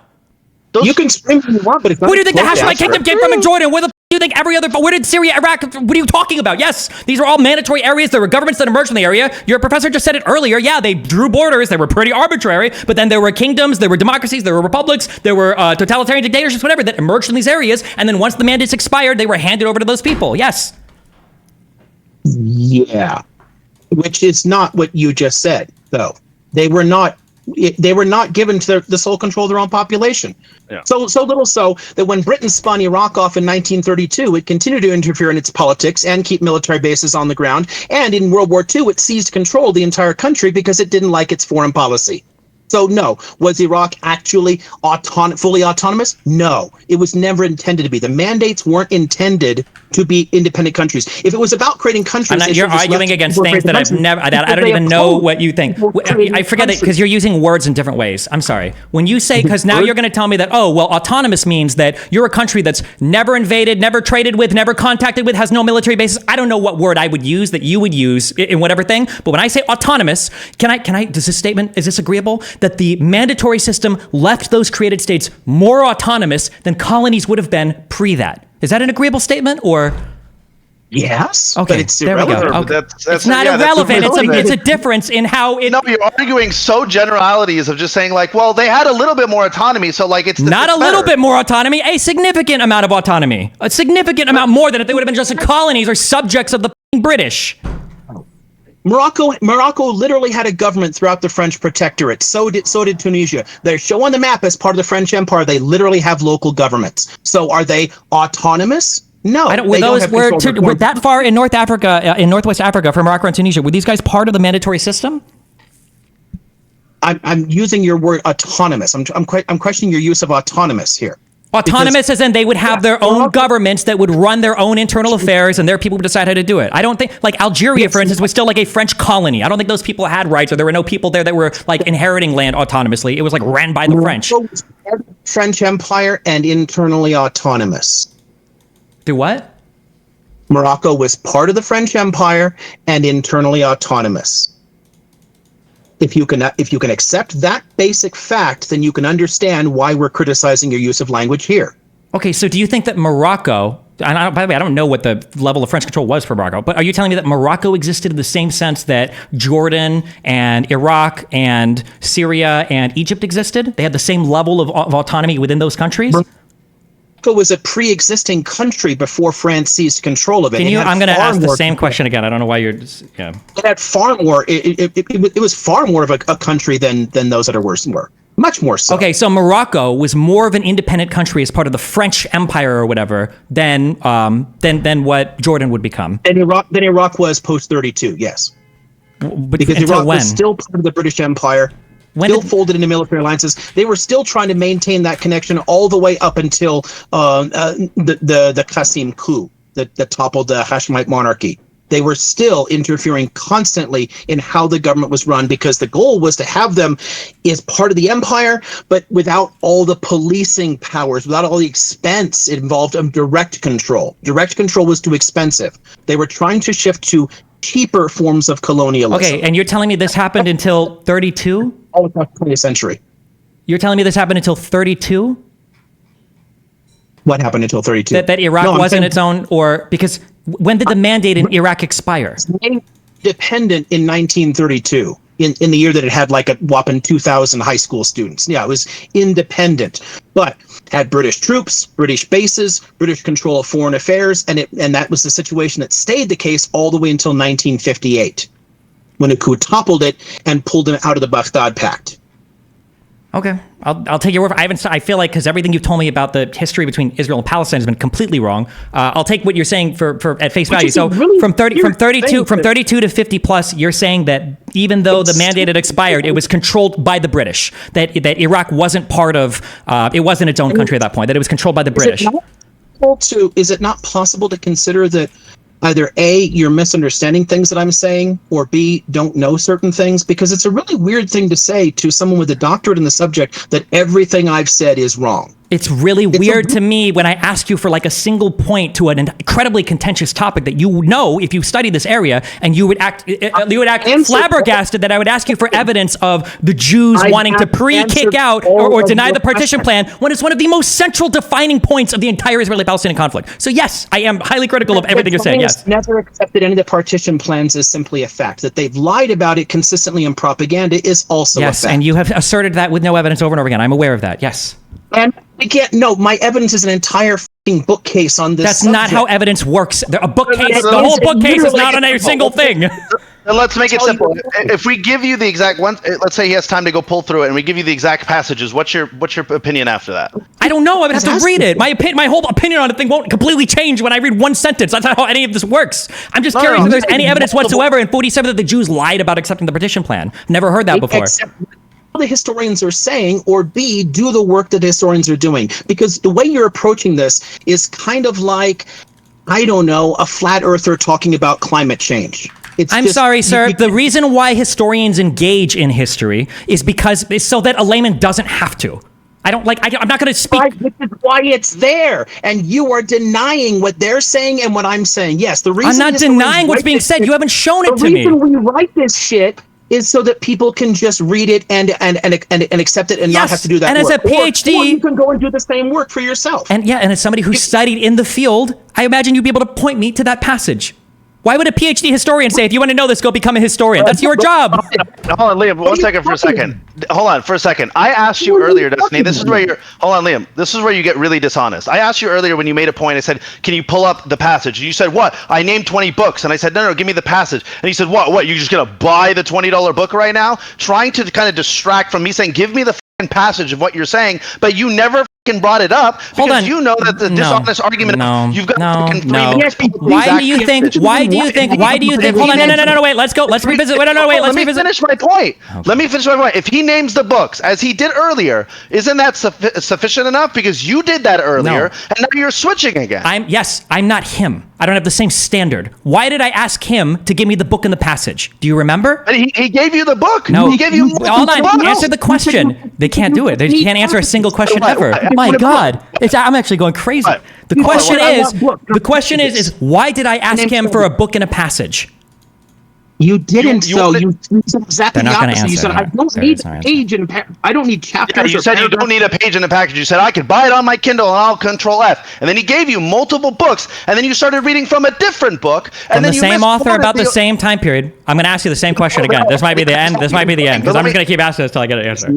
So you said you wanted to search it up so you have evidence so you can believe it. Which is fine. I sent you material. I sent you the whole Peel Commission report. I sent you something, but you're not going to read it. You've never seen it in your life. My question, why did I ask him for a book or a passage? Do you know why I asked him? Hold on, do you think he hasn't read the Peel Commission? No, I said you haven't. I'm asking you, why did I ask him for a book or a passage? Because a book or a passage or a book? Which one? Either. I asked him for either or. Just point me to some. He gave you fucking 3. He held. Why did I ask him? Do you understand English? Is it second language or? I'll ask again. Why did I ask him for a book or a passage? First of all, let's start here. Do you understand what I've just asked you? Can you rephrase my question back to me? Why did I ask him for a book or a passage? What am I asking you? You just want evidence. Well, and there was. Okay, I'll give you 30% on that answer. The reason why I asked him was because he said he was a PhD historian.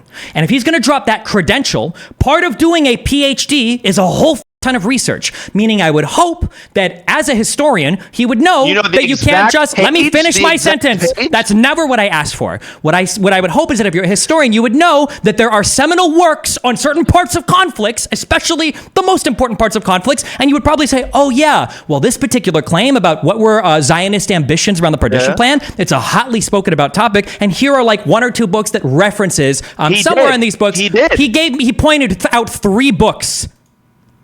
You just said 1 or 2 seconds ago. So what? Is it 7? How many books for you? You're bullshitting and getting caught in front of your audience. You just said, just give me 1 or 2 books. And then I asked you, did you show? You said, but he only gave me 3. Oh my God. You want 5? Is it 6 that makes it more correct for you? The issue was that I don't think that what he was saying for was in any of those books. I want book. I want one. I want one. 1 book, 1 passage. That's all I want. Okay, which one was it? Sorry, tell me and I'll read it right now. On what? On what? On I want evidence that the Jews were planning on accepting the partition plan, not extrapolation or conjecture from 1932, that Jews were going to accept the partition plan in 47 and then deport all the Muslims anyway. And he just wants a book. Just any book. Well, ideally so that I can look, yes. I can buy it on Kindle, I can look it up right now. I agree. He gave you a book earlier. So discussions of transfer. What? Because again, transfer shows up constantly in and Zionist he's doing literature. it again. And this is the part. Now I'm just going to tell my audience what you're doing. Now you make it broad and you go back 20 years. You will not talk about 47 because you're lying about it. That's what's happening right now. So you're going to keep appealing to, well, this is what Herzl said. This is what Ben-Gurion said in 1931. You're not going to give me an answer because you made a claim that you can't defend. You lied. You lied about the claim, which is fine. You didn't actually lie. It's conjecture from things that you heard from Zionist leaders pre-1940. And now you're expanding that into the future and you're assuming. That's what's happening. That's exactly what's happening. I'm really struggling to understand how the fuck you graduated from high school with that argument. Yeah, it's super easy. I'm not have a failure to understand at all right now how you're a historian PhD because apparently you guys don't engage in rhetoric or logic or anything at all. I guess you guys just write papers at each other.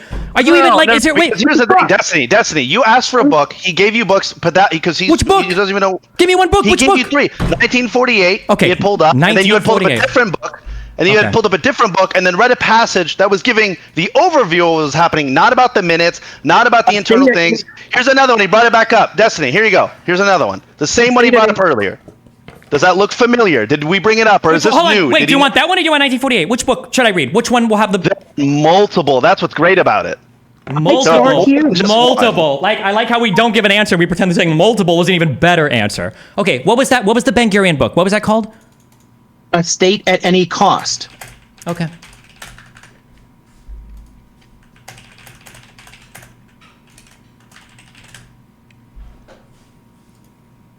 But again, you have actually mentioned the names of some authors and books that also discuss this issue. No, they've never said. I've never read what you're claiming. I've never read what you're claiming. You admitted earlier you've only read one full book on the topic, and now you're just saying, I've never read it. Oh, wow, I'm fucking shocked. You admitted in front of everyone you've read one book on the topic, and then you just cover to cover. I said when I say I've never read it, that means that I've never been pointed to that before. It's a polite way of saying I don't believe that exists. But I'm giving you the opportunity to point to me where it does. How many books have you read on the topic fully? How many books have you read on the topic? More than you. Hold on. How many books have you read? I have 2 fucking masters. This is what I did for years. There's no shot. You have a master's in what? In thumb sucking? There's no shot you have a master's in anything related to this area. I cannot believe that. Don't red herring. How many books? You said it earlier. How many books have you read on the topic fully? More than you. That's all I've got. Stop bullshitting. Say the number. No, it's not relevant. If you've got evidence for a claim, then you... 50 books. 50 on it. 50. That they don't know a damn thing. No. You fucking got lying. You understand. Hold on. You both understand. You said earlier, I read one book on the topic, but I've read tons cover to cover. Cover to cover. Do you think that maybe you missed some shit? Why is that hard? Well, considering that I sat next to literally the preeminent Israeli historian of all of the Jewish history who studied this time period more than any author you've probably read combined, I think I'm going to go ahead with his opinion on it rather than the one that you guys you can't even source out of all these books you've apparently read. He literally gave it to you. That's somebody? There's no preeminent historian that stands above all others. Who spent more time digging through archives of the Nakba and pre-48 than Benny Morris? Has anybody spent more time in those archives? I'm pretty sure it's accepted that he spent more time going through original archives and Arabic oral history in that region than any other individual scholar. That's my understanding. No. Oh, okay. No, it's not. And actually, there's a lot of people have been working the same material over the last 45 years. Because they started declassifying tons of material. There's a shitload of scholars who have been doing the same work. Who told you that, Destiny? He did? That's just like I'm pretty sure it's a pretty well accepted fact. His books, even for people that disagree with him, they're citing to righteous victims. They're citing to 1948. Even other respected scholars. No one's citing righteous victims for shit like this. That's written for a lay audience. Sure. That was written to be a New York Times bestseller. Okay. That's not a work of scholarship. Go back to his Birth of the Palestinian Refugee Crisis. Yeah, that's another one. That's his main work on the subject. Okay. I mean, if you want, if the discussion of Nakba, Birth of the Palestinian Refugee Crisis is Benny Morris's work on that. And then 1948. That's great that you've memorized the title. I wish you would have remembered some of what you'd read. That would have been so nice. But that's okay. I'll dig through this book right now and we'll see if I can find it. Okay. A popular audience.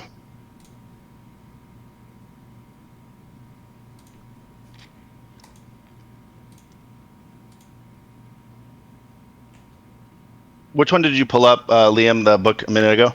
I'm looking at a state at any cost right now. That's what I'm looking for. Oh, that one. Okay.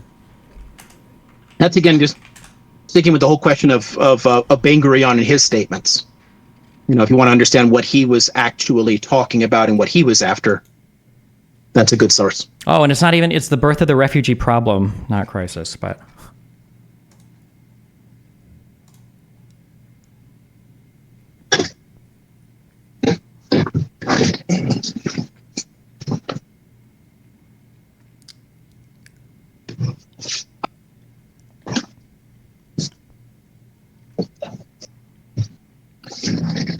This is his revised edition of it. This is the one that's actually on that topic. What's it called? The Birth of the Palestinian Refugee Problem Revisited. This is his revision. The original one's out of print, so this is the only one you're going to find now. So I don't need to show you the original one. It's pointless. You can't get it. This one you can still find anywhere.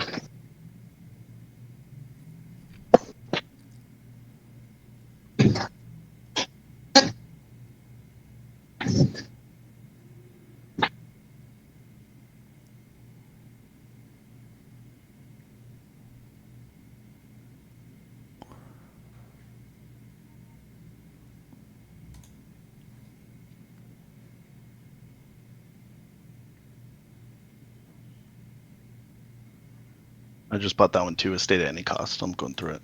Make this quicker. Zagib's not bad. He's done several very good histories of this. His 1949, The First Israelis, is quite good. His work on the 67 War is pretty good. I like some of his smaller ones too. He had a really neat one on globalization in Israel called Elvis in Jerusalem. That one was fun.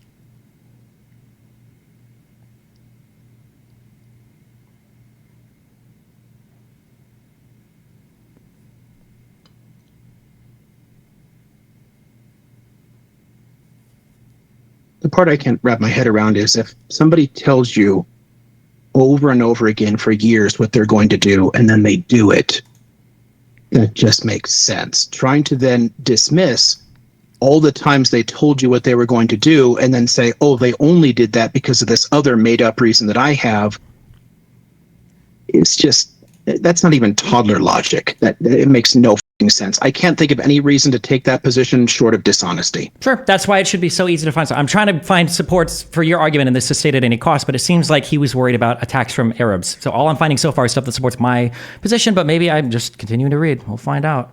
Well, again, even simple readers that cover tons of Zionist shit would help, but you don't have to read all the original. Well, I've seen some books and whatnot, but again, Zionists have been arguing the same basic things for a long friggin' time. Okay.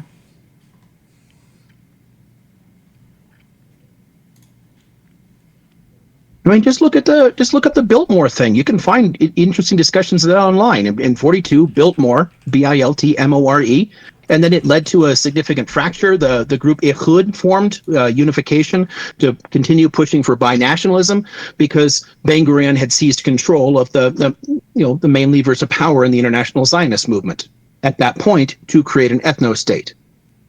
I mean, this is again very basic. But you keep leaving out, what was the Biltmore Conference? What happened prior to that? You love to ask this question every time it involves a Palestinian, but when it involves the Jews, it's just like starts right there. What was the Biltmore Conference in response to? I have no problem talking about anything to do with Palestinians. What does that have to do with what they're talking about in 42? Because I'm pretty sure the Palestinians are not mentioned in that. Because the Palestinians don't figure in their discussions. Because only their goal. Okay, let me know when you're done. No, Destiny. Okay. What do you want? The change in Jewish opinion about how necessary it was to have a separated state was in response to large amounts of Arab to Jewish violence, and then it was in response to the British capping immigration of Jews to Palestine. I think that was one of those two things were huge inciting moments that were moving Israeli leadership. What? You can undermine that just by looking at the British government's own positions in 1929, because they already recognized why are we talking about 29 compared to the... Because you just said you're never going to engage before that caused them to change their mind. I'm not saying before 15 years before. I'm saying the Arab revolts and the British limitations of immigration that also led to all the Jewish-British violence that you guys said happened all the time, but it really started like in the 40s and onwards. You do history because you reject the basic principle of cause and effect. You can keep saying I don't want to do history, but the reality is you're the one that isn't citing to anything that's what you just like pretend like, oh, the Biltmore in 42. Well, I wonder why the Jews really wanted a state without any Arabs in it. It couldn't have possibly been because the British people were f***ing them and because the Arabs were f***ing them at the time. They were just like super Zionists, I guess. Like it's such a weird representation of what was going on. Okay, look, of course Palestinians constantly fought back. The first stabbing I know of a Zionist is actually in the 1870s. Why are you broadening everything? You keep doing this. You're not. The violence was not a steady thing that increased in a straight line. No, there was not always a steady stream of violence. There were spurts of it in response to particular events. It wasn't just like the same. Like every day, 17 people died. That's not true. Okay, cool. So then tell me why did the Arab Revolt break out in 36? And it's always in response to something, and you know this shit. What caused it in 36? In 36, I think that it was in response to I'm pretty sure it was in response to the general growth of Jews in the area. It was in response to the fact that they were getting more and more territory, and that other mandates around them were starting to expire, and they were starting to feel like they weren't going to have a state that was allotted to them. And then initially in 36, we call it the Arab Rise from 36 to 39, but initially, pretty sure these were just strikes. I think that it was just people. I think that it was like the largest, strike maybe in all of history. I think for about a year or year and a half. And then I think British commanders showed up and they're like, this is bullshit, we're putting you down. And then I think eventually Arab middle class and upper class people started to get more involved and tried to direct some things. They got a little bit violent towards the end, especially as Britain started to annihilate local Arab resistance. And then after 39, Britain was like, this is fucked, and how we're going to limit the Jews coming here because we don't want to be involved in this fighting anymore. You're way past the starting point that I asked about. The starting point I asked about was you responded with a generality that they're upset about more and more Zionists moving to the country. Yeah, I'm unaware of a specific inciting event to the 36 rise. I think that was a general. What? The 4th and 5th Aliyot were significant, huge volumes of people coming in very, very fast. The 4th and 5th Massive what? waves in the 4th and 5th. Aliyot. The 4th and 5th. So the waves of migration in the 1930s. I'm here. I'm sorry. I can't. The 4th and 5th what? Aliyah. Oh, sorry. Okay. Aliyot. Sure. Okay. Yeah. Yes. Jewish immigration and everything was especially picking up. The 4th and 5th waves of Jewish migration, huge numbers coming in. Obviously, they're more upset, so the scale of violence goes up. So yes, it's worse at different times, but always the same basic issues. By the end of the 1920s, it was already very obvious to the British government that the main reason for this was a complete separation of the societies that was harming Palestinian society, and they were getting angry about it. No, that's not true, by the way. The Peel Commission said that in some ways the Arab society was... They literally were saying that actually the Arabs here could benefit from a lot of the tax money and everything raised because the Jewish people are invigorating this land and making it so that they can export products that have never been exported here before. That was one of the reasons why... What? Your response is to lie. Response is why what? Because that's your response to what I said is to lie about it. There were 2 different white papers produced in 1929. The first one they couldn't accept, so they shelved it, and they got a second commission, and they came with the same response. I'm talking about the Peel Commission in 36. No. No, what? No, it's not. I'm not talking about the Peel Commission. Okay. That's a different deck entirely. Yeah, you're saying, okay, I don't know what the white paper in 29 said. I didn't read that entire white paper. Yeah, I don't care. You don't have to have read it. Again, that's why historians do their job. So you don't have to read all the government white papers. Point is, the British recognized by 1929 what was going on and why the tensions were building and why Palestinians were angry and attacking people. They were angry because they were being booted off their land.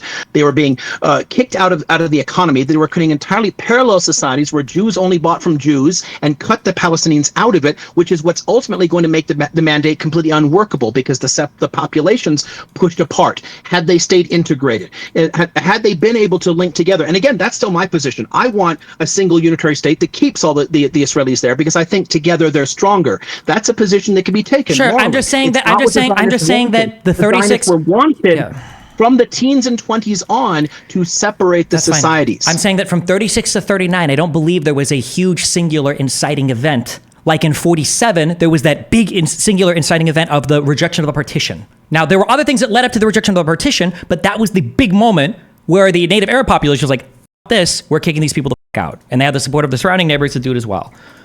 But there are hundreds of thousands of people showing up is definitely an incitement. Yeah, but it's not a specific event. The Aliyah didn't happen in one day. It's quite a specific event. It's when you're. I don't know. I'm sorry. I forgot what words we're using. It was immigration over the period of decades. Yes, over a period of 20 years. Yes, largely in the 1930s, accelerating it. But the dynamics in play during the 1920s set up all the rest of this.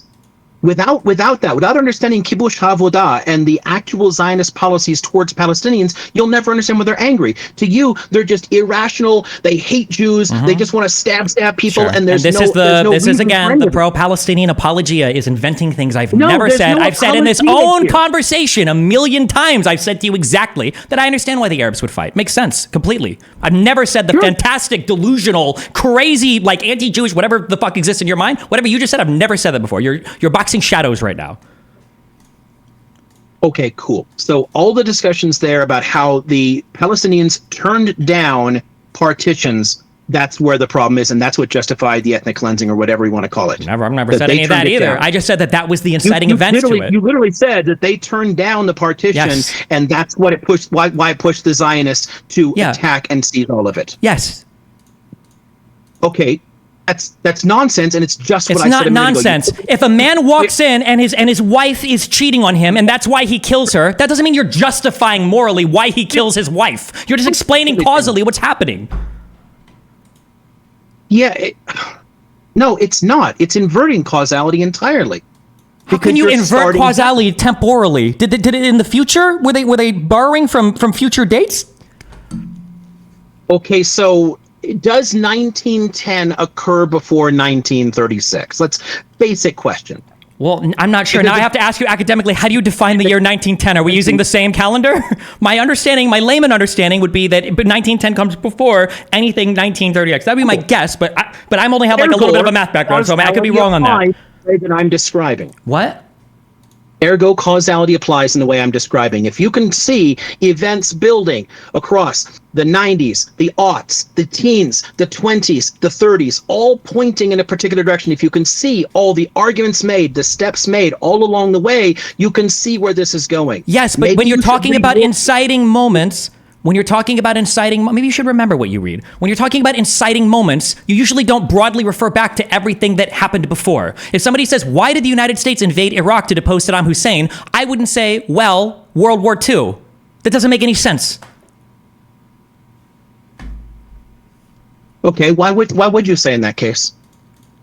I'm going to be totally honest. I don't have any idea. I know why we went into Afghanistan. I don't know why. I have no idea what the actual reason was. Maybe Saddam Hussein was seen as an unstable leader or somebody that wasn't popular or carrying U.S. interests enough. I don't know what the internal. I know that they sold the idea of chemical weapons, but I actually back 20 years. What? I think the reasons do go back more than 20 years. For what, to the first Gulf War? Or well before that point. Sure, but whatever would exist before, we didn't depose him in 91 in the first Gulf War. So it seems weird that we would because the people leading the government at the time weren't quite that stupid and didn't think they could get away with it. Sure, but I don't know what the justification. We handed Iran an ally. I mean, and that was understood in the Gulf crisis in '90 and in the lead up to 2003. So during 2002, in both cases, historians went and presented their pitches. Some of my colleagues actually went for the ones in 2002 and were there presenting their points. Hold on, I'm curious. What do you think what was the US's internal? In 1990, I don't care. They listened. Oh my God. That's the difference between 91 and so in 2001, what was the internal conversation of the U.S. government for what do you think the U.S. justification was for going to war in Iraq? There was nothing in 2001 to justify going to war with Iraq. There never was. It had anything to do with 2001. That's what I'm asking. Why? Why did it happen then? The why is so that Junior could finish Daddy's work. Okay, you have no idea then. My bad. Jesus Christ. What a stupid question for me to ask. No, it's a stupid answer. Never mind. I don't know why I thought there was one there. So the stupid answer, the whole shelf for Iraqi history. No, it's all good. I'm good. Answer. I shouldn't have asked. My bad. That was my mistake. You're good. Yeah. Sure. Yeah. Because I mean, I can't help you find some balls. Honestly, I mean that might help though. Okay. It might really help if you're going to face reality and actually look at what the scholarship says, what documents say. If you need to hold an ideological position, which you're always accusing me of, and I'm not pro-Palestine, pro-Israel, pro anything. I think all the governments are fucked. I think that people are stupid everywhere, and I want all human beings to get along. Yeah, but I'm pretty sure you have more weight on one side than the other. If I were to ask you who's more evil, Hamas or the IDF, are you going to say they're both the same levels of evil? There can be justifications for things. If someone comes in and breaks in, and as a generality, breaks into your house and does something, I'm not going to sit here and play like, well, let's go the back and forth. There are sometimes clear answers of these people were in a position where they didn't do anything to the Jewish population migrating in, and then were taking the land. My grandmother didn't do anything for her family to be killed. My grandmother didn't do anything to take her land away. My grandmother didn't do anything. So this ideology of like, well, no, they're both perfectly equal. No, sometimes there could be groups, like you said, of cause and effect of, hey, they want to come in here and do something, but that doesn't put it on the Palestinians. So when someone else does something to Jewish people, that doesn't make it the Palestinians' problem to fuck them over. I've never said it was. So then can you clearly say that the Palestinians got fucked over for something they didn't do from Jewish people who got over from someone else. So the Palestinians, when it comes to the Jewish people and the Palestinians were in a position of, we didn't do anything, yet we're losing something. Yes. And the Jewish Welcome people to history. Yeah, a lot of people get over for shitty reasons. I've never denied that. That's why I've said, like, for the 27th time, I can understand why they would fight back. Yeah. So who do you think is wrong in that early scenario of being like, hey, the same thing I told you in the beginning. I don't know if I would say one side is wrong. You've got competing interests here with valid justifications on both sides. The British promised the Jews, and the Jews secured that promise from the Brits that they would be able to build and buy in this land. History of 1920, they were migrating there before. Nobody gives a f about the migration from before under the Ottoman Empire. Nobody cares about that. It's not relevant to anything. That wasn't going to create a new nation. The big deal was when Britain got control of the country. It created the conflict. What literally created the conflict? This is why you shouldn't be having these Wait, I'm sorry. What literally? Hold on. You think that without you think that do you think that the Israeli state, nation, country, whatever word you want to use, you think that would have come into existence if the Ottoman Empire had still existed, if it hadn't collapsed? It wouldn't have happened if the migration didn't start from Theodore Herzl 1880 to 1910. That you're talking about these massive increases that they already had plans to come in. You're acting as if when 1920 happened, they randomly go, everyone down to move to Palestine? Yeah. Then why did they randomly move to Palestine at that exact time? They didn't, it was after they had the Balfour Declaration. That's when way more money started to pour in. That's when the society organization got way more extreme. All of the Jewish people, populations from all different areas of Europe, start all coming into Palestine. I'm pretty sure it was after the Balfour Declarations when you started to see way more people. Prior to that, it was like people from like Eastern Russia and shit. The first and second Aliyah weren't like... Why did it increase 400% out of nowhere from 1880 to 1810? So I think at the time, I think the Russian Empire started to crack down on anti-atheist people or people that weren't atheists or something, and that's why a bunch of people started... How did they all randomly go, we're all thinking Palestine? They didn't randomly do it. I think Zionist organizations were like, yeah, I think that like Palestine might be the place you want to go, so they kind of went there, but they didn't have much financial support, and they didn't really accomplish much. There, they had plans to go. You're literally baiting it, going, they kind of just randomly went there. No, that was You just asked me if it was random, and I said it wasn't random. What language did you get your master's degrees in? You said you had two of them. What subjects? You just said, yeah, I think they kind of like randomly went there. I didn't say random at all. Why would they all randomly show up at the same place? That's not how random works. Where was that headed? Let's use logic, right? Where was it headed? Well, it depends. Historically, where it ended up going was the formation of not where historically you're acting like the Jews in the 1880s knew that they were going to get the Balfour Declaration or knew that Israel was going to exist as a state. None of this was known 100%. That was the goal.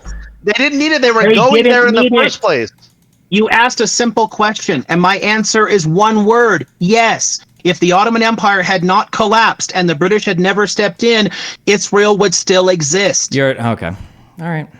Where do you think that? What do you think logically was going to happen? The same reason Romania exists, the same reason Bulgaria exists, the same reason Serbia exists. Yep. Nationalist movements active on the ground would have achieved their goal. The Ottomans would have just had hundreds of thousands of Jews coming into their country, and they would have started to stay. They would have had no way to stop it. It would be like, oh, well, f me. Okay. It would have, if you understand Ottoman history well enough and the situation at the time, yes. Okay. There's no way they would have ever prevented it. Palestinians couldn't have prevented it, nor could the Ottomans. Without the British, it still would have happened. It would have taken a little longer. It still would have happened. No Holocaust, no World War I. Hold on. Just to touch on this. You even said they were obviously fine with 400% increase. Why were they fine with that, Destiny? I don't know if I said they were fine with it. I just said it didn't lead to as much conflict. No, so what did the Ottomans do when there was an increase from 1880 to 1910? What did the Ottomans do?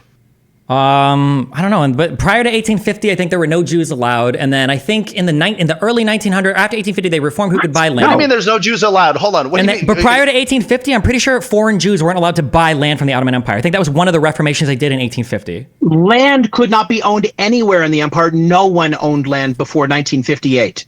No one. They migrate there? Yes. I mean, between 1858, right? Before 1858, yes. No one owned land. Okay, I don't think they allowed people. Land code, foreign land purchases were legalized. For what? So the first time private property rights existed, as of the Ottoman land reforms, people could buy land from the outside, and Zionists began the process. There were times between the 50s and what Dom was getting to is the Ottomans actually responded by limiting sales, by trying to stop. Did the Ottoman Empire ever specifically limit sales of land or try to limit sales of land to Jewish people? To Zionists, yes. Okay, thank you. That's what I was referring to. Okay. It might not have been prior to 1950. Maybe it was out after 1850. But they tried to do that. Jews bought stuff and they moved in. No one could buy land at all before that point. Okay, that's fine. And the point is, very clearly, go. So they started to move in, but I don't think it was enough to where the Ottoman Empire seemed to care that much. That's sure. I don't remember. Think it was headed? Do you think that the Zionists had a cutoff? They were like, all right, 50,000, we're all good. Where do you think it was naturally headed? Because what was going to naturally happen? You're saying naturally headed because you're looking historically as though it's the only thing that could have happened, which is a privilege that we have in 2024. Where was it headed? The goal was for Jews to control probably a decent chunk of the entire Levant. That'd be my guess. Obvious at the time. Okay, you're dead wrong. You're utterly clueless. If you truly believe that it was a foregone conclusion that Israel would have existed as a state in the late 1800s. In the year 1900, they didn't even know there was going to be a world war. But you're trying to imagine that in 19... I said it would have taken longer. You don't know. So you just lied about what I said. I said it would have taken longer. How long? Not happened 50 years earlier. Okay, are the Kurdish people inevitably going to get a state? You can tell me with 100% certainty right now. In the Ottoman Empire to that movement but before the 1890s. They were already recognizing the problem. We have Ottoman records discussing that. They already understood the problem. Wait, let me hear that. Let me hear that. There are Ottoman records discussing that the Jews in their country are going to form their own nation state? That Zionists were purchasing land with the specific object of disenfranchising Palestinians and taking land, was already understood and played a part in the World War I calculations. They tried to block that. So they tried to stop land ownership. Yes. So the idea that it was a foregone conclusion, what if in World War I, what if that side would have won? What if the Ottoman Empire would have been on the winning team? People still would have kept moving in. They didn't need to own the land to do that. They owned 6% of Palestine, and they took how much? 78% in 1948. So owning land is not relevant to what they were doing. Well, because nobody owned the land. It was by the Palestinians. The Ottoman Empire couldn't stop that because the Ottoman Empire wasn't controlling migration. Honestly, no country was before World War I. When you say that when you say that the Zionists had 6% of the land or whatever, you acknowledge the Palestinians didn't have any of it, right? It was 0%, or 1 or 2%, or however much the individual Palestinian owners had, right? No, it wasn't that low, but it was relatively low. Most of it was owned by absentee landowners. Okay, all right. But Palestinian landowners did own significant chunks of it. What qualify that for me?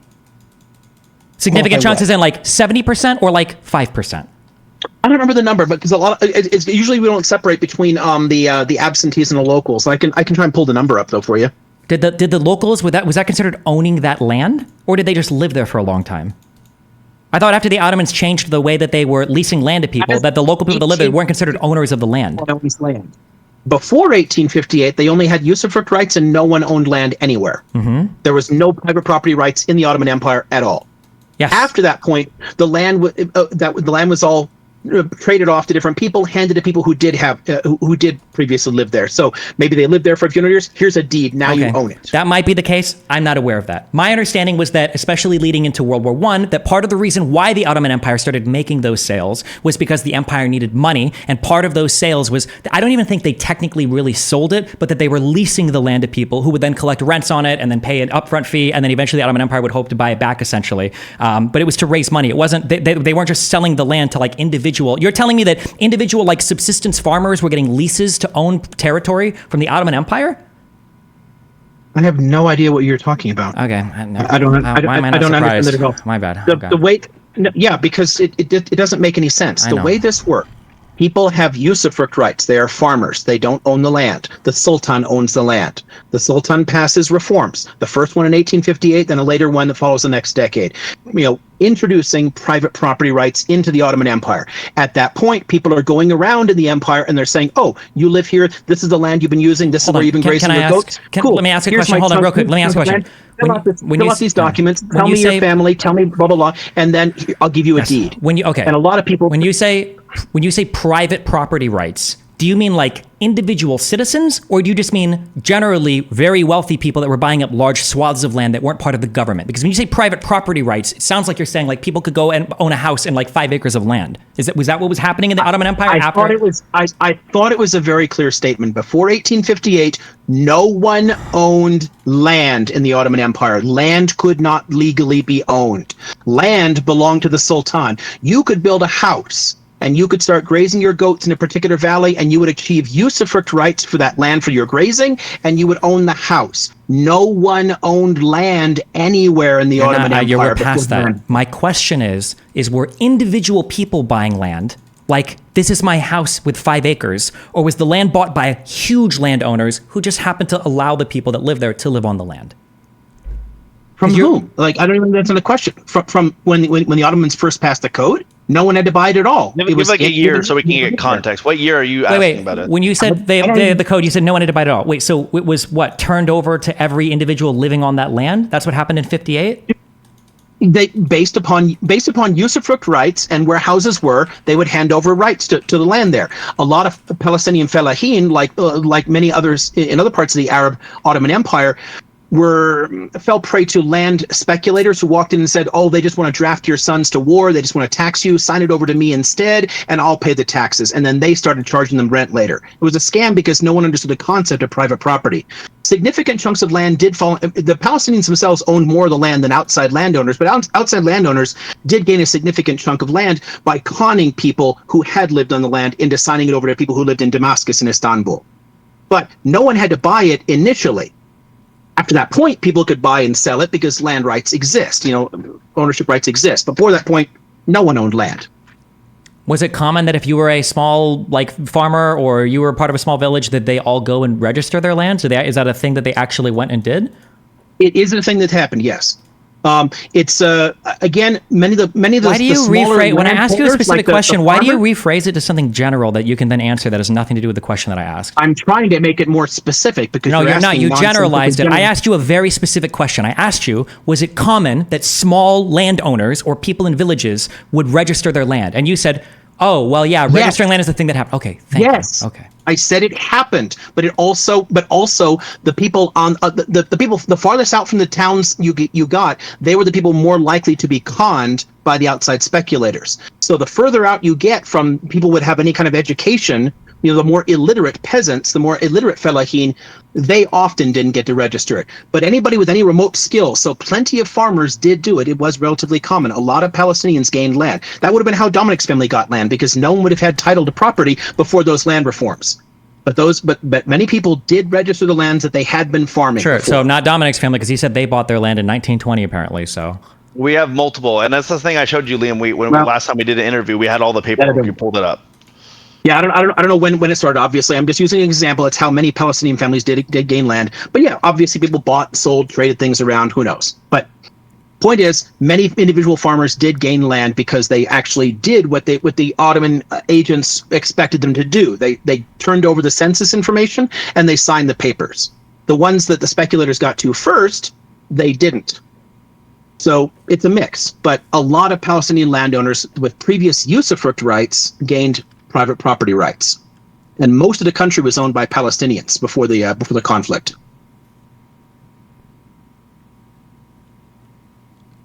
But either way, you made a point about whether or not this could have happened at all, and the way to do that is to look at organizational structures, how things are being planned and worked out, what they're putting into effect, how they're succeeding in those goals, what are the ideological considerations, what's involved in things. All this stuff is quite clear and building up for quite some time. Regardless of whether the Ottoman Empire had ever collapsed, the things worked out in this period would have seen a state develop in that period, in the same reason that tons of other nation states broke away from Ottoman control. It would have continued the same basic process. As long as they were able to migrate into the territory, whether they could buy land or not wouldn't have actually stopped it. So the Ottoman attempts to restrict land sales could not have prevented the creation of Israel. The Israelis were simply better organized, better led, better planned, better armed. They outplanned the Palestinians from the start in all of this. Yeah. Okay, Double Masters guy. Yeah, I agree with the last part. I've read through 2 chapters of this A State at Any Cost. I just see Ben Gurion is worried about war. He thinks it's going to take 2 years. He seems to be really worried about war from the Arabs. I see attacks from Arabs. I'm trying so hard to find they were going to accept partition and then break it. I mean, maybe don't skim a book on your Kindle while you're trying to have a conversation with people. Might be a better way to get decent reading comprehension.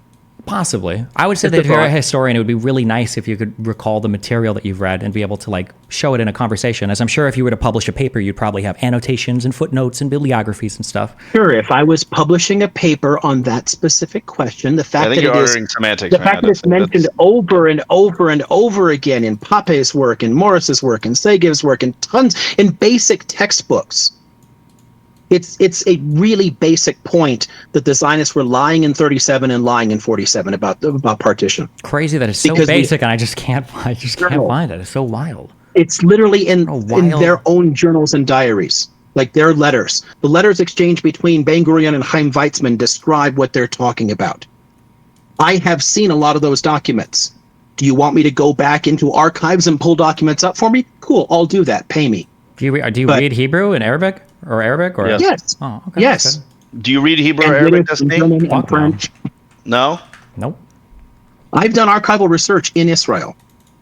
That's wild, then, that you can't remember a single place where this came from, then. You're getting to a point, Destiny, where you just got caught bullshitting, and then you're just trying to argue. What have I got caught bullshitting about? Every central claim that was made prior to the rest of us showing up, you've completely walked back, to be clear. No, because I've...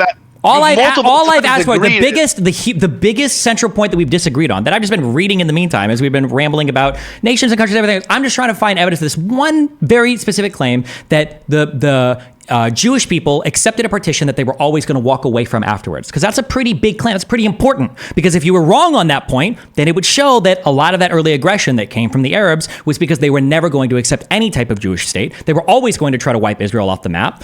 There was no partition that was ever acceptable to them, which I think is probably all true. But we have to have this idea, this fantasy in our head that the Jews were doing some sneaky, backstabby, accept a thing and then reject it in the future. I'm just curious if there's evidence of that. That's it.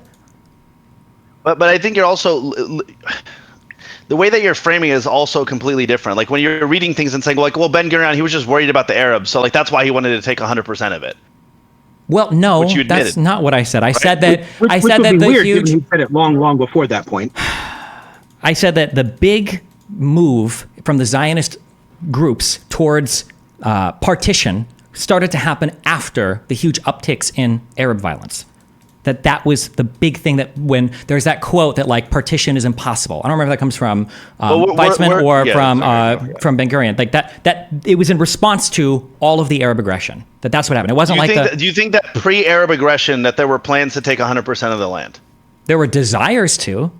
Were there plans for it? I mean, different words. Like, what do you mean desires? They wrote it on a fucking vision board. What is your master's in? What is your background? Hold on, I'm asking you. No, I'm asking you. You brought it up. No, I'm not ad hominem. You hold on. To be clear, you were the one that brought up your credentials earlier. You said you had 2 masters. That's not an ad hominem. You just asked what your credentials were. You've never read anything, and I'm like, what do you? Because you're trying to ad hominem. You started with. I'm not ad hominem. I'm just curious what your educational background is. You brought up your masters. I had no idea. I'm asking you. You literally said you've never read anything, and I'm like, well, my background, I did this. I'm Palestinian. My family's had a nonprofit. Saying that you have a master's doesn't mean that you're read in this topic. You could have an MBA for all I fucking know, or a master's in psychology. I don't fucking know. International relations with a focus on Middle Eastern conflict. Ana min Lebanon, wa ana min Palestine. Ana min Palestine. Like, I don't understand what you're trying to argue. Okay, you don't speak Arabic. You don't speak Hebrew. That's great. You've told me you've read one book on the topic. Yep. And still know more than you about it. That's crazy how that works, huh? Jesus. Okay, what was your question? What was your question? I'm asking you very simply, and stop distracting and red herring. I'm asking you very simply. Yeah. There were aspirations. You said you changed the word, and you go, there's desires, wishes, fucking Aladdin's wish. I'm asking you very simply, were there aspirations and goals for them to take over 100% of the land pre-1920, pre-1930? Yeah, probably pre-1900. Yes. Okay. Now, have you read works on what they were doing to accomplish these things? Did it look like, from a logical standpoint, that they were headed towards that with their plans, with their what they're actually doing, with their actions? Let me explain why this question is nonsense, and then I'll try to answer it anyway. You keep saying, wasn't it obvious that this was going to happen? It's not obvious. Retrospectively, we can say, well, yeah, this is what happened. Prospectively, that was their desire. Yes, but they had a desire for that. The Ottoman Empire didn't have a desire to be on the losing side in World War I. Austria-Hungary didn't have a desire to break up. Hitler didn't have a desire to kill himself.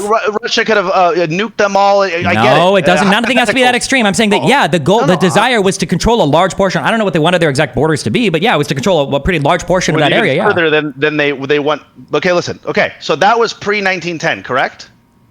Yeah, probably the early writings of the early Zionist people. Yeah, Herzl and stuff. Okay, 1920, did they have that same sentiment? And were their actions reflecting the words that their aspirations? Yes. Okay, so could you logically think that now we have conditions for the revolts and things like that leading into 36 and 48 and all of those, correct? Yeah. Okay, so why do you argue and you keep trying to, like, I don't even know what you're doing when you're trying to just switch it and go like, well, like, yeah, they just changed their mind, and you're surprised that they're. I never said they. What did I say? What did I say? I never said they just changed their mind. What did I say? You said based on external pressures. There you or go. Their. Yes. Sure, but that's not just changing your mind. It's in response to external things. We all logically can understand people change their mind for reasons. You're trying to What's the point of that argument? Great, we all get that. Okay. But I'm saying that you're now arguing. You're going, no, they were fine with the partition plan. Yes. And there's no evidence to suggest that they wanted more after that. Well, I mean, no, of course, they wanted more, but I think they would have accepted the partition plan if the surrounding states would have accepted it. And then they would have never pushed on further. Assuming they didn't have good provocation to, that would be my guess. Yes. Can I read a paragraph to you? Sure. Which book? Pape. You mentioned him earlier. Yeah. Oh, okay. So now we're making a genetic fallacy? No, he's just like the worst of the new scholars. But give me the quote. We can look at what he's referencing at least. So go ahead. I mean, yeah. So let's see. Is this the ethnic cleansing of Palestine, or which book is this? Yeah, it's in the beginning of that one. Okay, go ahead. When the British offered the Jewish community a state in 1937, but over a much smaller portion of Palestine than they had in mind, Ben Gurion accepted the proposal as a good start, but he aspired to Jewish sovereignty over as much of Palestine as possible. He then swayed the Zionist leadership into accepting both his supreme authority and the fundamental notion that future statehood meant absolute Jewish domination. How to achieve such a purely Jewish state was also discussed under his guidance around 1937. Two magic words now emerged: force and opportunity. The Jewish state could only be won by force, but one had to wait for the opportune historical moment to come along in order to be able to deal militarily with the demographic reality on the ground. This, again, is why you look at plans, discussions, cabinet meetings, meetings for cabinet minutes inside the Yishuv, the letters and journals. I'm so sorry. Do you understand that what you just read completely? Thank you so much for reading that, for validating every single thing I just said. Thank you. Okay. So Pape says, how to achieve such... hold on. No. Let's read. Let's just read. I just want to read what you linked. They were not willing to accept partition, which directly contradicts what you said before. You said that they were willing to accept partition. This just said they weren't, and that Ben Gurion said that they weren't. And I've read... What were the two magic words? What were the two magic words? What were they? Force, that they would take it take it by force. Yep. And when the opportunity arises. And what was the opportunity? Which World War II and its shifting in global opinion helps. No. The opportunity was the Arab rejection of the Palestinians' partition plan. That was the opportunity. No, it's not. And even there, that would make no possible sense at all, because they already wanted all of it as of the 1890s. But they needed opportunity. That was the second thing. That's my entire thing. Thank you. The whole time, which is what I just said a moment ago. Thank you. So the only reason Thank you, Pape. You saved me. Yes. Don't ever let him see this combo. He's going to hate his life. Thank you.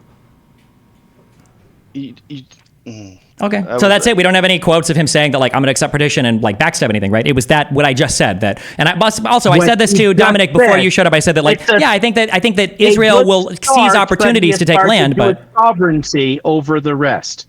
And then again, see how this develops by the time you get to the Biltmore Plan, because it took a few years to seize control of the Zionist movement.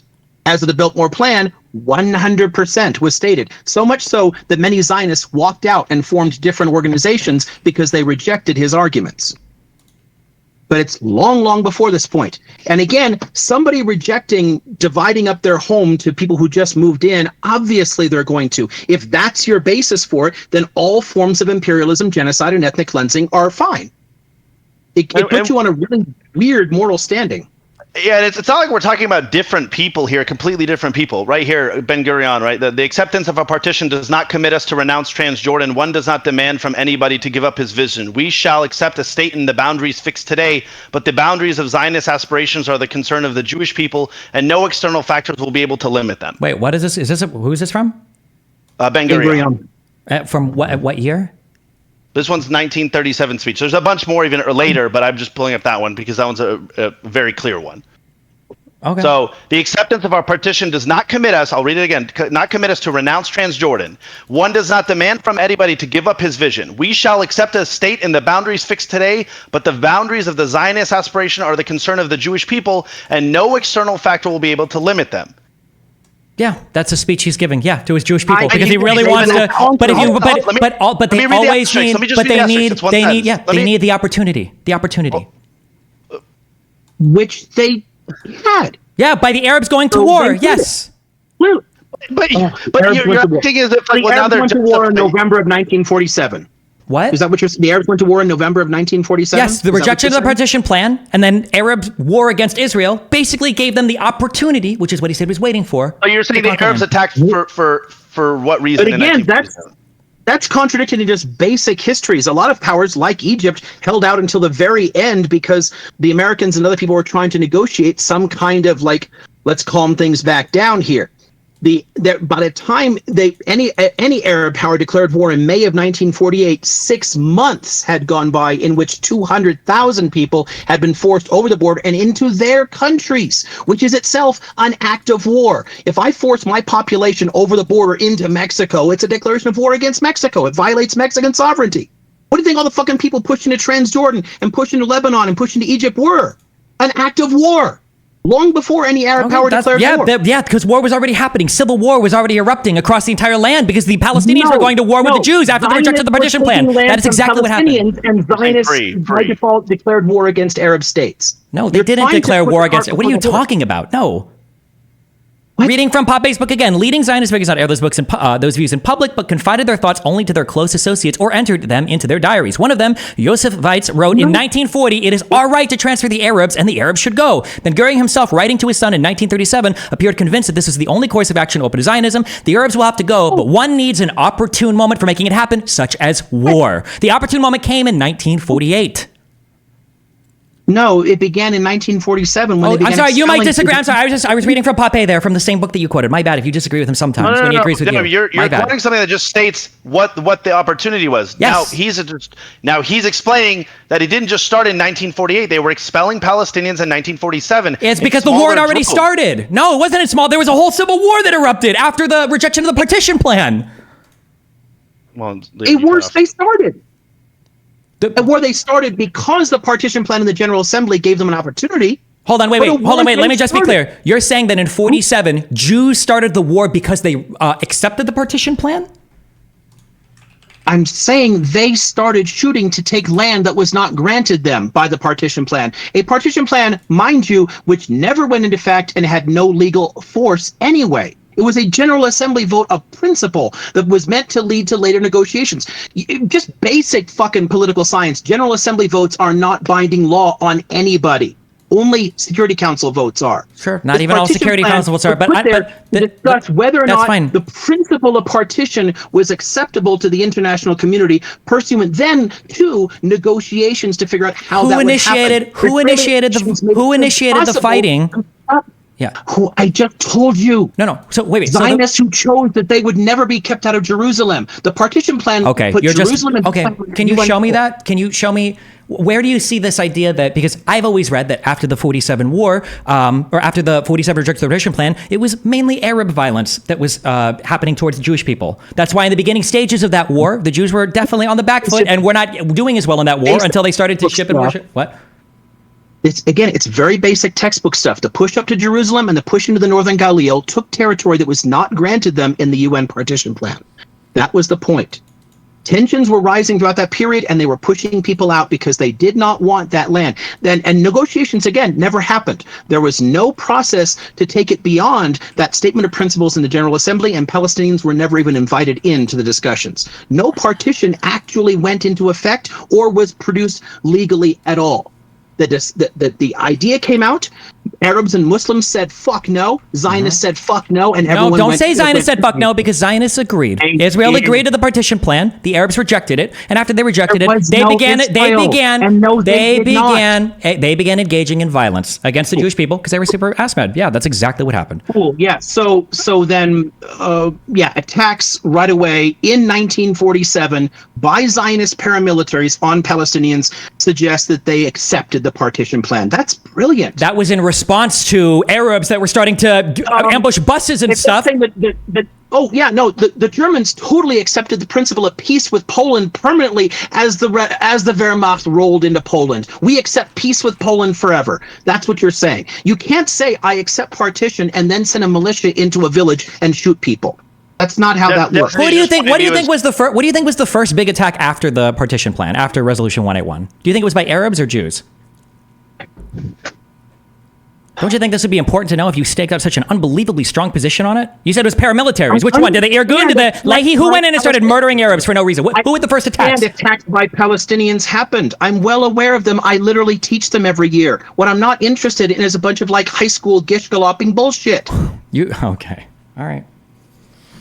I mean, your approach to this rhetorically is weaker than fucking Ben Shapiro. No, the approach rhetorically is only weak because both of you were just screaming at me the whole time. But it pushed for facts. It's just crazy. There's so much education in this room. 2 masters and a PhD and not a single fucking source on any claim. What the fuck do you guys do in school all day? I thought this is what you wrote papers on. It's unbelievable. You don't take notes. You don't have annotations. You don't have papers. You don't have a single fucking. That's insane to me. That's wild to me. That's so wild to me. It's so depressing. Not a single source. Not a single source. Oh.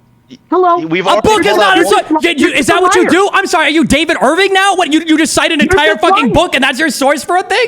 That's insane to me. You did that earlier, and now you're bullshit. I'm not a historian. I'm a YouTube retard. I've got notes on a fucking file. I can point you to books that I've read. You guys are the ones with 2 masters and the PhD. That's why I'm asking for the source for the information. They say if you look, you are telling me that you will not accept what historians understand of the text. You are completely ignoring my summary of the text. So what can I do? I can give you the text. You can either read the book, listen to me, or do the primary research yourself. Those are your 3 choices. Give me one passage that's going to prove your entire point. And this is this reductionary view of how history works, of read me one passage that proves me all wrong. And then we tell you, hey, you should probably read It's not a reductionist view. It's like the perfect summation of why academia has fallen out of public favor so much. It's because you have no idea how to communicate a point to any person that doesn't already agree with you. And I say academia, but it's not even academia, because if you were writing a paper and you were arguing something to somebody else, you would have these annotations. You would have these citations. You would do the bibliography. You would know the points of major contention. This is not a scientific study. This is literally hundreds of years. These are already proven. This isn't a paper, and these things are already fucking proven. That documents are already published. You can read them. You can listen to a historian. You're not pointing me to any documents. You're saying read a whole book. It's got to have it. Yeah, well, maybe I don't dance to your tunes. Maybe if you want to pay me to pull out citations, I'll write you a paper. Pay me for my fucking time. You want to pay me for my time and expertise? Cool, I'll do it. You're already getting paid. Aren't you a PhD? You get paid by the university to do this research. What the fuck? Jesse, but then let's just make a deal then.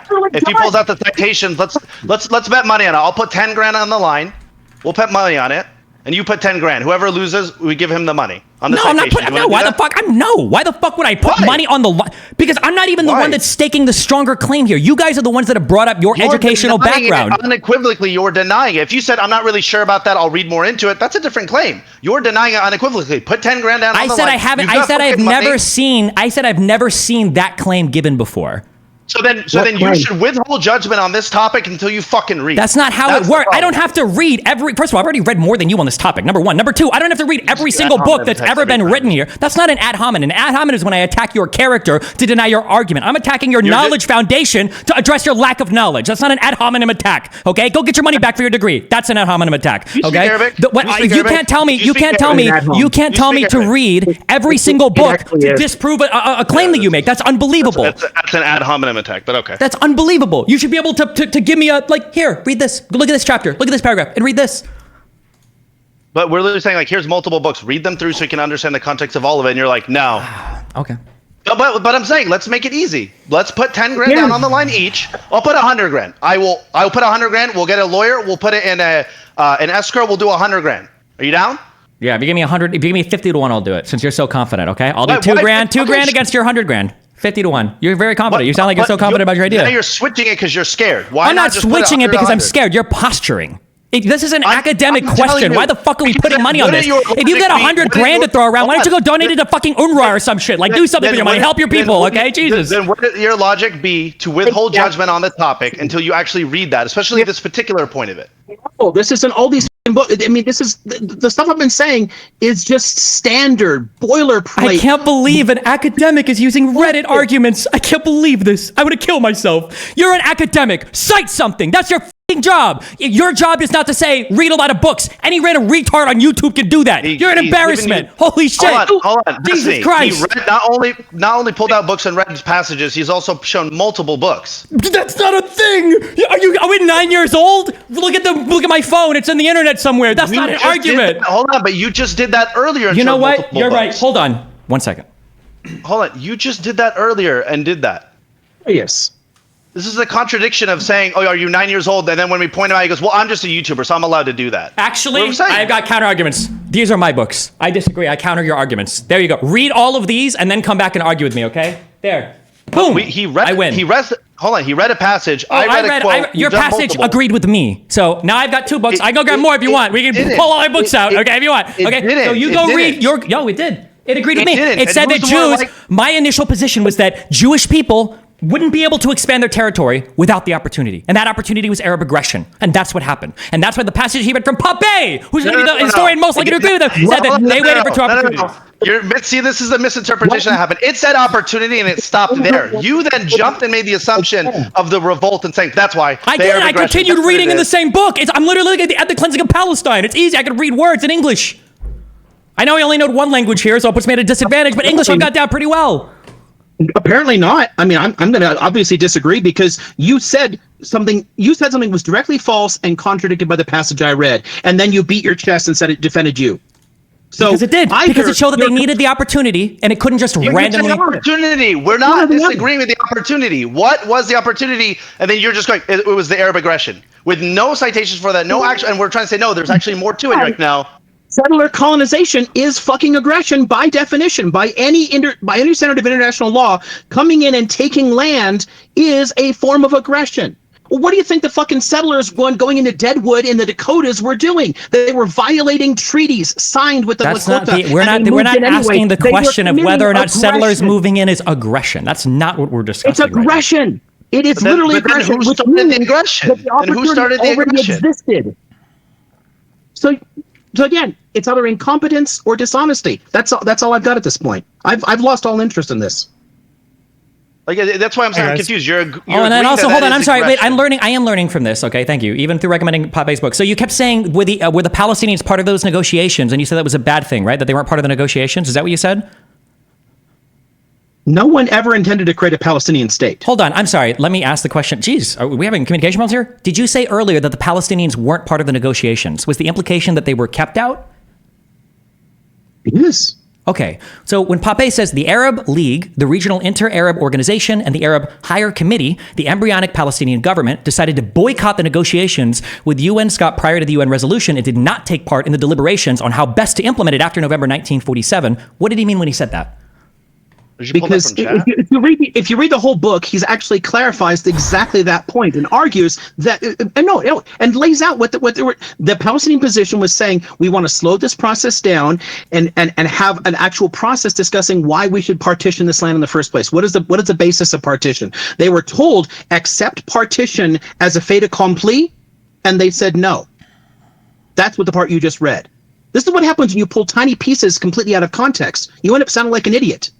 That's what's happening. They were told accept partition right away, and that's that. And they said no. Let's talk about why this would make sense. And then they could have made a point, made pitches for like crazy that you didn't say this earlier instead. Well, they didn't participate because they thought the negotiations were unfair. Notice how you become far more nuanced now when you've introduced a little bit more material. Curious how that happens. Here's how what happens. How you've moderated your position now, because initially the implication was that the UN cut them out of negotiations, and now you said, well, they thought the negotiations were unfair, so they didn't want to participate. Interesting how that happened. Exactly the same position. That's not the same position. Those two things are materially different things, substantially different things. If someone tells you from the start that we do not want to discuss your argument at all, what's your answer? Show up anyway? That's fine. Then say that they didn't partake because they didn't want to be involved. They didn't think it was a fair conversation, not because they were kept out. Right now, you're not being dishonest. But why didn't they want to partake? Because they wouldn't have accepted any Jewish state there. They didn't want any Jewish state. That's why. Yes, that is why. It's the opposite. No, they wouldn't have accepted any Jewish. Hold on. Wait. So your position is you think that the Arabs there would have accepted a Jewish state?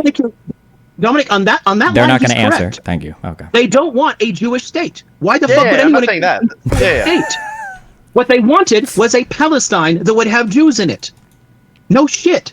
Of course they didn't want a Jewish state. Of course they didn't want massive ethnic cleansing. The Jews and Palestinians were all completely mixed up in every single area, even in the coast strip where Zionists made up a majority. Even there, huge numbers of Palestinians lived among them. There was no way to divide the land up without massive humanitarian issues. So finding some way for the populations to live together is the reasonable approach. So of course they turned down the idea of a Jewish state. You are presuming this idea of nationalism and an exclusive state is somehow obvious to everyone and people should be able to surrender their homes to it. Of course not.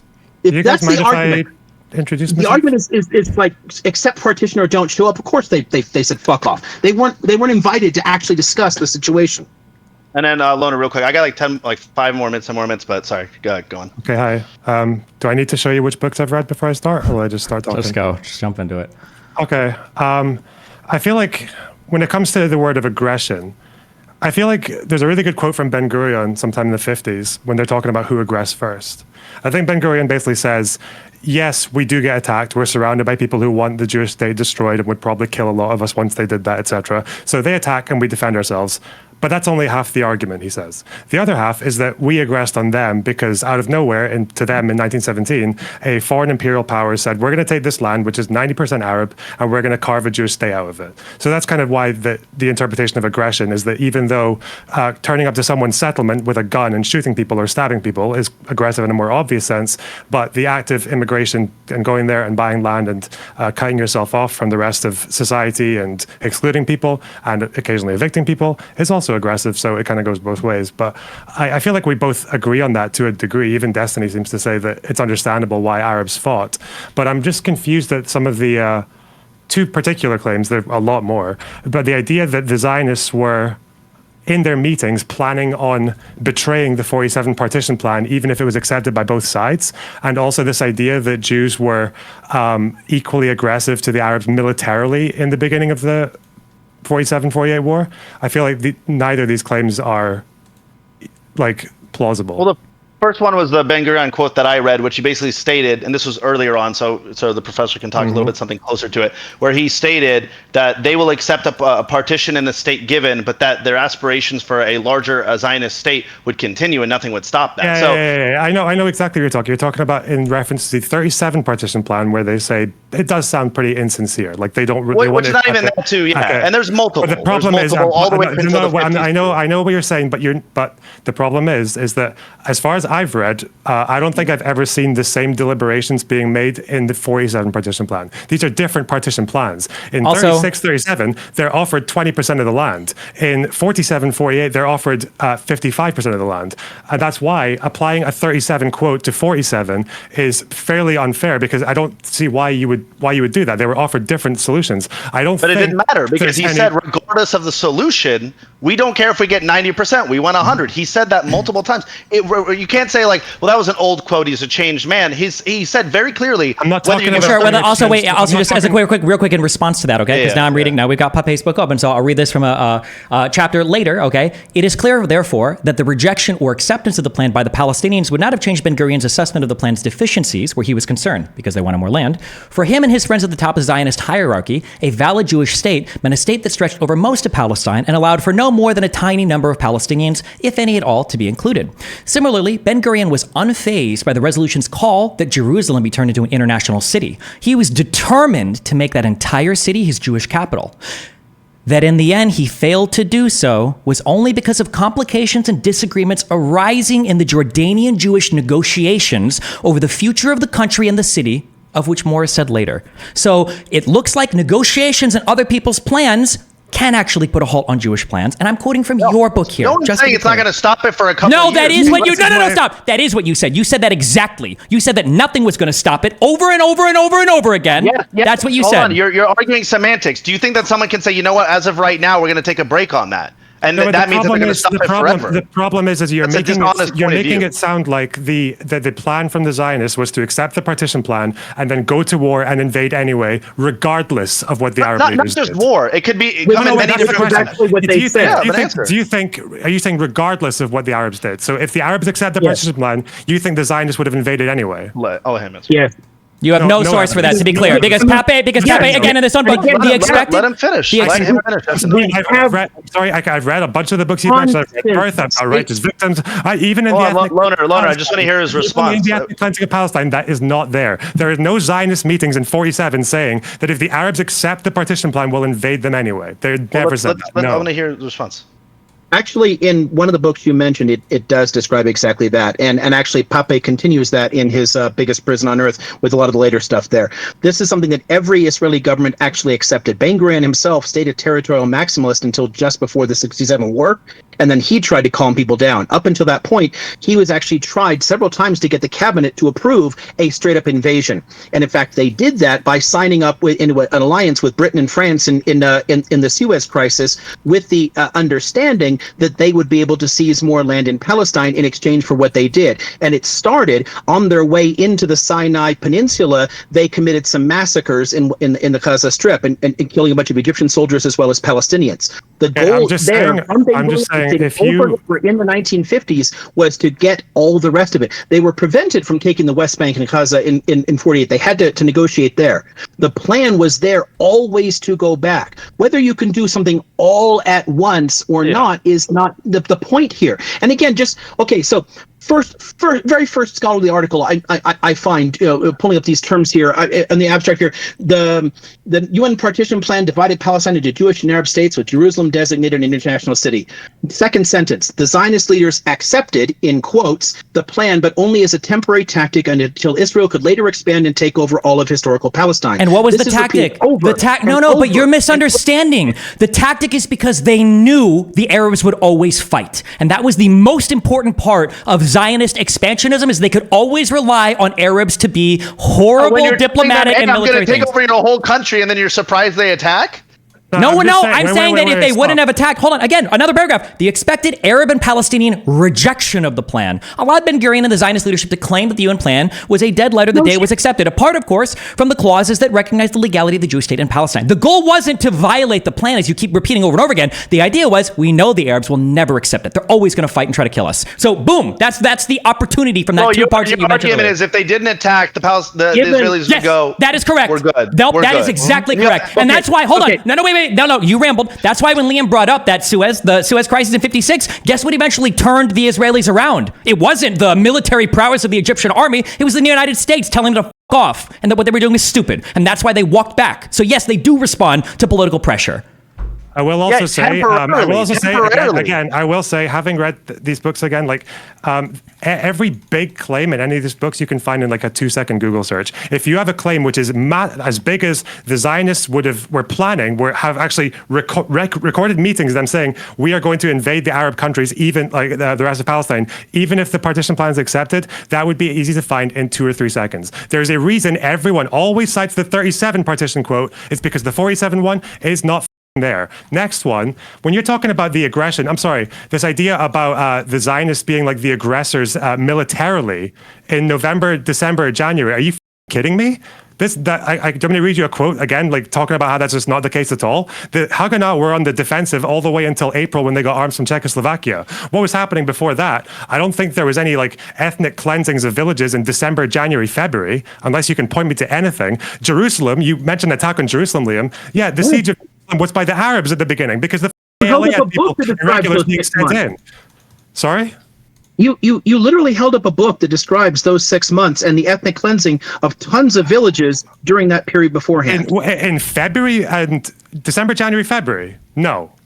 Before May, 200,000 people had already been pushed over in a book that you held up. I told you that Haganah were on the defensive from December until April. The ALA, when did they enter? You know what defensive When did means? the ALA enter? When did they start moving troops in? Defensive, Regulars. if you're referring to like plans Beta or Gimel, or Gimel, then you're referring to the fact that they authorized themselves to go in on reprisal raids. If anybody from a village had attacked them, then they could go in and clear that village out. So this is again. When did the ALA cross the border? When did ALA irregulars start crossing the border? When did what? When did ALA irregulars start crossing the border? I don't remember the month for that. It was January. But you earlier in this debate, people can rewind it if they want, or can clip up. Also, you said that you made it sound like the aggression from the Haganah was immediately after November. No, it wasn't. They were on the defensive. The beginning of that war for the first November. 4 or 5 months was convoys getting attacked and the block and the roads, cities getting completely cut off. Being blocked. Yep. So I don't know where you're getting that from. That's otherworldly. Yeah. If you want to talk about the refugee crisis starting before the actual invasion, yeah, but again, that was in the context of a civil war. It wasn't just like, that didn't happen in peacetime. That's why it's irritating when the Nakba, we say like, oh, the Nakba started in 47. And it's like, well, what preceded that? And then the answer is, well, there was Jewish violence from 1920 to all of a sudden the time frames become so large whenever we're talking about Palestinian violence. Okay, so Haganah on the defensive, right? Mm-hmm. The Al-Qisas raid. Is this which one's Al-Qisas? 18 December 1947, authorized by Yigal Allon. Is this the one village before like March, April? The one? No. There still are attacks in January and February, but you said not before that point. So you said that they were aggressing. You said that they were aggressing on. Going into a village in the middle of the night and blowing up houses with people inside is an act of aggression. If I blow up a house with a family while they're asleep. You were talking about attacks on Arab territories within the Arab part of the partition plan. I think before either March or April, there was one village where there was an attack and people were expelled. One. Okay. No. But all right. What do you mean, no? No, that's not accurate. Okay. Destroyed. And it's clearly not accurate according to a book that you held up. So do you not? So when I'm reading from The Birth of the Palestinian Refugee Problem, the Haganah stayed on the defensive. The Haganah stayed on the defensive, wishing not to annoy the British while they reorganized and armed for war. It knew that the real challenge would be posed not by the Palestinians, but by the armies of the surrounding states. Until the end of January 48, neither side had the upper hand. But in February and March, Arab ambushers inflicted major defeats on Haganah convoys along the roads, especially between Tel Aviv and Jerusalem. It appeared Which is why I give you an example of Haganah in December. I'm asking you, but that seems like there's only one. We're talking about the bulk of the aggression. Do you think the Haganah were mostly on the defensive or the aggressive until April? You who was laughing, can you answer that question to me, please? No. They were mostly on the defensive, and it depends on how you define it. So again, according to plans Bet and Gimel, it meant that they could attack villages and expel people if someone in the village had attacked them before. So if someone had come from there and shot up a convoy, then they could attack and expel the people in that village. If someone had attacked them before, yes. Yes. And again, we're talking about a person attacking you and then engaging in collective punishment against an entire village is an act of aggression. Oh yeah, we can say that the reprisals were like an atrocity. Yeah, I don't think anyone disagrees with that, but that's not the point. Is the fact that you guys have moved on from saying that the aggression from the Haganah in the 48 war just started like from November onwards after the partition plan. But no, that's not the case. They were responding to attacks from militias. Were stabbing and shooting people for decades. That's never not been the case. It was always the case. Yeah, we can find the clips from earlier afterwards if you want, but like you've completely reversed your position right now, but that's fine. I think also when you said that, when you said Jerusalem was under attack from the Jews. My position repeatedly. Yeah, I know. You've said that multiple times, but it's fine. Okay, so you're both happy to accept that most of the aggression, military aggression from after the partition plan was coming from the ALA and the Arabs first, right? At least until May of 48. No. April. No. Okay, what is it? Well, when you say most of the aggression, Yes, the majority of the that's aggression was in the nonsensical. people who were being assaulted on convoys and having the roads from Tel Aviv to Jerusalem blocked. Yeah, that was the Arabs towards the Jews, convoys? What were the convoys doing? Some of them were medical, some of them were supplying military. Yeah, varied. Yeah, moving people and equipment around to make some of them were civilians, some of them were buses. Claims of larger territory than the UN was actually arguing for. No, it was because right after the partition plan was rejected, the Arabs announced they were going to go to war. It was in preparation for the coming war because the Arab argument literally announced right after the rejection of the partition that they were going to go to war with Israel. So of course they're going to be moving arms around to defend themselves. Also, why were those convoys armed? Why did they armor the convoys? Was that just an immediate thing? Or was it maybe because of previous things that happened to convoys that were not armed? No, it's because obviously people opposed to settlers taking their territory. Obviously, Palestinians were shooting at them. Okay, that's military. That would be military aggression. Yes, but that's the point. Is you keep on moving towards. First of all, because you keep on playing fast and loose with. First of all, trying to act as if the aggression in the 48 war was equal on both sides from the beginning, which it absolutely wasn't from after the partition plan. But then every time you're moved into that corner, you're like, oh yeah, but they were fighting against settler colonialism. So you can say it was fine. You can say it was justified for the ALA to move in and for people to attack these Jewish convoys and to attack these Jewish buses and settlements. You can say it was justified and it's understandable. But that's a different claim from what you're making earlier. There was obviously a civil war in Palestine. Palestinians were losing. Other Arab forces got involved and sent reinforcements, tried to help them out. They still got their asses kicked. It was obviously based on a Zionist claim to the territory and Palestinians resisting it. Obviously, Palestinians resisted it for the same reason that the Lakota should have been shooting at Americans. So, yes, obviously, Palestinians shot back. If you're using not them shot back, as initiated. No, they did not initiate any more than the Lakota initiated war against the United States. Okay, so in 47, the only pre-violence was the Jews being there as settler colonialists then? Is that the instigation then for the violence after the rejection of the partition plan? And seizing land and expelling people and raping people. Not expelling, and raping? People okay. And everything else. Okay. I mean, there's tons of violence involved in this. The colonization process was not completely free of violence. And a lot of the violence visited against Palestinians during the 36 uprising was actually carried out by Zionists as well. Haganah collaborated extensively with the Brits in that. With a double agenda. They were stealing weapons and training and whatnot for their later fight, but they were collaborating in that and working with the British colonial authority. So the Palestinians felt themselves as colonized by two people at the same time, two forces, and didn't like either of them. So of course they're going to fight back.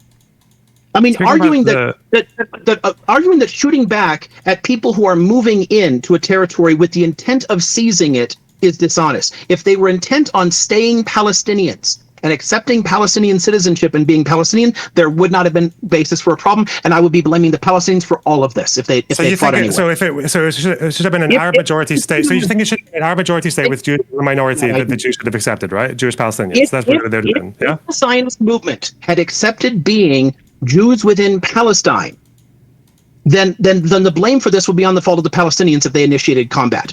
The fact that we have decades of statements from Zionists claiming that they are going to expel people and seize the land, you think Palestinians weren't literate? You think it would have been okay? So you think the solution would have been to have a single Palestinian state under the leadership of al-Husseini, because he would have been the leader? No, obviously not. No, a Nazi recruiter, yeah. No, and the Brits put him in that position anyway. No, I mean, obviously, the Brits put him in that position, but he was popular. He was a pretty popular guy. He was the leader of he was the leader of the Arab Higher Committee. He wasn't like a nobody. They didn't just take him out of nowhere. He was a popular political figure. Nobody, yes, but that has nothing to do with anything. Fuck him and fuck Ben Gurion. But you understand that al-Husseini would have been the leader of the state. No, I don't, because no negotiations in the 39 white paper ever existed.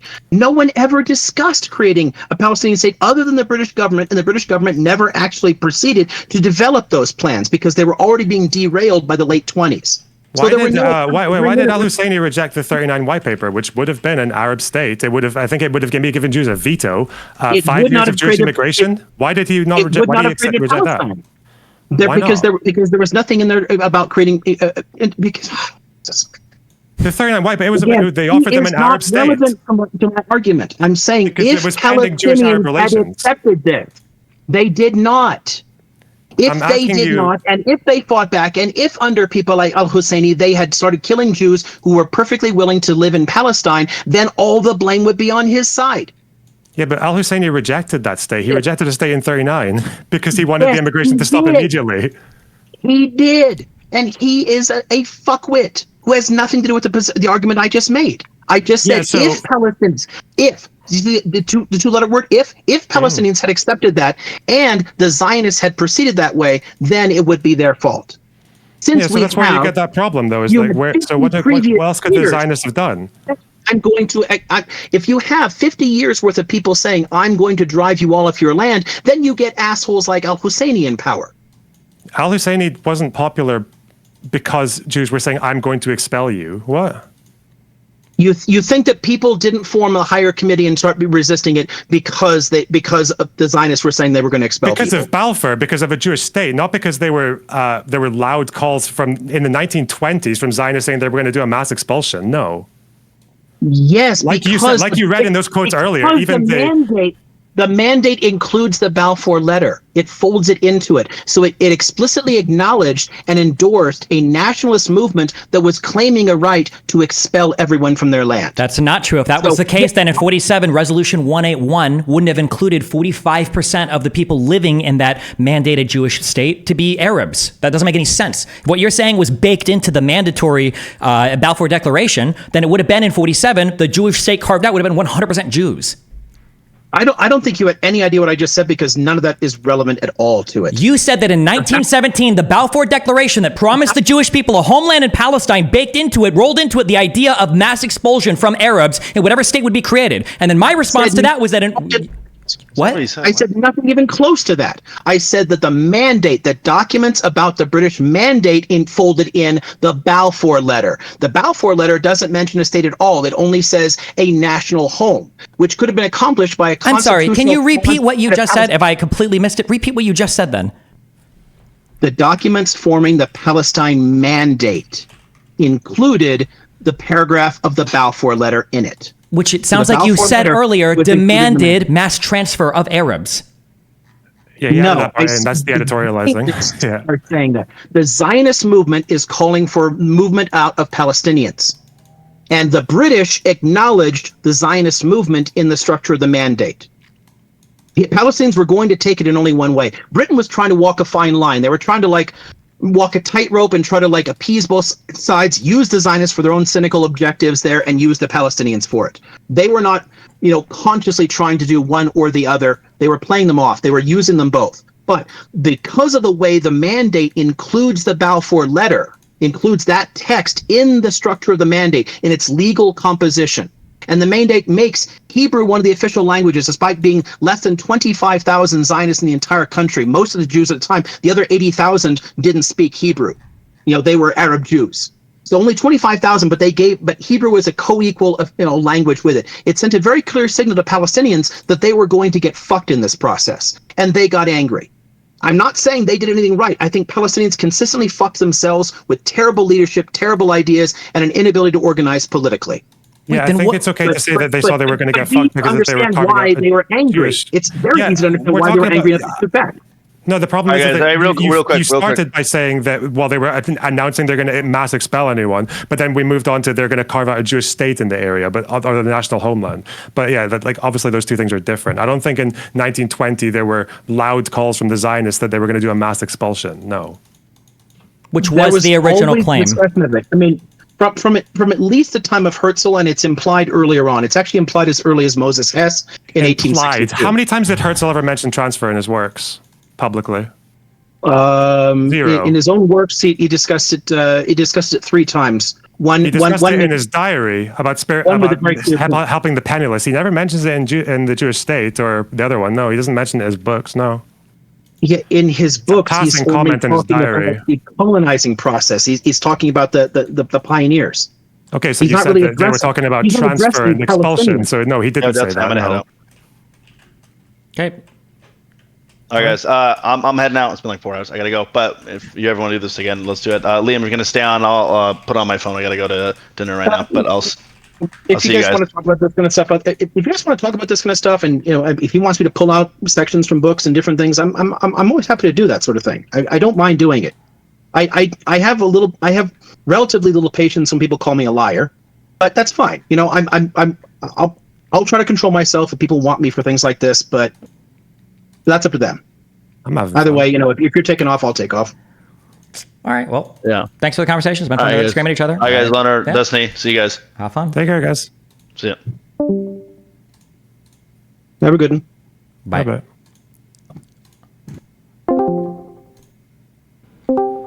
Hey.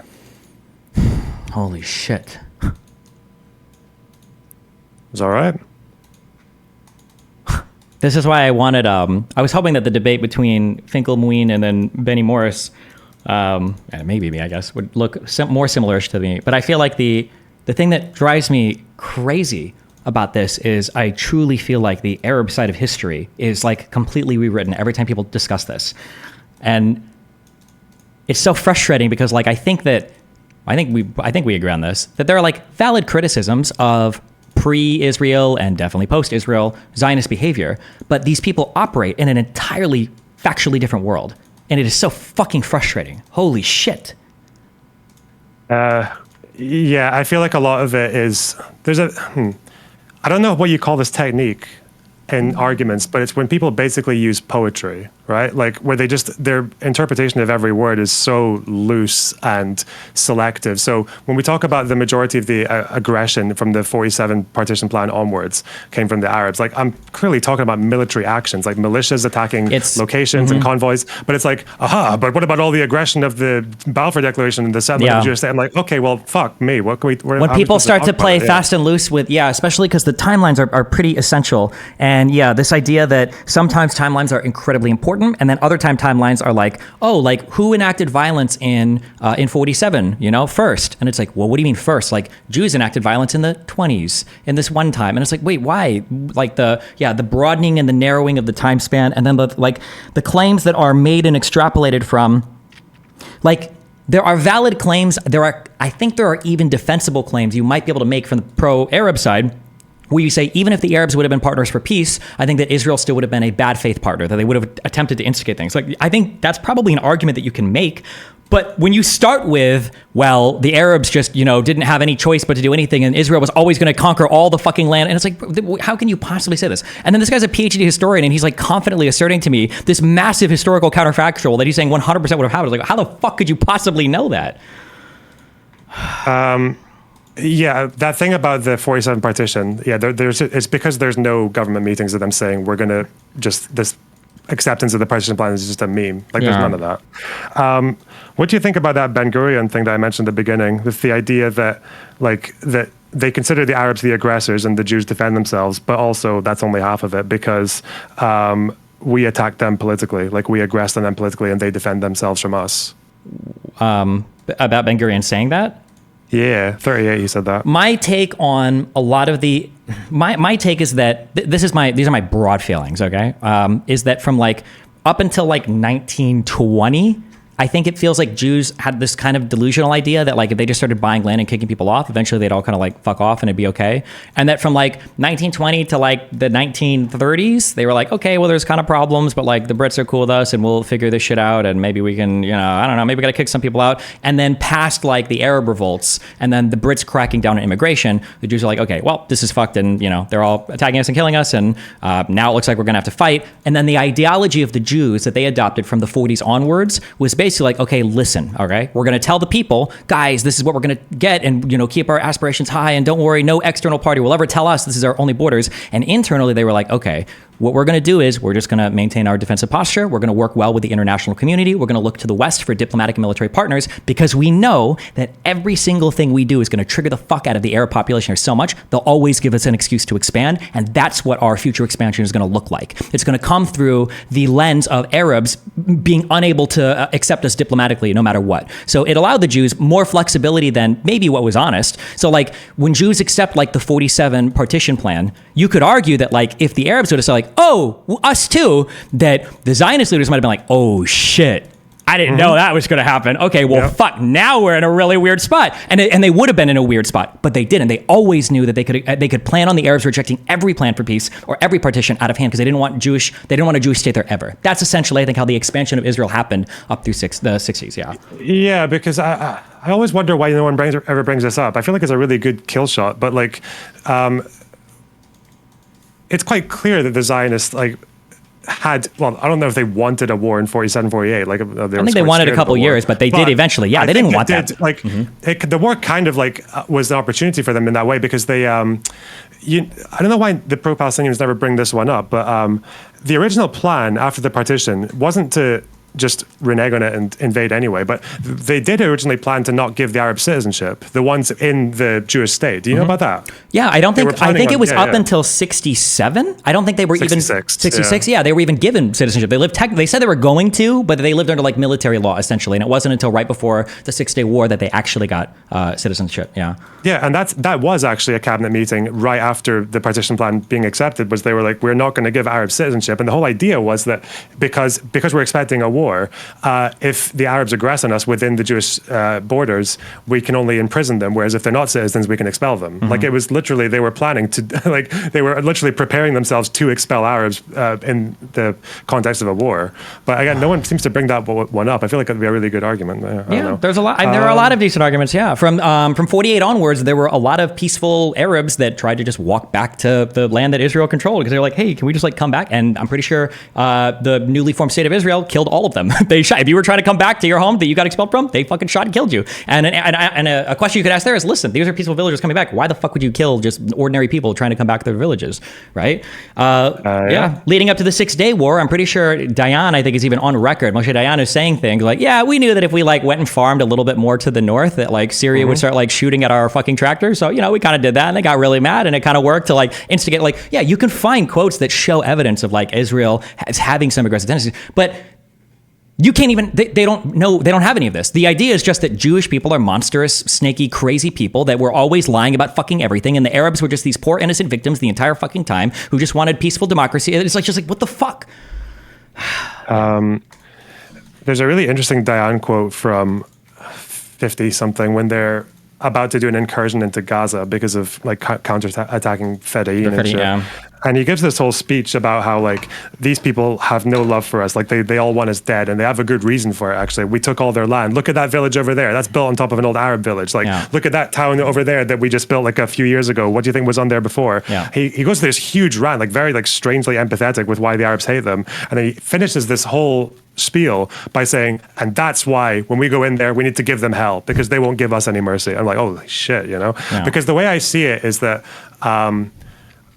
I don't really know how much I blame the Zionists themselves for, especially from where they were in 47, because they had nowhere else to go. Like even though they did want to remove Arabs and they did want to take territory, their main thing was survival, because they knew that under al-Husseini they'd all die probably, or get kicked out.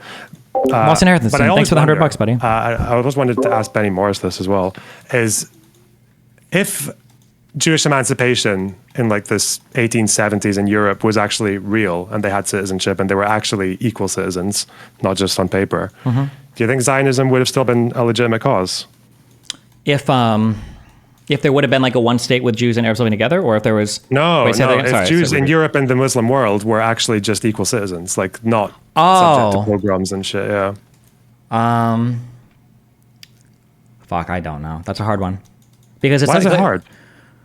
Well, because like everything is like push-pull factors, right? So like I think that the Holocaust and everything accelerated a lot of the like desires to live in Israel. I think that was like, yeah, we're getting fucked everywhere. Like we need a home that like is safe for us. And I think it also probably gave foreign nations like more of a feeling of like a moral reason to kind of support Israel. It's like, well, fuck, we feel bad. You guys kind of got completely, ass fucked.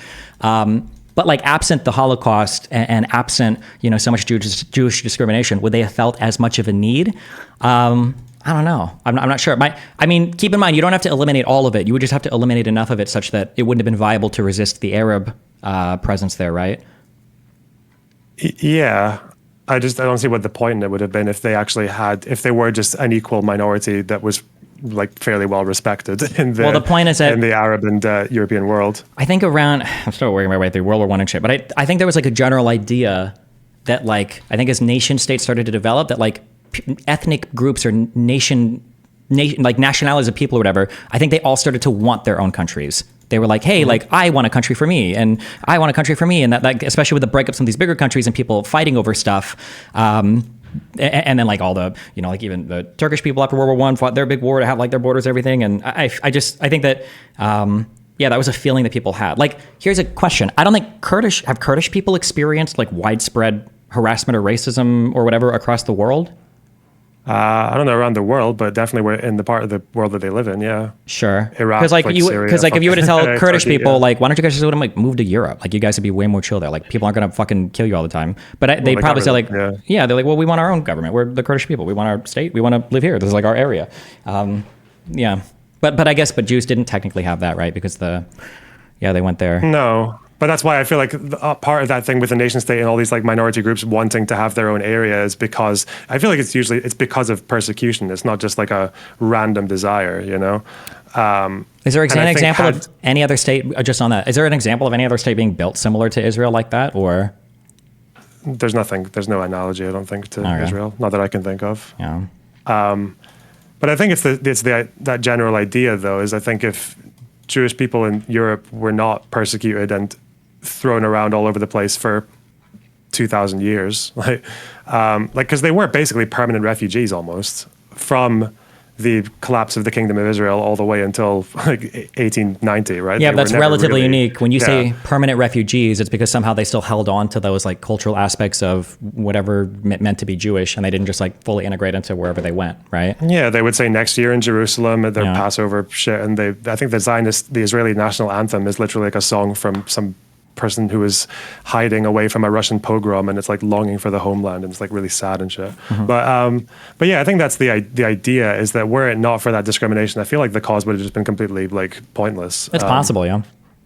But then you also run into issues like fucking Lebanon, where the Christians might have had a good reason to want their own nation state because of the Ottomans and the famines and shit, but having it also meant they had to grab a bunch of farmland, which meant bringing in a bunch of Sunnis, and then because of the British and the French fighting over south of the Litany, it meant they had to take in a bunch of Shias and then Palestinian refugees, and it's like, well, this has to be it has to be a multicultural state, or it's going to collapse. And then it's also hard to tell that like I would have to know the histories of every country's individually, but it feels like after the collapse of the Ottoman Empire, the borders drawn were a little bit arbitrary. Like when you have like straight lines, right? It's obvious that like somebody on a map is like doing borders, and for some countries it seems like it actually worked pretty well. When you look at like Jordan, and if you look at like Iraq and Syria, like I'm not saying they're like super stable countries, but I mean like for the most part the borders haven't changed. Even Iraq and Iran didn't like change borders, But then you look at places like Yemen, and no stable government has emerged from there. Or Syria took a long time to have like a stable government emerge.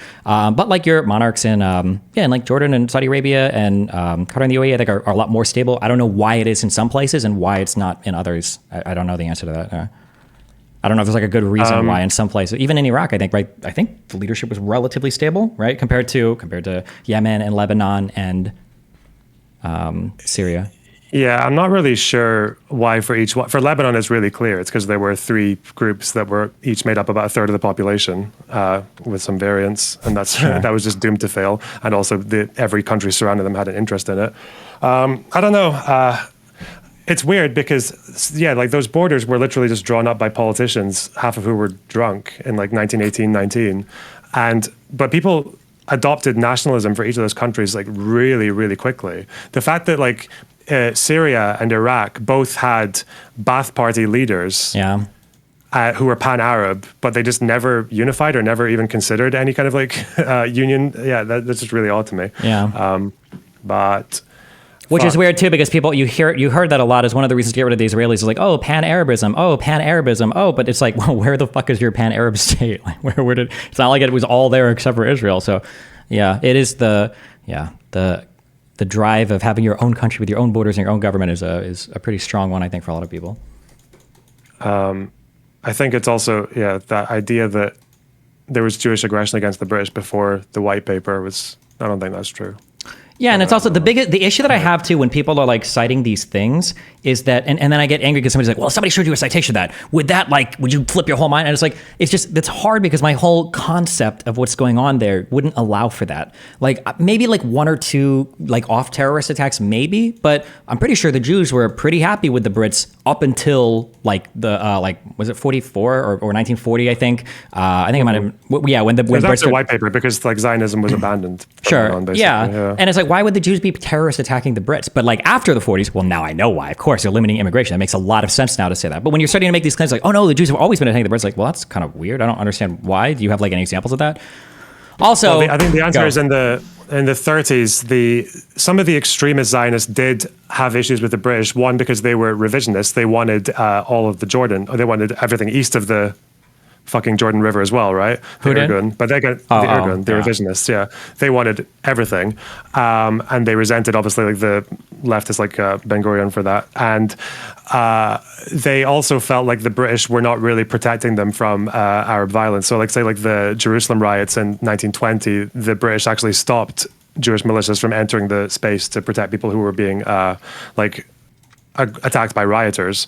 So there was a bit of resentment there, but obviously that source of resentment massively changes after 39 when the Brits aren't supporting Zionism anymore. But that was it was always like a minority anyway. Like the Yishuv hated the Irgun. Like they literally fought with them and shit. Yeah. Like Ben Gurion sank one of their boats. What are you gonna say?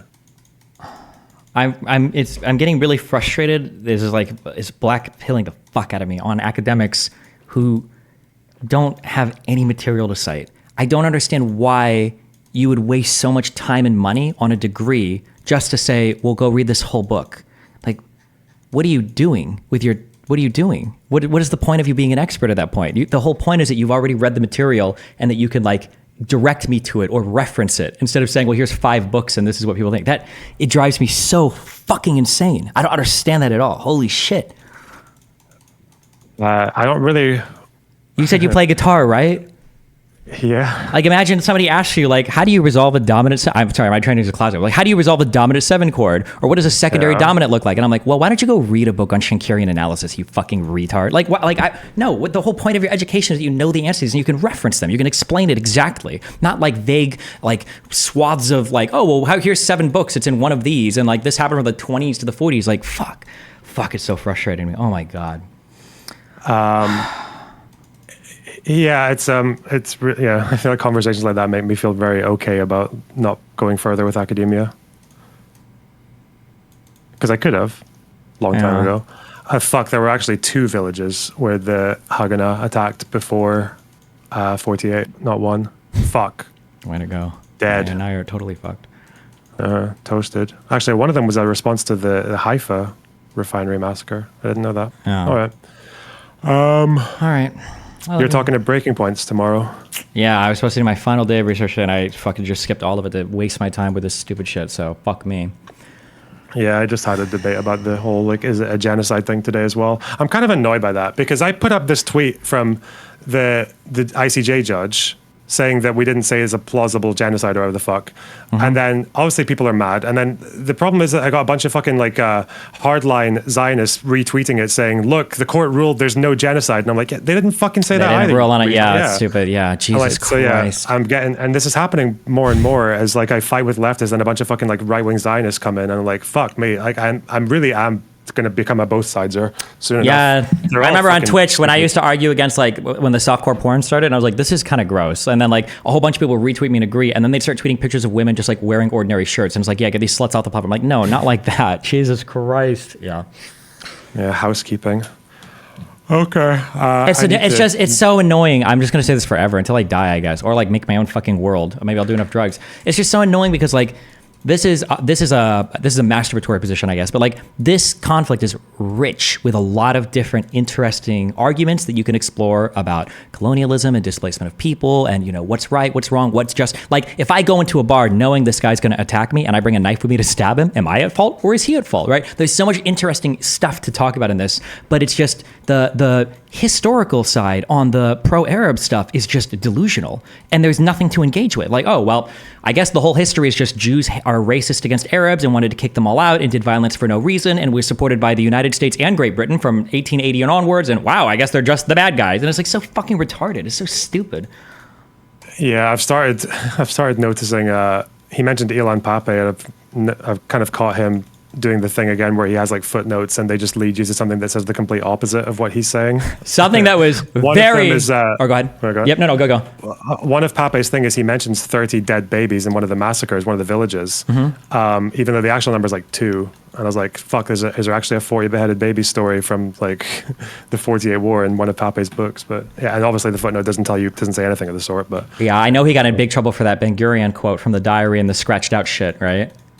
Yeah, I mean, I think Benny Morris made that mistake as well at one point, and right wingers went absolutely ham on him because because of scribbled out writing, and it's like depends on how you read it. Yeah. The funny thing for that Pape book, what's it called again? The Ethnic Cleansing of Palestine. So I was reading through there because I was trying to see because since they gave me that book, fine. Like if you want, I'll read out of your source, and we'll do that.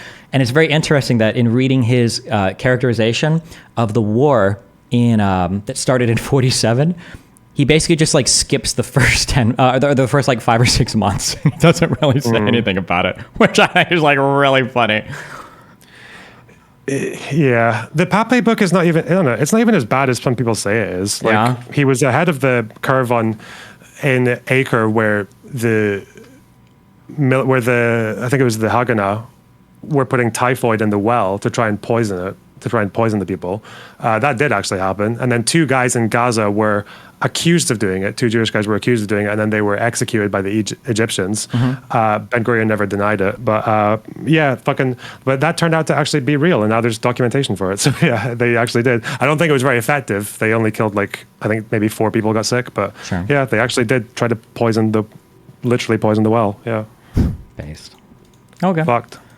Anyway, are you doing anything after stream? I need to call you about something. Jesus Christ. No, it just depends on, I'll probably stream for like 30 more minutes, but I have to wake up at like 4 a.m. to catch my flight because I'm trying to fly to DC tomorrow, do my debate, and then fly back here to do my podcast. Okay. So. It's not urgent. It'll just be like a 5-minute thing, but I can do it another day. Okay, anyway. I'll message you when I have finish. fun. I love you, bye. All right, bye.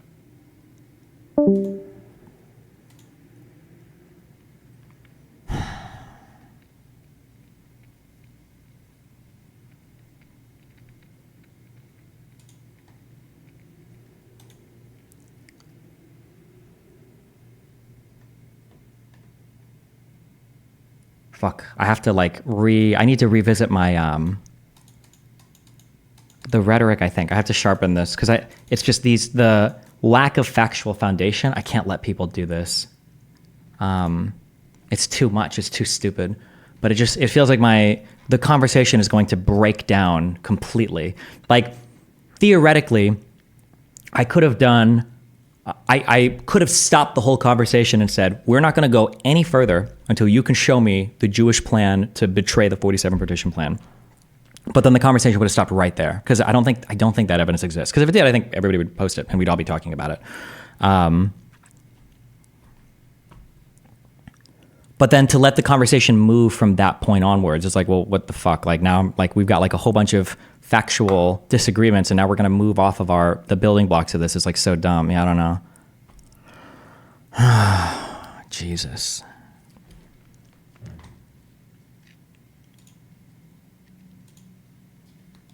They move the goalpost on every single point. You need to take a strong position in the beginning, then have them defend it. Yeah, I wrote that actually for my rhetorical notes for the debate I'm doing tomorrow. Oh, I have that also somewhere too. Where is it? Debate pervertry. I think I have that in this document.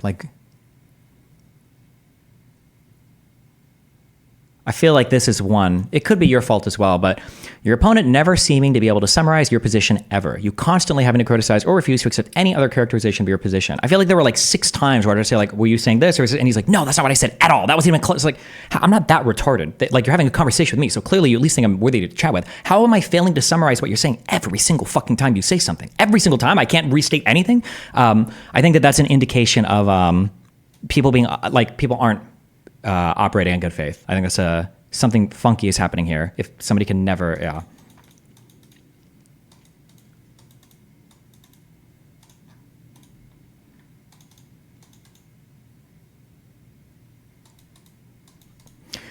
Always have a whiteboard up with your exact positions. You don't have anyone ad-libbing randomly just because no reason, et cetera, et cetera. Oh yeah, maybe actually.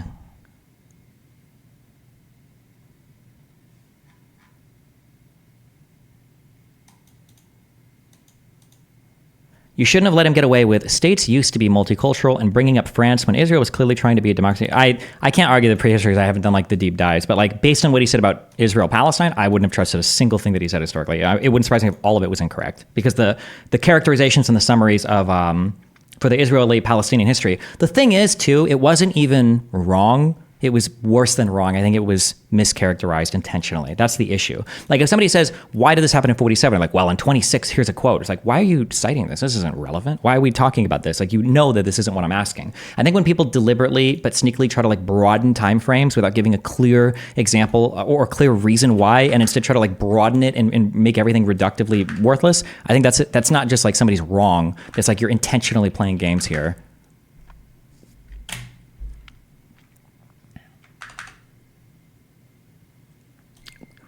Claims walked back by the professor and the two masters, one brain cell. There was widespread violence pre-1920 in mandatory Palestine. Walked back to, well, there weren't many Jews there. That was true. Israel rejected the 47 partition plan. Walked back to, well, actually, they accepted it publicly but lied about it. That's true, yeah. There were terror attacks against the British pre-39 white papers. Not walked back because it was just a plain lie. That's true. Yeah, they couldn't think of any of that. Palestinians were left out of the partition negotiations. Walked back to, they boycotted unfair terms and should never have had to accept the partition. That's true. Yeah, that's true. 47-48 war was started by Israeli aggression. Walked back to, well, sure, the Arabs attacked first, but they were fighting the aggression of settler colonialism. Yeah, true. Fuck me, dude.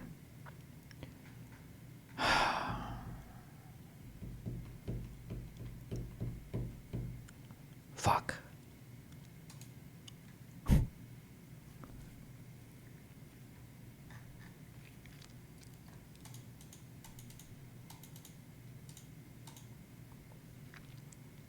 He tried to claim colonial French states were no different than mandates, using some abstract notion of control. Oh, that too. There were so many times where he did that, where he's like, there was no nation of this. And I'm like, wait, what? He's like, the nation is just a group of people that all are. Or it's like, the mandatory system wasn't like a colony. And he's like, well, yeah, they were. They were basically colonies under their thumb and their control. It's like, wait, what are you talking about? No, they weren't. It's like, well, didn't they try to trade with them afterwards and have a military base there? That's what? Is Japan a colony of the United States? What does that even mean? Yeah, all of a sudden the terminology became so broad that it's like, okay, I guess I agree with you, but you're not really even saying anything, you know? Jesus. Fucking Christ. My God. A PhD in history. I don't understand how that's possible. What are we researching? What are we spending all of our time doing? And he says he reads Hebrew and Arabic. He said he had spoke like 4 languages, and he doesn't remember anything that he's gone over at all. He doesn't take notes or have.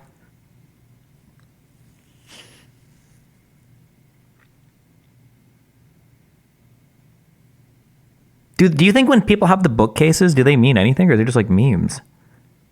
According to the PhD, the Jews would have accepted to be a minority under al-Husseini, and if a war will break out, it would be his fault, and the Jews would be dead. Would you accept that? I don't even.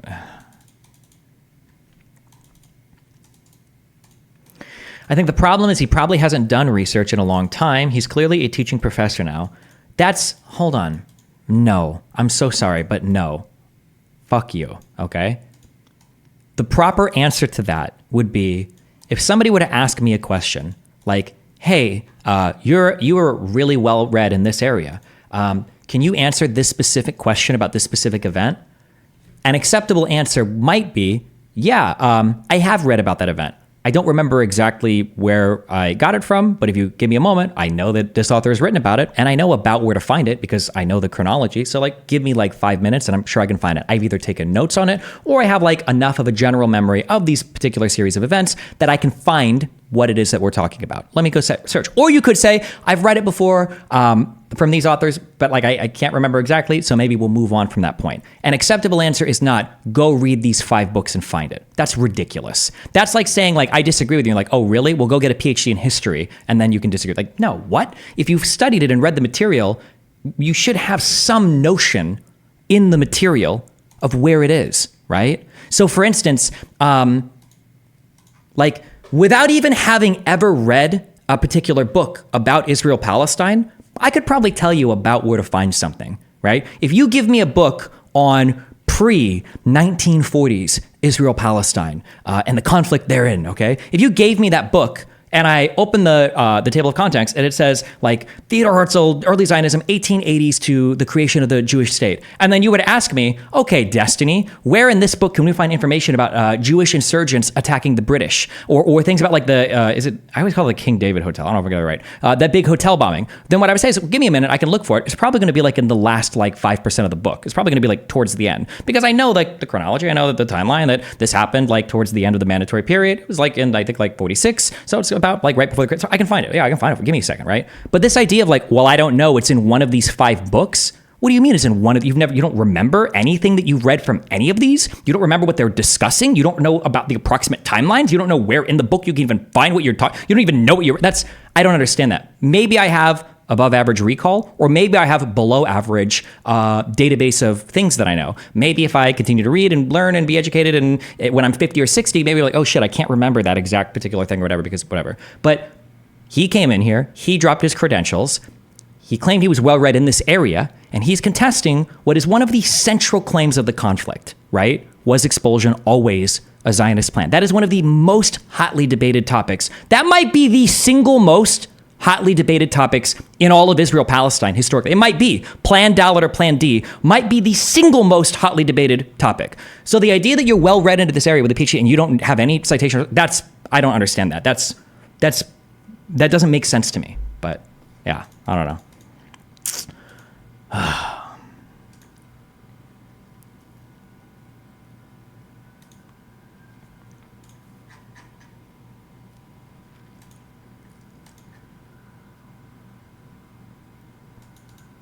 He didn't say one of 5 books. He said it's in all of them, and it's a very known historical consensus. But that's not true. I know that because I spoke with one of the historians that he cited for over 10 hours when I was in New York City in a weekend. Okay? I know that's not true. I was with the guy that wrote the fucking books. I know that's not true.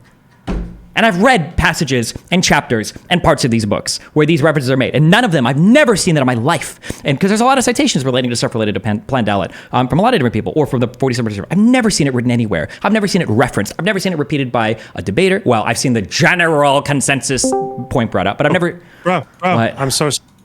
He fucking lied. About He which said thing? that there was an expulsion in December at Al-Qisas, this village, right? No, it was just like a small... I think it was like 9 people got killed or something. Did he say expulsion? But I was talking about expulsions. Yeah, he referred to Al-Qisas, but it was expulsions. No, yeah, there was a raid. It was horrible. A couple of people died, but the people in that village didn't leave until like May, so it's like 6 months afterwards. Yeah, which is when April and May was like the second phase of like when everything got like crazy. Yeah.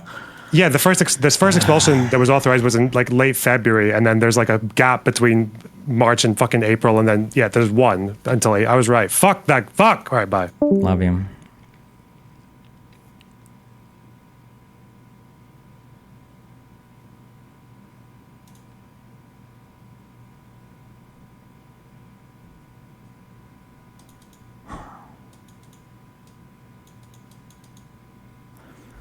You have a good recall, but he made a huge claim about quotes from 47 saying Israel lied intentionally about the partition plan. He absolutely should have that, and if it existed, pro-Palestinians would cite that shit constantly. Yeah, I know, of course. But this is why I say, too, is that like there's a more nuanced argument you can make, which is, and this is what makes sense, and this is what I was reading over and over again from Pape's own book that he cited, was that you could argue that the Jews accepted it knowing that the Arabs would turn it down out of hand. Shlomo Ben-Ami says the same thing in his book, that the Jews accepted it, but they knew. They always knew that the Arabs would just reject it out of hand. The paradox of the winter of 47 was that the Jews who accepted Resolution 181, the Jewish public acclaimed its endorsement by the UN with genuine outbursts of jubilation, were ready and well deployed to face a war should this be the outcome. And the Arabs, who rejected the resolution out of hand and made no secret of their intention to subvert it, were not at all prepared for war. This idea that like Jews are offering things knowing that like it's going to be rejected out of hand. On moral grounds, one could, of course, convincingly defend the case for the repatriation of refugees, but this was out of the question. In a historical and political context where a clash existed between an emergent Jewish state and its defeated enemies, for whom the repatriation of refugees was one way of hampering the growth and development of the newborn, yet intimidating state, against which they harbored understandable intentions of revanche.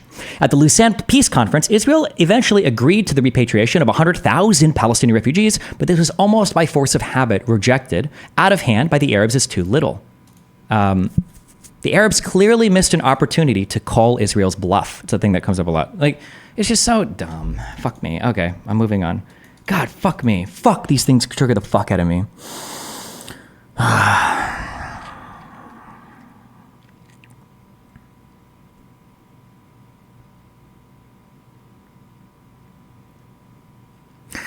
Don't you get the feeling that disinformation is an unbeatable monster, especially when one side is full of it, virtually nothing but... Yeah, I think another issue that's challenging, Bayonerd, thanks for the 5 gifted subs, is that there's a difference between talking to the professional debaters on the other side and talking to just like random people from the other side. I think you could actually make a lot more headway with random people than you could with the professional debaters. Because if you think about it, I have flexibility in my position, but it's just because I'm not part of like a broad group of fucking people or whatever.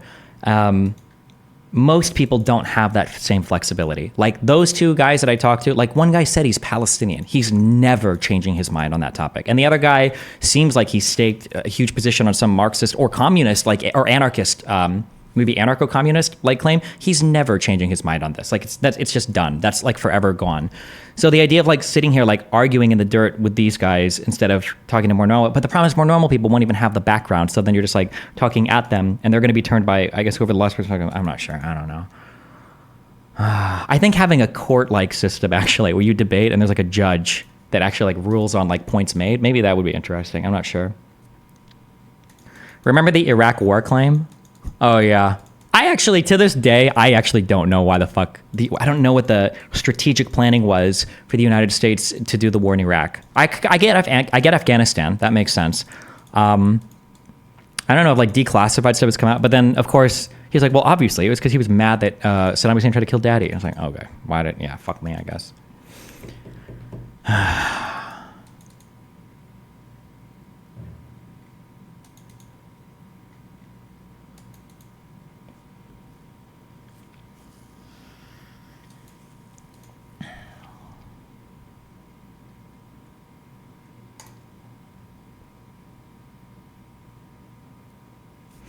I actually thought it was fairly straightforward. They thought they could create a friendly state to counterbalance against Iran. Yeah, and I don't know much like the Iraqi history between them. Wasn't Saddam Hussein considered pretty friendly to U.S. interests, or no? Is that not true at all? I thought that he was like relatively controlled by, or relatively, but maybe not. That might not be true at all. I'm not sure. I've heard that repeated a lot, but I haven't actually like studied or like dug into that claim.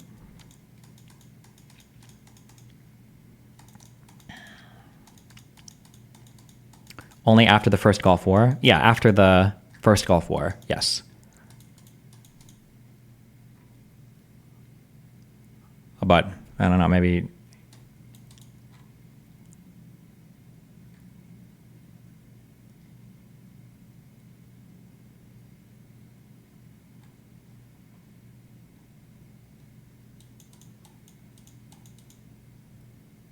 Him saying Benny Morris to some Miranda was pretty funny. Yeah, I don't know. Jesus fucking Christ. Okay.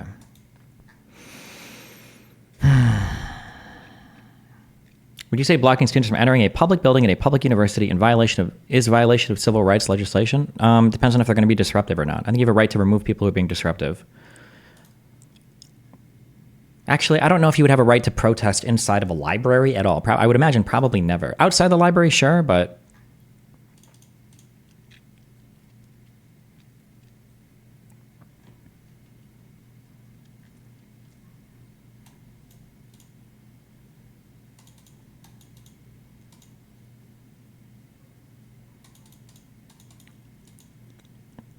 What is the point of protest if not to be disruptive? If you want to do a disruptive, the point of a protest is to be noticed or seen. If you want to do something disruptive, that's fine. But now you're engaging in civil disobedience, and part of that is getting arrested. That's what you're signing up for. Protests should not be able to shut down publicly accessible institutions. If I've got to research, if I'm a student and I need to do reading for a project, you shouldn't be able to take that away from me because of your protest. That should probably not be legal. But if you want to protest on public grounds outside or something, you absolutely have the right to gather and do that.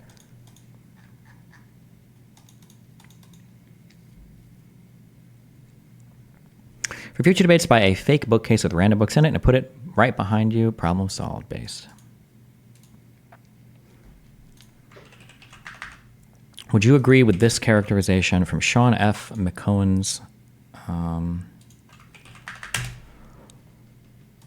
Ben-Gurion was not alone in his tactical acceptance of partition. Prophetically, Chaim Weizmann told the British High Commissioner in 1937 that we shall expand into the whole of the country in the course of time. This partition is only an arrangement for the next 25 to 30 years. Weizmann was exactly right. By 1967, Israel had taken control of all of Mandate Palestine. What a wild jump. But, okay. This idea-ish, especially because prior to 1967, I think Ben-Gurion was in extreme lockdown mode. I think prior to that 6-day war, I think Ben-Gurion was a little bit like freaking the fuck out. Like, listen, we are happy with our territory. Let's just like fucking chill here. Because the 6-day war was like the ultimate nightmare from the Jewish perspective, which was two parts. It was a unified Arab front that they were going to be facing in a war, and it was zero security guarantees from the West that they had desperately sought for decades, and they weren't able to get it. This ideational trend continued and was realized in the 1940s. The Zionist movement also accepted the UN partition plan in 1947. Tactically, Palumbo notes that the Zionists accepted this scheme, the UN partition plan, since they hoped to use their state as a base to conquer the whole country. Similarly, Flipan states that Zionist acceptance of the resolution in no way diminished the belief of all the Zionist parties in their right to the whole of the country of Palestine, and that acceptance of the UN partition resolution was an example of Zionist pragmatism par excellence. It was a tactical acceptance, a vital step in the right direction, a springboard for expansion when circumstances proved more judicious. Plan D in the War of 48 to 49 created such judicious circumstances. Kind of. It's loaded kind of in one way, but...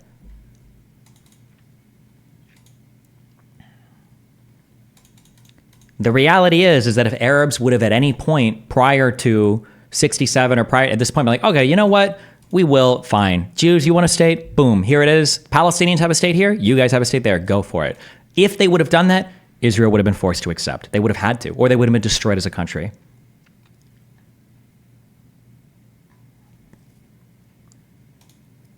But nobody wants to accept that because they can't accept, because Arabs, you have to treat them like retarded children, I guess. They have absolutely no agency. They have absolutely no diplomacy. They've got no capability of doing anything for themselves. They're constantly victims of the Jewish people. And they're just victims, and everything is just thrust upon them, and they've got no autonomy, and they can't figure anything out, I guess. And that's how you have to treat them. Apparently, that's what these guys act.